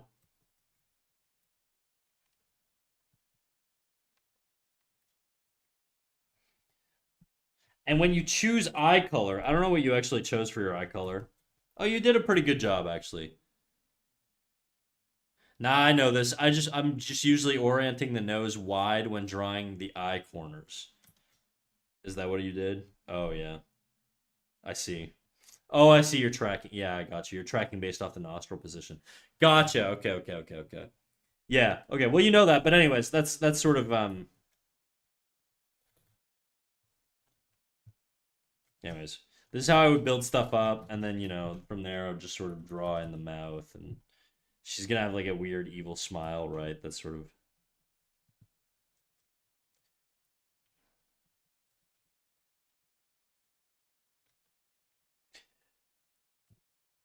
But the reason I'm doing all this is essentially because I think you have too much, too many values, not enough soft transitions. So again, soft transitions here. Anywhere where there's skin, you're gonna get these soft transitions. And they're not going to have the craziest variance. Like the lightest light is not going to be that far from the darkest dark. The reason being, skin is not super reflective. It's not like metal where you get these crazy highlights. It's a lot more subtle, and the value shifts are a lot closer to each other.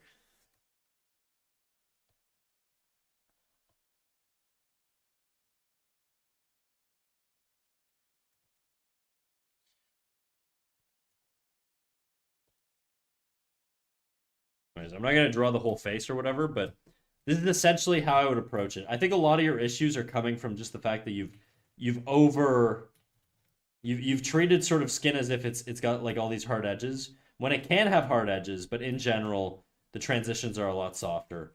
And if you're gonna do hard edges, I would learn to do them softly first before you start to stylize them with hard edges. And a good reference for that is actually the Asaro head. Is that what it's called? Asaro head? Yeah. if you go to this website here, I'll post it in the chat. But if you go to this website, you get this head that you can move around in space, and it shows you all of the planes. And I know there's other websites that allow you to sort of mess around with lighting and stuff too. But this is a fantastic tool for sort of understanding the planes of the head and getting a better idea of where each plane is and where the transitions are. And if you want to make changes, that's fine. You can make changes to the proportions, but just sort of this you as like a map is great.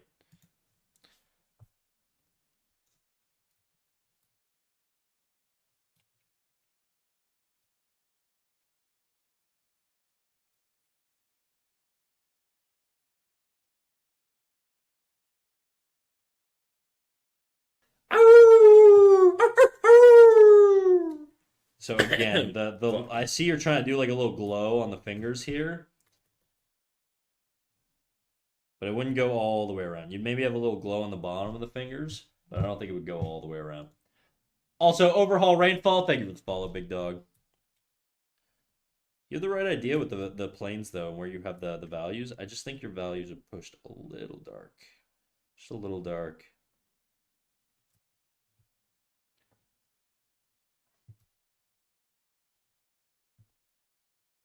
And notice how like the background here, like you can see it here. The background here, I just color picked right here, and I'm going over the cloth. It's almost the same color. So what happens is you lose your edges here, and it doesn't help. You don't define shapes very well. You want clean, defined shapes, right? So if you made the cloth or the background either darker or lighter, in this case, we'll make the cloth a little darker. It's gonna read a lot better on the background, right? See how that just feels like it reads a lot better? Now, obviously, I'm not going through here and I'm not painting the whole thing. I'm just showing you like an example, but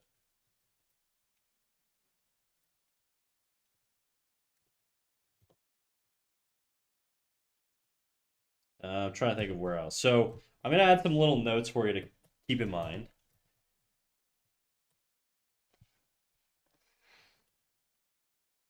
Think of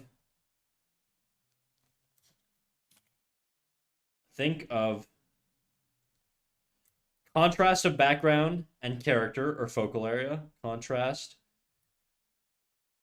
and try to optimize readability, meaning using different values from the background and the foreground. Think of contrast between characters and background. I'm just going to put BG for background. Additional notes. Soften skin transitions.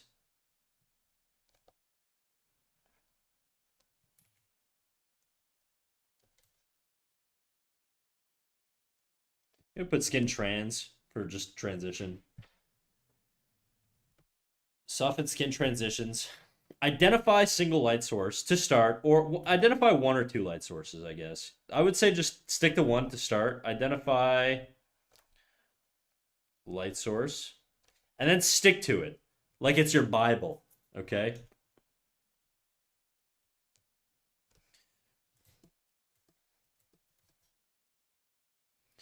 The composition's actually not terrible. I would drop the horizon line a little bit more. Skin trans feels like a description of someone who got an operation to change race. Yeah. My transracial homies. I'm gonna bring the walls down a little bit, just because it feels a little too extreme. And I don't mean that in like a like you could do it that way, but I think it feels right now like she's falling just because of how extreme it is.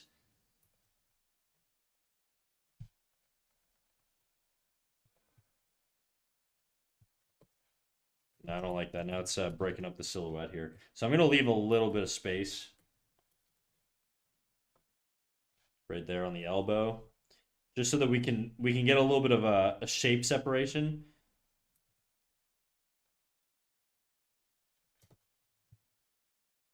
Like, doesn't that from a distance read as a lot cleaner? I think it does. Maybe I'm wrong.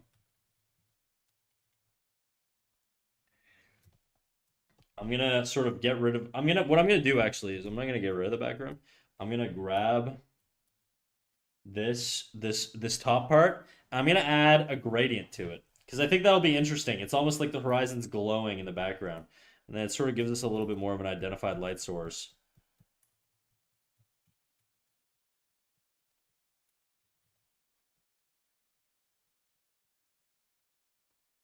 Hmm. Do I like that? I think I could go darker. Just gonna go like this first. Also gonna clean up the hood here, make the shape a little bit more realistic.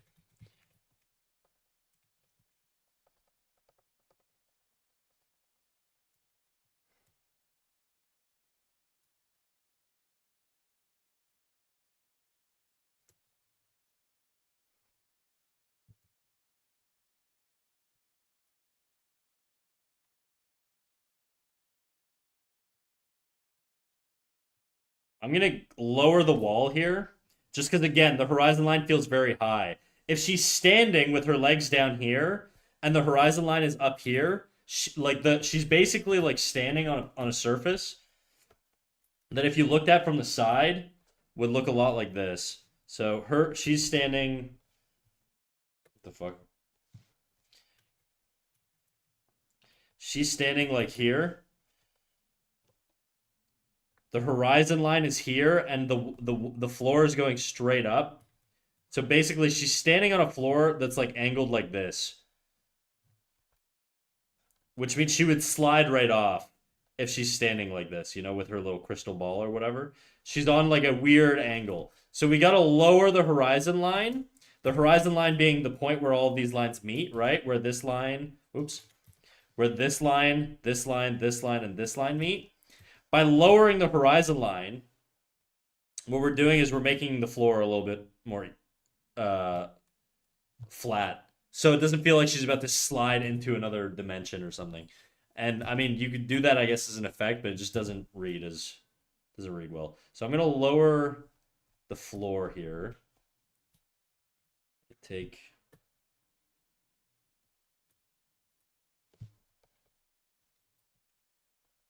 I'm also gonna even out the colors just to sort of define the planes a little bit.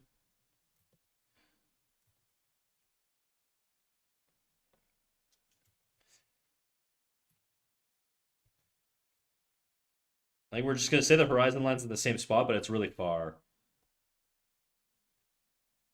That way it doesn't feel like it's as elevated. If we move this horizon line back, right? Like if I put the horizon line point way farther back in space, like I take this point here, instead of having it here, I shift it that way.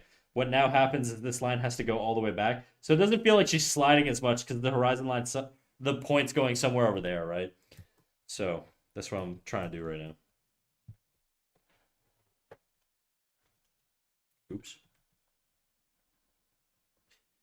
The flowers I'm going to lower, or I'm going to sort of chop out just to sort of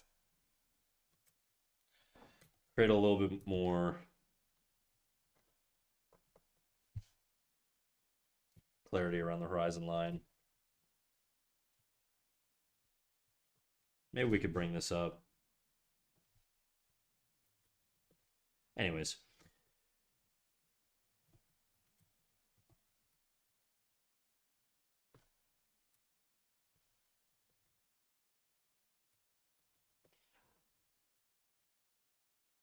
I'm not going to keep painting it. I'm going to leave it at that.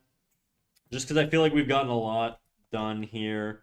But I would just compel you to think about this a little bit. You could do like the hook nose or whatever. That's totally fine. But I think the eyes sort of need to come in a little bit more. Things need to feel a little bit more even in terms of skin transitions. It's just going to work better. Does this help at all, Zisha? I don't know why I asked that question. Every time I do, everybody's like, yes. It would be crazy if one day I was like, no, I have no idea what the fuck you're talking about, Snack.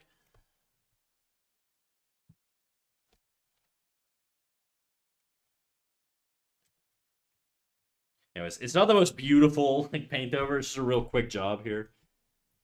Still looks very meh, but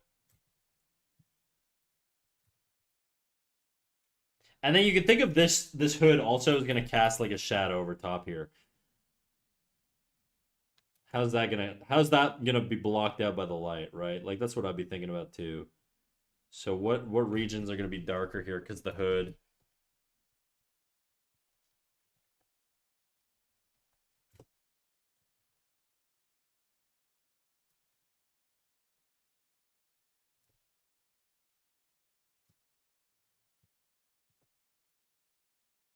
I'm having fun kind of painting this, I'm not gonna lie, but I gotta stop myself. Well, I don't know if I ever told you guys, but the first thing I did when I started drawing was I did nothing but paint. I was like a digital painter. I wanted to be like a Wizards of the Coast artist for a little while. I jumped around between a bunch of different things I wanted to do, but digital painting was a big one. So this is not out of my wheelhouse. I am quite I do understand digital painting, even if I'm a little rusty. But and just push your values in your little dark corners here. Yeah, I would just build up from there, you know.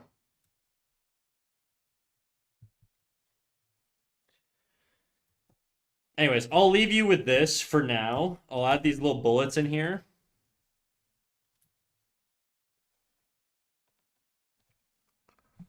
Actually, let me get rid of my background, guys. They're a little distracting from the screenshot.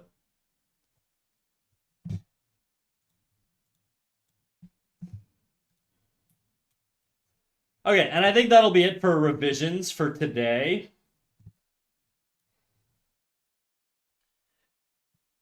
That's why I put the hood on the back of the head so the light from the sky will fall on the face. Ah, I see.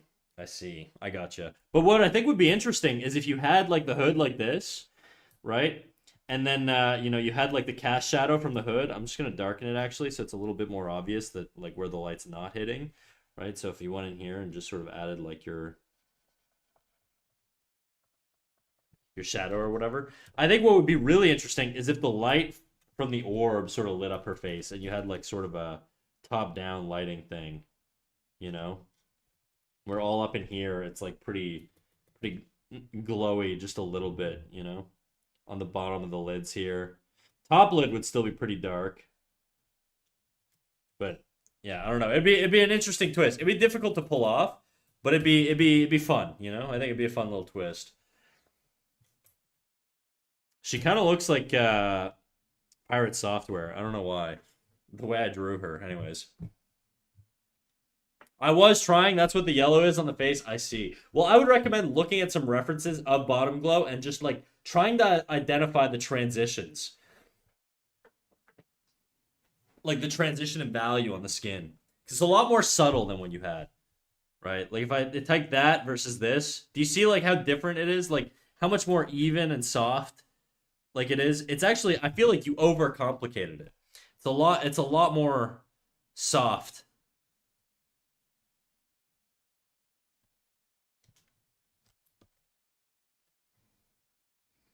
I see it. Yeah, it looks like fucking pirate software. Anyways, not important, but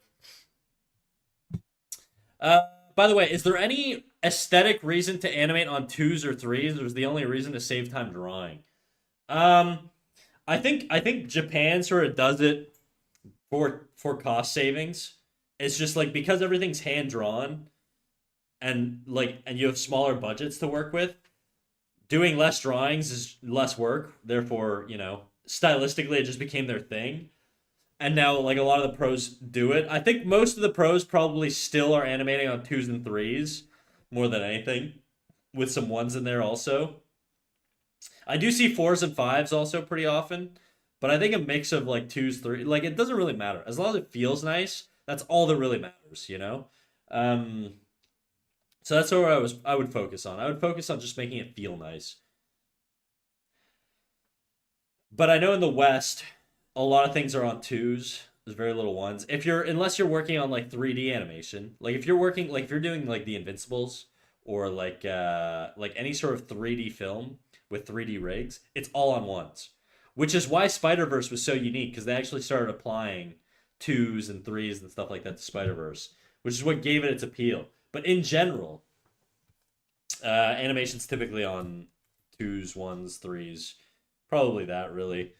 Normally in the West they don't go into like fours and fives very much, but you'll see it in Japanese anime for sure.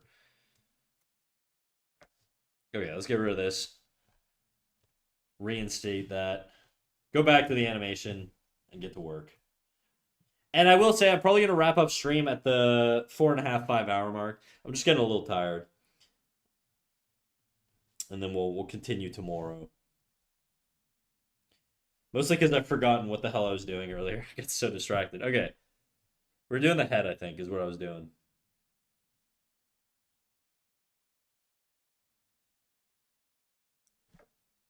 Okay. To be fair, you did way more teaching today than you usually do. I know. My head is like it's like exhausting, dude. Because I gotta think. I'm like, oh man, how do I make this work? How do I improve this? It's very like cognitive. I don't know how to explain it. It's a lot more mental energy than you would think. I like it though because it tests me. It makes me realize like there's sometimes where I'm explaining stuff. I'm like, I really don't know what the fuck to say. Like I don't know what the problem is here. Like I know what it like I know I can feel the problem, but I can't explain the problem, and that always bothers me. And I think, but that's why I think it's pretty valuable to have that. By the way, Glad, I totally missed your comment where you said finishing a commission I hate, but I will live. That sucks, dude. Totally missed that. My bad. Didn't mean to ignore you.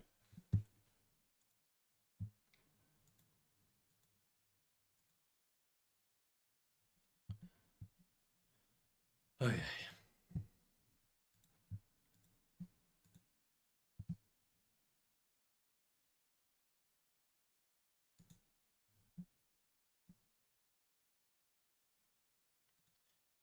Okay, where the hell was I?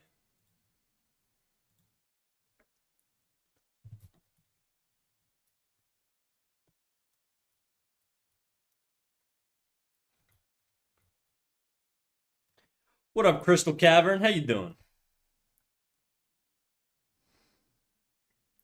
I mean, if you hate doing the commission, then surely they must be paying well at least, hopefully.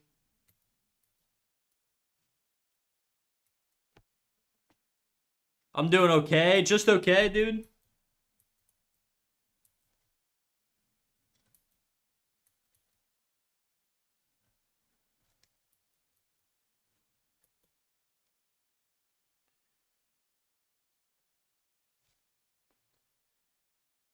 Times have not been the best, but how are you doing? I'm doing okay. I'm exhausted. I'm very tired all of a sudden. A lot of talking today. You know, streaming is the hardest job after all. The hardest.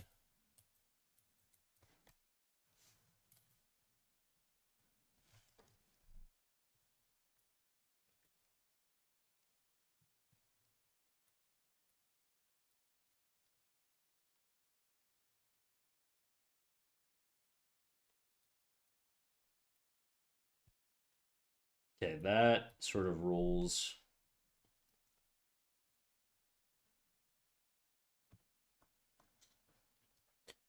Brain surgery ain't got nothing on streaming. That's what I've been saying, dude. I don't make half as much as them. I'm basically like a saint. Actually, I don't even make a percentage of what they make.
Drink water and stretch. I'll be lurking. I'll do that for you. I promise.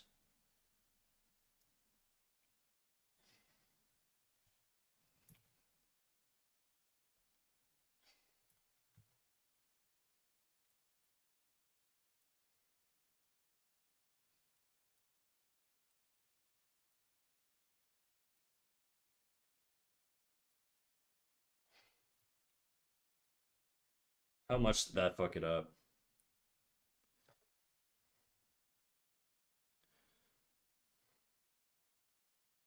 I think it could be faster.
It's a little much. It's also not very random.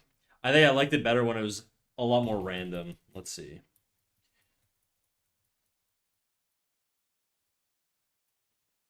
This is where I fucked it up. Around here.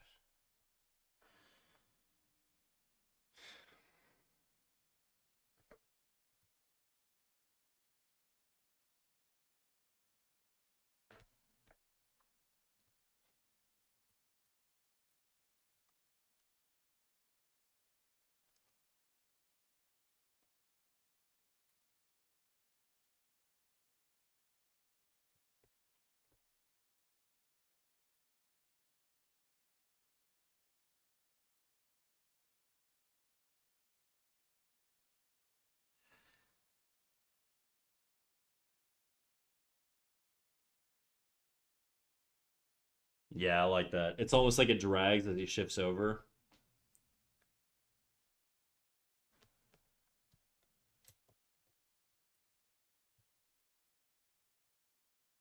This one I think needs to be fixed though.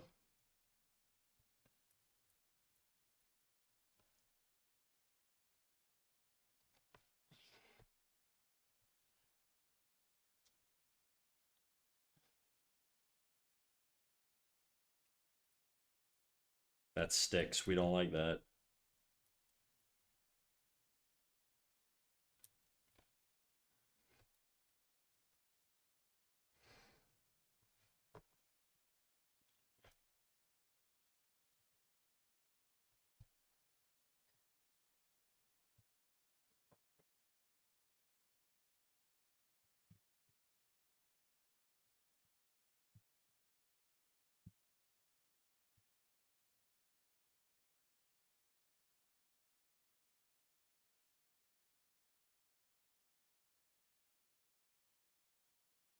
Let me save this. All right, guys. I think I'm gonna get ready to wrap up. I think it's 4.5 hours enough for me for today. I would go a little bit longer, but I'm a little pooped, I think. So I think now's a good time for me to end it. Let's look for somebody to raid out to. Let's see, who do we got?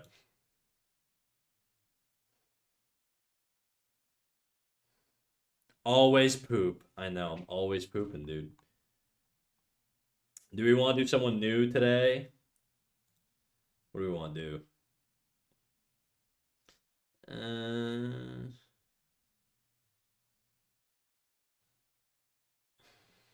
You know, we're gonna raid Young Khan. I actually thought I was following him, but I guess I'm not. So we're gonna raid him just because I like his stuff, and then we'll I'll see you guys tomorrow. Let's see. Young Con. This channel is intended for mature audiences. Oh no, you guys are doomed. Before I start the raid, I'm just gonna let the pre-roll ad run.